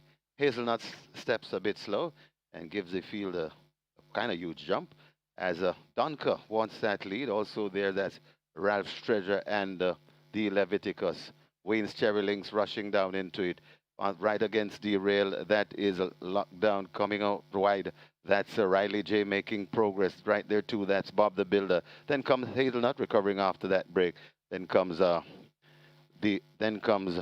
racing at the back of the field, the Leviticus, Lockdown, and Brompton Boy. They're coming at the top of the lane shortly, and it's Dunker trying to make short work of these, but Wayne's Cherrylings bearing down on the outside. It's Dunker in front. Wayne's Cherrylings trying to get to Dunker with a furlong and a half to travel. It's Dunker still in front. Wayne's Cherrylings winding up on the outside. That's Ralph Treasure coming forward, but Dunker still keeping them at bay. Here comes a Ralph Treasure finishing fast as of all. Dunker in front. Ralph Treasure closing in on Dunker. Dunker still finding more. Ralph Treasure begin to get closer. Dunker hanging on by a half a length from Ralph Treasure. Then comes Bob the Builder. Got tied for fourth. Either Riley J or a Lockdown.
And after the store's inquiry, there'll be no change. And ladies and gentlemen, your attention called to the winners enclosure for the presentation of the War Zone Sprint Trophy. Making the presentation, Robert Thomas, and he makes it to Monique Azan representing Naya. Also in the presentation party, the winning trainer, Richard Azan, and the apprentice, Tajay Suku, on a very fine ride. Congratulations to the winning connections. Race number 8, the Warzone Sprint Trophy.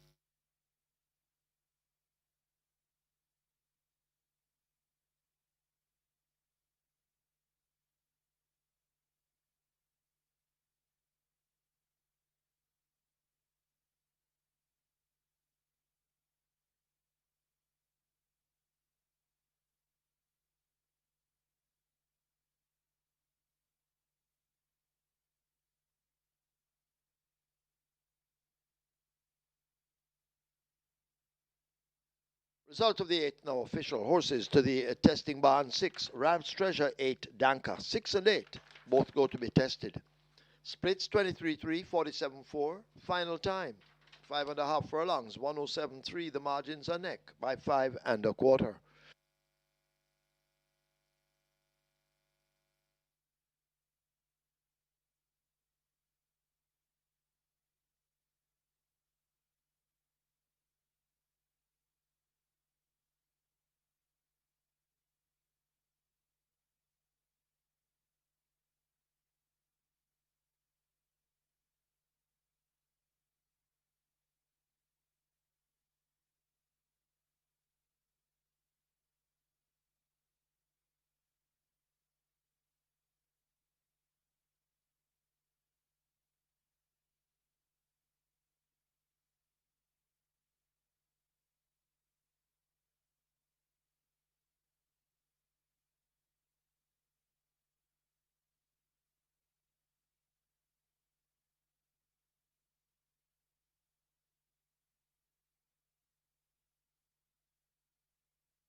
We have a rider change here in the ninth. A rider change here in the ninth. Number 5, Shooting Star, make the rider Shane Richardson.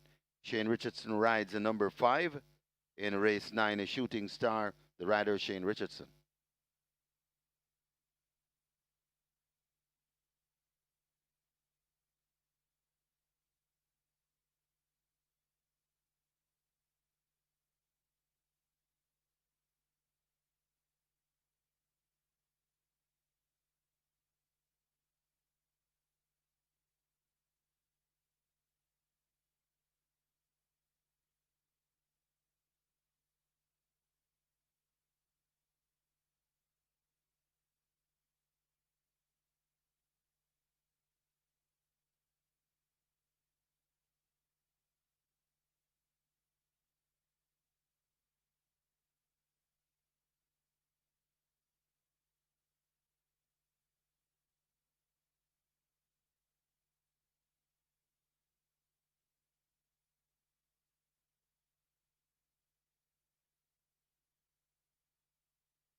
Horses take the track for the 9th. This is the AHWHOFAH sprint, an overnight allowance for 3-year-olds and up. The distance 1,200 meters or 6 furlongs.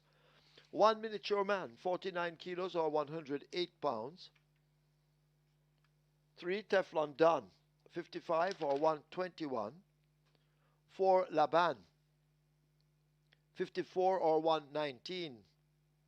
5 Shooting Star, make the rider Shane Richardson. 7 Atlantic Convoy, 54.5 or 120. Wagering offered on double event. This is the late double. Exacta and Trifecta. Runners make their way to post. Get your wagers on.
It's now time for the Awfoh Sprint, and on the monitor right now is a photo of Awfoh, horse of the year 2009, owned by Winston Kong Trainway in the Costo, the jockey on board there, Andrew Ramjeet. Awfoh had 12 career wins, some 21 starts, a winner of the Thornbird Stakes in 2008, won the Caribbean Sprint Championship in 2008 and 2009, won the Gold Cup, a Grade 1 event in 2008 and 2009, won the Lady Gita Trophy, a Grade 1 event in 2009, won the She's on Wheels Trophy, also a Grade 1 event in 2009, and won the Caymanas Park 50th Anniversary Trophy, another Grade 1 event in 2009. We honor the amazing thoroughbred Awfoh with the upcoming feature, the Awfoh Sprint. Live ticket count on the Catch 9 on mandatory appeal, the 124 with just over 6 million in the net pool there. Live ticket count on the Twilight 6, quite popular, 2,217 with just over 5.1 million in that net pool. It's now time for the start of the late double with a feature, the Awfoh Sprint. They go 1,200 meters or 6 furlongs. The purse here is 1.25 million. Top selection goes to number 7, Atlantic Convoy. The Nelson rides were Patrick Lynch and Solomon Sharp, of course, Solomon Sharp, chairman, Supreme Ventures Racing and Entertainment Limited. Atlantic Convoy had a win last season, sometime around December last season, with Dane Nelson aboard. So haven't really seen Atlantic Convoy being in the winner's enclosure as often as backers would like, but it's a year later. Dane Nelson is back in action. Dane Nelson is in the saddle, and the hint should be taken here. 8-5 for Atlantic Convoy. Last time out, ran below expectations at 5-2, sent by 6.5 lengths behind California Crown, Zulu Warrior, and Cookie Day Night. So he's in a rematch with Zulu Warrior. Zulu Warrior is your 2-5 favorite. Drawn post 2. Radish Roman looks for is a fourth win on the card. He rides here for Adrian Prince and ONS Racers. And this Zulu Warrior has shaped nicely since stepping up to overnight allowance, has raced at the level 5 times. Runner up 2 of the last 3, won on the other occasion. That win came over All Machine and Provident. Second by length in that same California Crown event. And Zulu Warrior clearly has what it takes to get the job done. This one, your 1-2 favorite. Number 6 is Major Danger. This one gets 9-1. Little Steadman rider Anthony Nunes. Major Danger has the capabilities of fighting on the finish here, but will have to do it from the head of his scales at 57 kilos. A long weight all round. And Major Danger, I'm expecting him to use his class and earn his keep. At number 5, Shooting Star, notably ridden on the last 2 occasions by Radish Roman. He's opted for the other ONX Research Agent Prince runner, and that's Zulu Warrior, so that hint should be taken as well. Shane Richardson picks up a chance right here, replacing Paul Francis. Visor fitted Shooting Star up in class from the restricted nuns of 4 nuns of 3 company to overnight for the first time, but he is quite capable, and he'll make the grade at overnight in due time, but today may very well not be his day to come out on top. Going 7, 2, 6, and 5 in the Awfoh sprint. Atlantic Convoy to get the better of Zulu Warrior. It's going to be Dane Nelson versus Radish Roman. This should be a keen contest to the finish. For third, make it number 6, Major Danger. For fourth, number 5, Shooting Star. 7, 2, 6, 5 in the Awfoh sprint.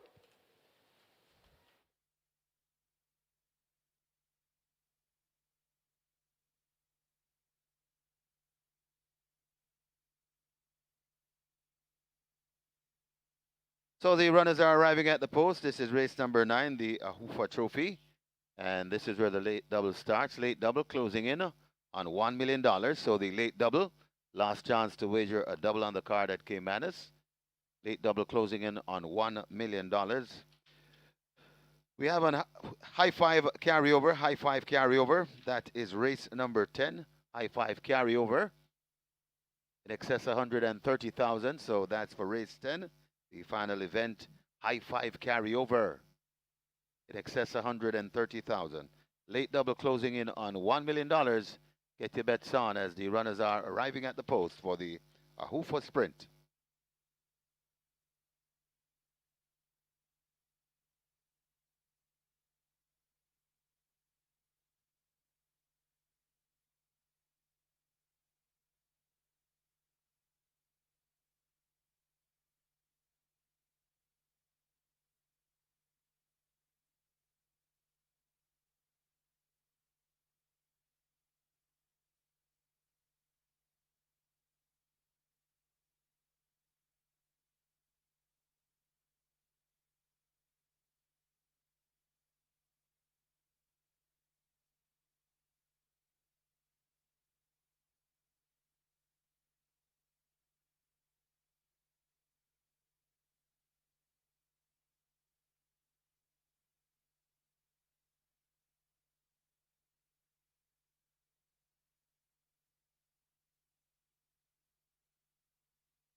They're closing up the front of the gates.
Horse is now loading.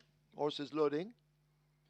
Miniature Man and Abigail Abel, the first to load at 1.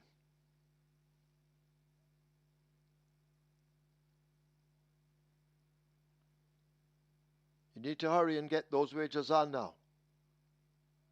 Rider off Zulu Warrior, who loads at 2. That's Radish Roman. He's looking for 4 on the card. Laban goes in at 4. Shooting Star loads at 5.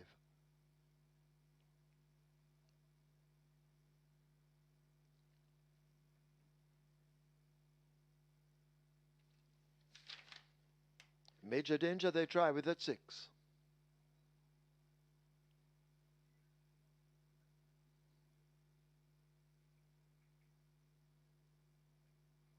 Major Danger is in. Linton Stedman mounts. Atlantic Convoy, 7-5. Will be the final one at 7. To assist with the loading, they've left the front open. Here comes Atlantic Convoy, up to 7. Atlantic Convoy is locked away. This is the AHWHOFAH sprint. 6 furlongs or 1,200 meters. Field in line. They're off. Major Danger steps off a beat slow. A Zulu Warrior grabs an early lead under the pump and goes for that as they flash toward the 5. Miniature Man is 3.5 to 4 lengths back, racing in second. Teflon Don and Atlantic Convoy team up. Laban in behind them. Major Danger making some ground, and Shooting Star trails a small field as they arrive at the half mile and go sprinting into the turn for home. A Zulu Warrior guides them along with a 5-length advantage, attempting to steal it. Atlantic Convoy and Miniature Man hooked up together. Major Danger has made progress, possibly 6 or 7 off that lead as they leave the 3. A break back to Teflon Don, joined by Laban, and Shooting Star remains last of the 7.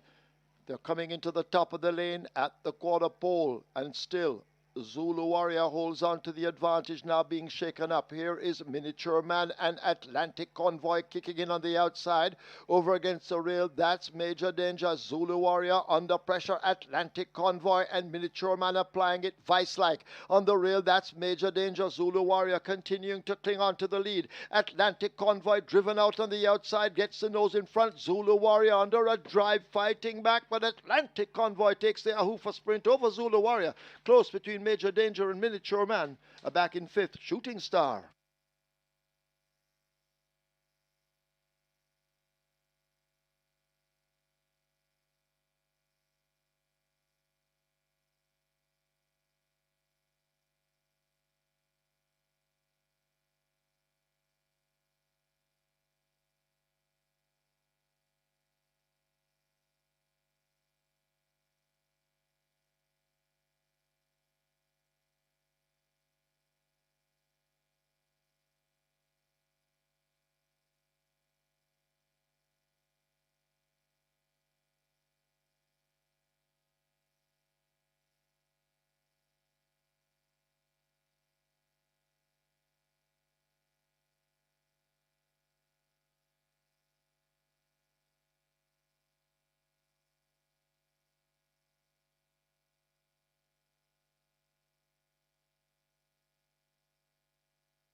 In the winners enclosure, the unofficial winner of race number 9, the AHWHOFAH Sprint, number 7 Atlantic Convoy, 5-year-old chestnut horse by Stormy Atlantic, My Sweet Emily by Roman Ruler, Bred Spring Farm, Owen Solomon Sharp, the winning trainer, Patrick Lynch, winning rider, 2 on the day for Magnificent Day Nelson, the groom Devon Ellis second, number 2 Zulu Warrior, third number 1 Miniature Man, and fourth number 6 Major Danger. Final time for 6 furlongs, 1:14.4.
6 furlongs or 1,200 meters. Field in line.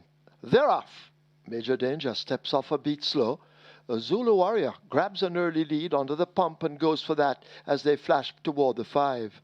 Miniature Man is 3.5 to 4 lengths back, racing in second. Teflon Don and Atlantic Convoy team up. Laban in behind them. Major Danger making some ground, and Shooting Star trails a small field as they arrive at the half mile and go sprinting into the turn for home. A Zulu Warrior guides them along with a 5-length advantage, attempting to steal it. Atlantic Convoy and Miniature Man hooked up together. Major Danger has made progress, possibly 6 or 7 off that lead as they leave the 3. A break back to Teflon Don, joined by Laban, and Shooting Star remains last of 7. They're coming into the top of the lane at the quarter pole, and still Zulu Warrior holds on to the advantage, now being shaken up. Here is Miniature Man and Atlantic Convoy kicking in on the outside. Over against the rail, that's Major Danger. Zulu Warrior under pressure. Atlantic Convoy and Miniature Man applying it vice-like. On the rail, that's Major Danger. Zulu Warrior continuing to cling on to the lead. Atlantic Convoy driven out on the outside, gets the nose in front. Zulu Warrior under a drive, fighting back, but Atlantic Convoy takes the AHWHOFAH Sprint over Zulu Warrior. Close between Major Danger and Miniature Man. Back in 5th, Shooting Star.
Ladies and gentlemen, your attention called to the winners enclosure for the presentation of the AHWHOFAH Sprint Trophy. Making the presentation, Mr. Lee Hokley, and he makes it to trainer Kibisha Little, representing the winning owner, Solomon Sharp. Congratulations to the winning connections, race number 9, the AHWHOFAH Sprint Trophy.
Is in today's 10th and final scratch number 13 generational. 13 generational in the 10th coming up.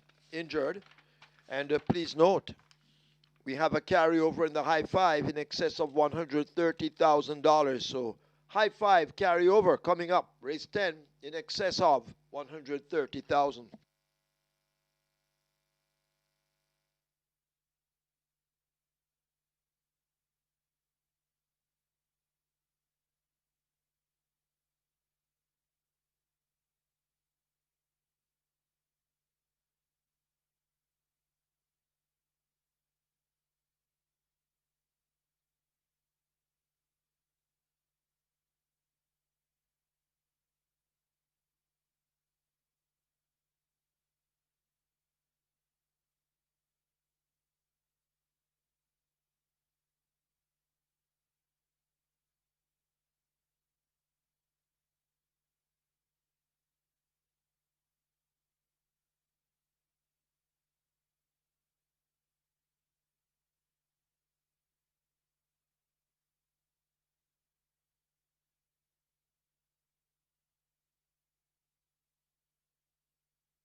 So this is the 10th and the final, and they are still in the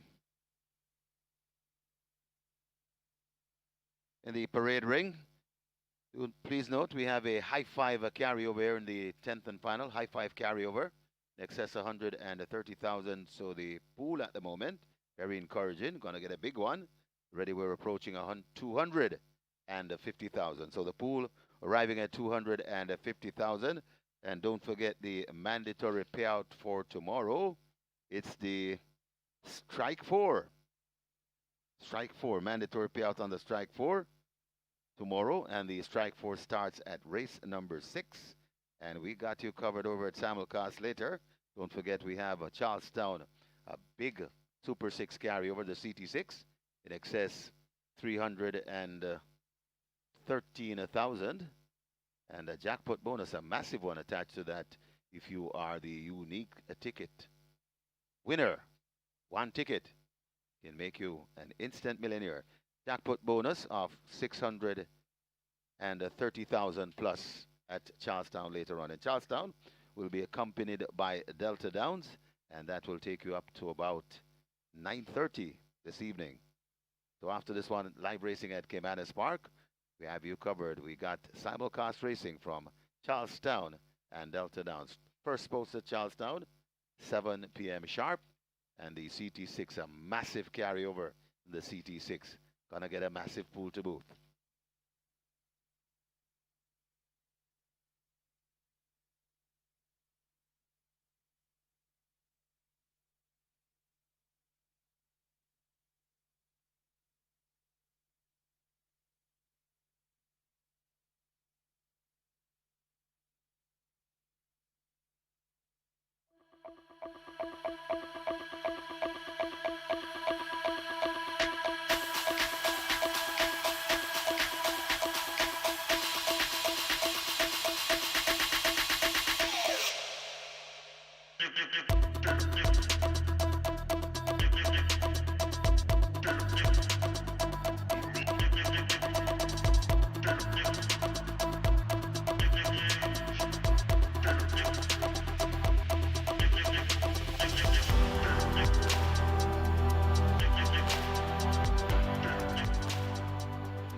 Horses take the track for the 10th.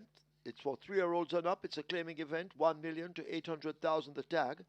The distance 1,300 meters or 6.5 furlongs. Number 4, Dimitri P, 52.5 or 116. 5, Cosmic Force, 51.5 or 114. 6, Quantum Star, 53 or 117. 8, Here Comes Doc, 52.5 or 116. 9, Nakamura, going with the tongue tie, Lasix and the tongue tie, 51 kilos or 112 pounds. 10, Great Wayne, 54.5 or 120. Scratch 13, Generational Injured, 14, Life is Life, 52.5 or 116. Wagering offered on Exacta, Quinella Trifecta, Superfecta High 5 with a carryover in excess of $130,000. Get your wagers on. Runners make their way to post.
So, ladies and gentlemen, your attention called to the winners enclosure for another installment of the Rocking Robin Handicap. First up, the best dressed groom, Dave Dixon. He has Life is Life here in this race, number 14. Congratulations to Dave Dixon, the best dressed groom. He has Life is Life. And of course, presentation made by Robin, Adrian Taylor. And now the best presented horse. Here Comes Doc, O'Neill Stevens. He's the groom. Congratulations to O'Neill Stevens. And once again, presentation made by Robin, Adrian Taylor. Congratulations, gentlemen. The best dressed groom, Dave Dixon, and the best presented horse, O'Neill Stevens.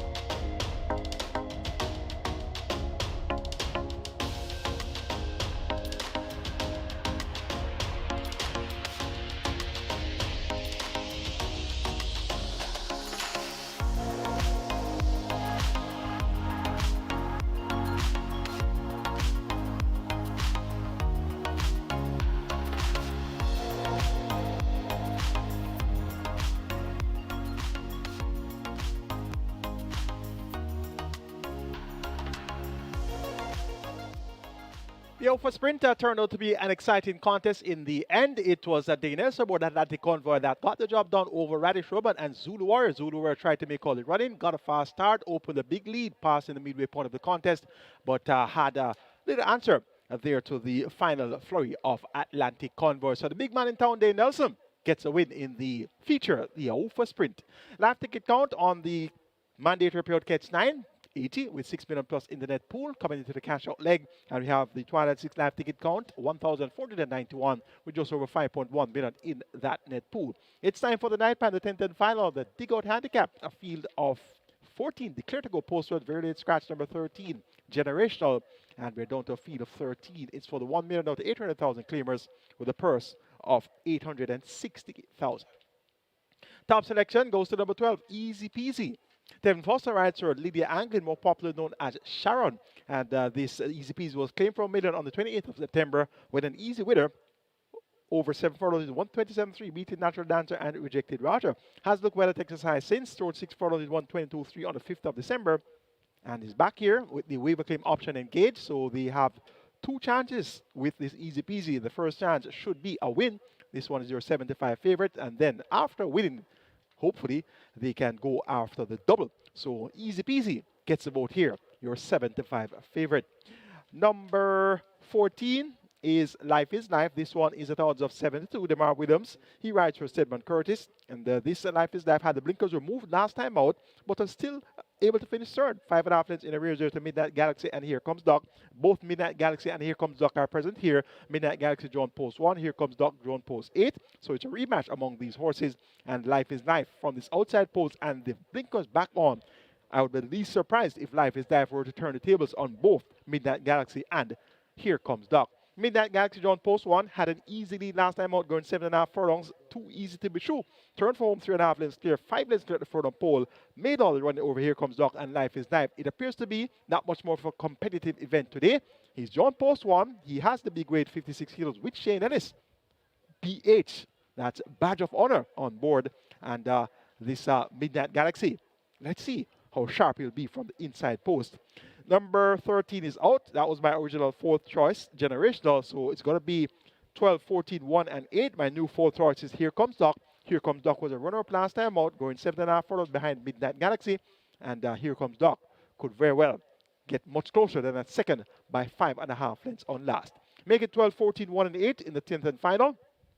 Easy peasy over Life is Life, Midnight Galaxy, and Here Comes Doc.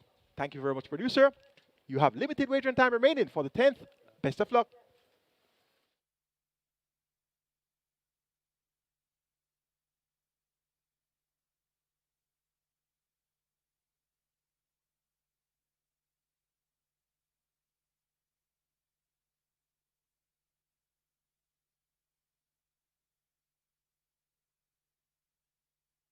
High five wagering approaching 600,000. The high five pool on its way to 600,000. A carryover in excess 130,000. High five pool 600,000 and climbing. So make sure you get a piece of this high five. Massive high five pool. Nearly 600,000 climbing fast.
Closing up the front of the gate for the 10th and the final, and can you believe it? High five pool approaching 800,000. So it's not beyond possibilities that we may see $1 million pool to close.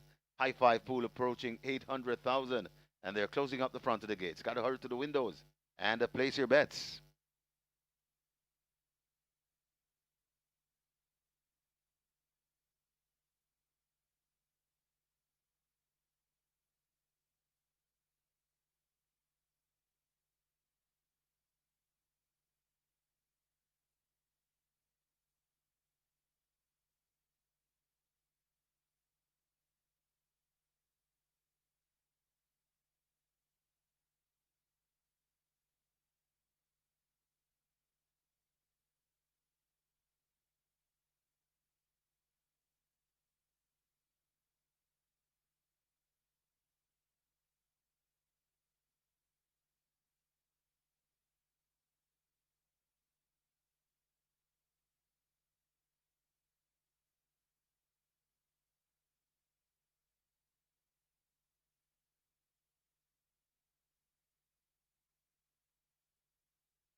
So the front of the gates are closed for the final event, and we have now gone past 800,000. We're heading to 900,000 in the high five pool. So lively wagering in the high five pool. Gonna get close to $1 million or even surpassing that $1 million. Got a carryover in excess of 130,000. Got 9 more for you tomorrow, and we are paying out the strike 4 mandatory payout on the strike 4 tomorrow on a 9-race card. High five on its way to $900,000.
Horses loading.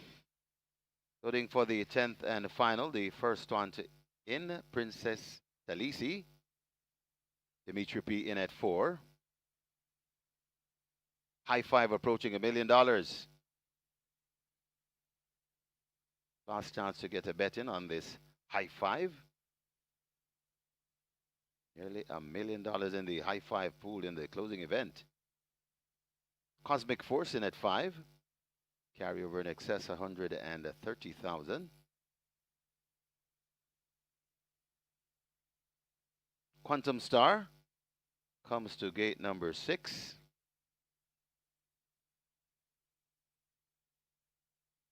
Massive high five pool to close the card. Of course, we got to thank the punters for their patronage. The high five.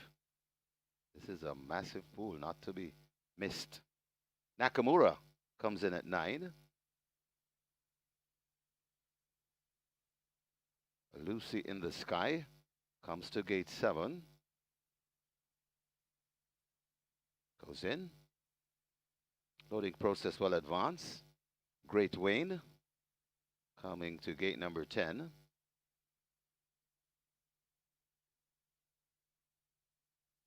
Great Wayne is in. Manny Slam could be next at 11. Manny Slam comes up to gate 11. Big Daddy heads to gate number 3.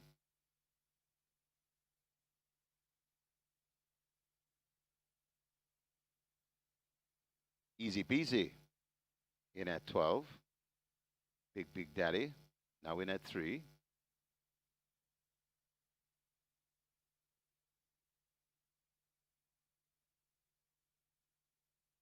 Life is Life in at 14.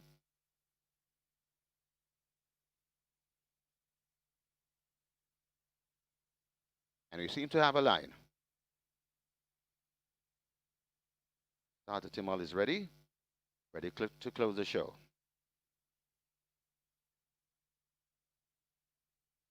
Off on racing, and Princess Talisi does everything wrong and give the rest of the field a huge jump as Big Daddy wants that lead. Easy Peasy scrubbed up, and now Easy Peasy goes on. Easy Peasy from Big Daddy. Then comes Life is Life, just behind them. That is Midnight Galaxy. Then comes Cosmic Force, Lucy in the Sky. About a 3-length gap before we come to Here Comes Doc. Just on the outside of Here Comes Doc, that is Great Wayne. Manny Slam going down into it. Just Quantum Star overtaking Dimitri P. Then comes Nakamura, and still at the back of the field, the slow starting Princess Talisi. They go past D3, and they're going to come into the lane shortly. Easy Peasy attacked on the inside by Big Daddy. These two sharing it as they come at the top of the lane. Easy Peasy in front. Big Daddy watch on the inside. Midnight Galaxy. Easy Peasy still in front. Midnight Galaxy coming forward with a good looking run. Also coming out wide. That is Life is Life. It's Easy Peasy. Midnight Galaxy taking dead aim on Easy Peasy. Still fighting on. It's Easy Peasy trying to hold off Midnight Galaxy. Easy Peasy. Midnight Galaxy is still there. Easy Peasy digging in. Midnight Galaxy won't go away. Easy Peasy. Midnight Galaxy. Easy Peasy beats Midnight Galaxy. Then comes Here Comes Doc, Cosmic Force, and Manny Slam back in 5th.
We have a claim. We have a claim. Number 14, Life is Life. 2 submitted. Adrian Prince for Rohan Daly.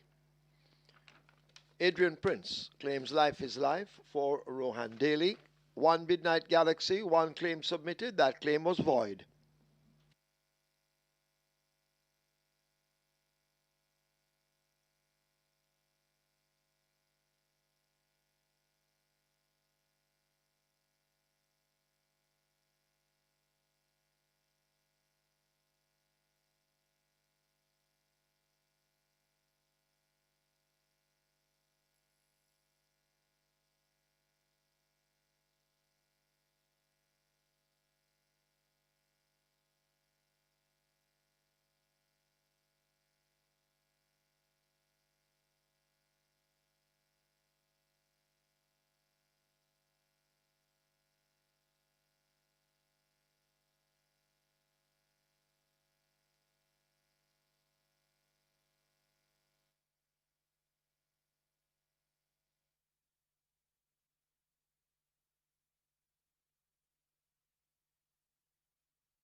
And the winners enclosure, the unofficial winner of race number 10, number 12, Easy Peasy, 5-year-old bay horse by Casual Trick, Baby P by Market Rally, bred Monica Zan, own G Links Connections, trained Lydia Hanglin, the winning rider.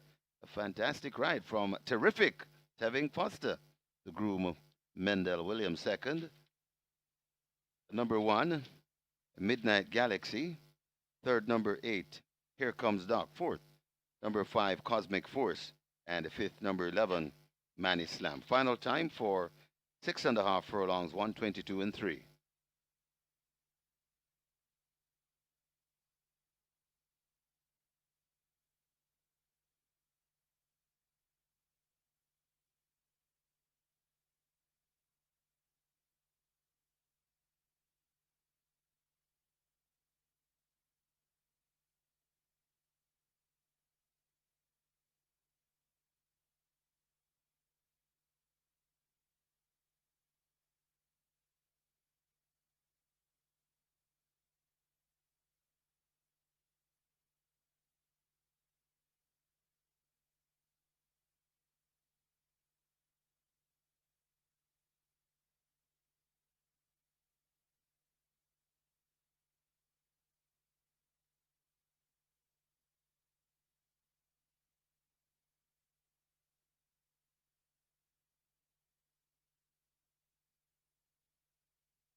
Angling and also in the presentation party.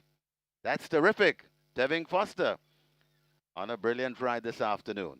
Congratulations to the winning connections in the Rocking Robin handicap.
Off on racing, and the Princess Talisi does everything wrong and give the rest of the field a huge jump as Big Daddy wants that lead. Easy Peasy scrubbed up, and now Easy Peasy goes on. Easy Peasy from Big Daddy. Then comes Life is Life, just behind them. That is Midnight Galaxy. Then comes Cosmic Force, Lucy in the Sky. About a 3-length gap before we come to Here Comes Doc, just on the outside of Here Comes Doc. That is Great Wayne, Manny Slam going down into it. Just Quantum Star overtaking Dimitri P. Then comes Nakamura, and still at the back of the field, the slow starting Princess Talisi. They go past D3, and they're going to come into the lane shortly. Easy Peasy Attacked on the inside by Big Daddy. These two sharing it as they come at the top of the lane. Easy peasy in front. Big Daddy. Watch on the inside. Midnight Galaxy. Easy peasy still in front. Midnight Galaxy coming forward with a good looking run. Also coming out wide. That is Life is Life. It's easy peasy. Midnight Galaxy taking dead aim on Easy Peasy. Still fighting on. It's Easy Peasy trying to hold off Midnight Galaxy. Easy peasy. Midnight Galaxy is still there. Easy peasy digging in. Midnight Galaxy won't go away. Easy peasy. Midnight Galaxy. Easy peasy beats Midnight Galaxy. Then comes Here Comes Doc, Cosmic Force, and Manny Slam back in fifth.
Result of the 10th now official. Horses to the testing barn. 5, Cosmic Force. 12, Easy Peasy. 5 and 12 both go to be tested. Splits 24, 48-3, 115-2. They raced 6.5 furlongs in 122-3. The margins a neck by 3. Well, that's it for today. Of course, we'll have more racing for you tomorrow. Stand by for your recap. When ready, you will have it from racing analyst Mr. Michael Kay.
So day one of the Summit of Speed weekend has come to a closure here. 10 races in the history books, and we had a lot of sprints all day long. And it indeed was quite fun. The leading lights on the card, Radish Sneaky Fox Roman had a triple. Dade Warrior Chief Nelson had a double. Anthony Baba Nunes, he saddled 2 winners, and so did trader Peter Dunn-Bassard. We have one race to recap. That's going to be race number 9, the AHWHOFAH Sprint. And we had a field of 7 going 1,200 meters or 6 furlongs with a purse of 1.25 million.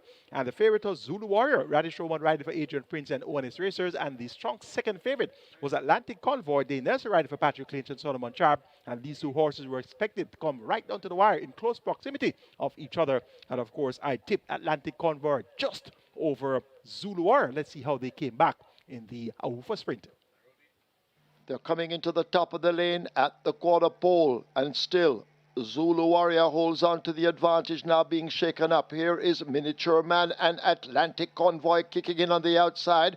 Over against the rail, that's Major Danger. Zulu Warrior under pressure. Atlantic Convoy and Miniature Man applying it vice-like. On the rail, that's Major Danger. Zulu Warrior continuing to cling on to the lead. Atlantic Convoy driven out on the outside, gets the nose in front. Zulu Warrior under a drive, fighting back, but Atlantic Convoy takes the AHWHOFAH Sprint over Zulu Warrior. Close between Major Danger and Miniature Man. Back in 5th, Shooting Star. So the big man in town, then Warrior Chief Nelson, gets a bit of a rather sneaky Fox Roman in a driving finish towards the final 25 yards there, with Atlantic Convoy just getting the better of Zulu Warrior in deep stretch in the AHWHOFAH Sprint. That's going to be it from us here at Caymanas Park today, but don't go anywhere too far. We have 9 more races in store for you tomorrow. First post will be at high noon, so 9 races on tap for tomorrow, and the mandatory payout will be on the strike 4. That's going to be the final 4 races on the 9-race card. I'm your analyst, Michael Kane, on behalf of the production team, and also on behalf of the promoters, Supreme Ventures Racing and Entertainment Limited. Have a good Saturday evening, and see you for some Sunday racing in a few hours' time.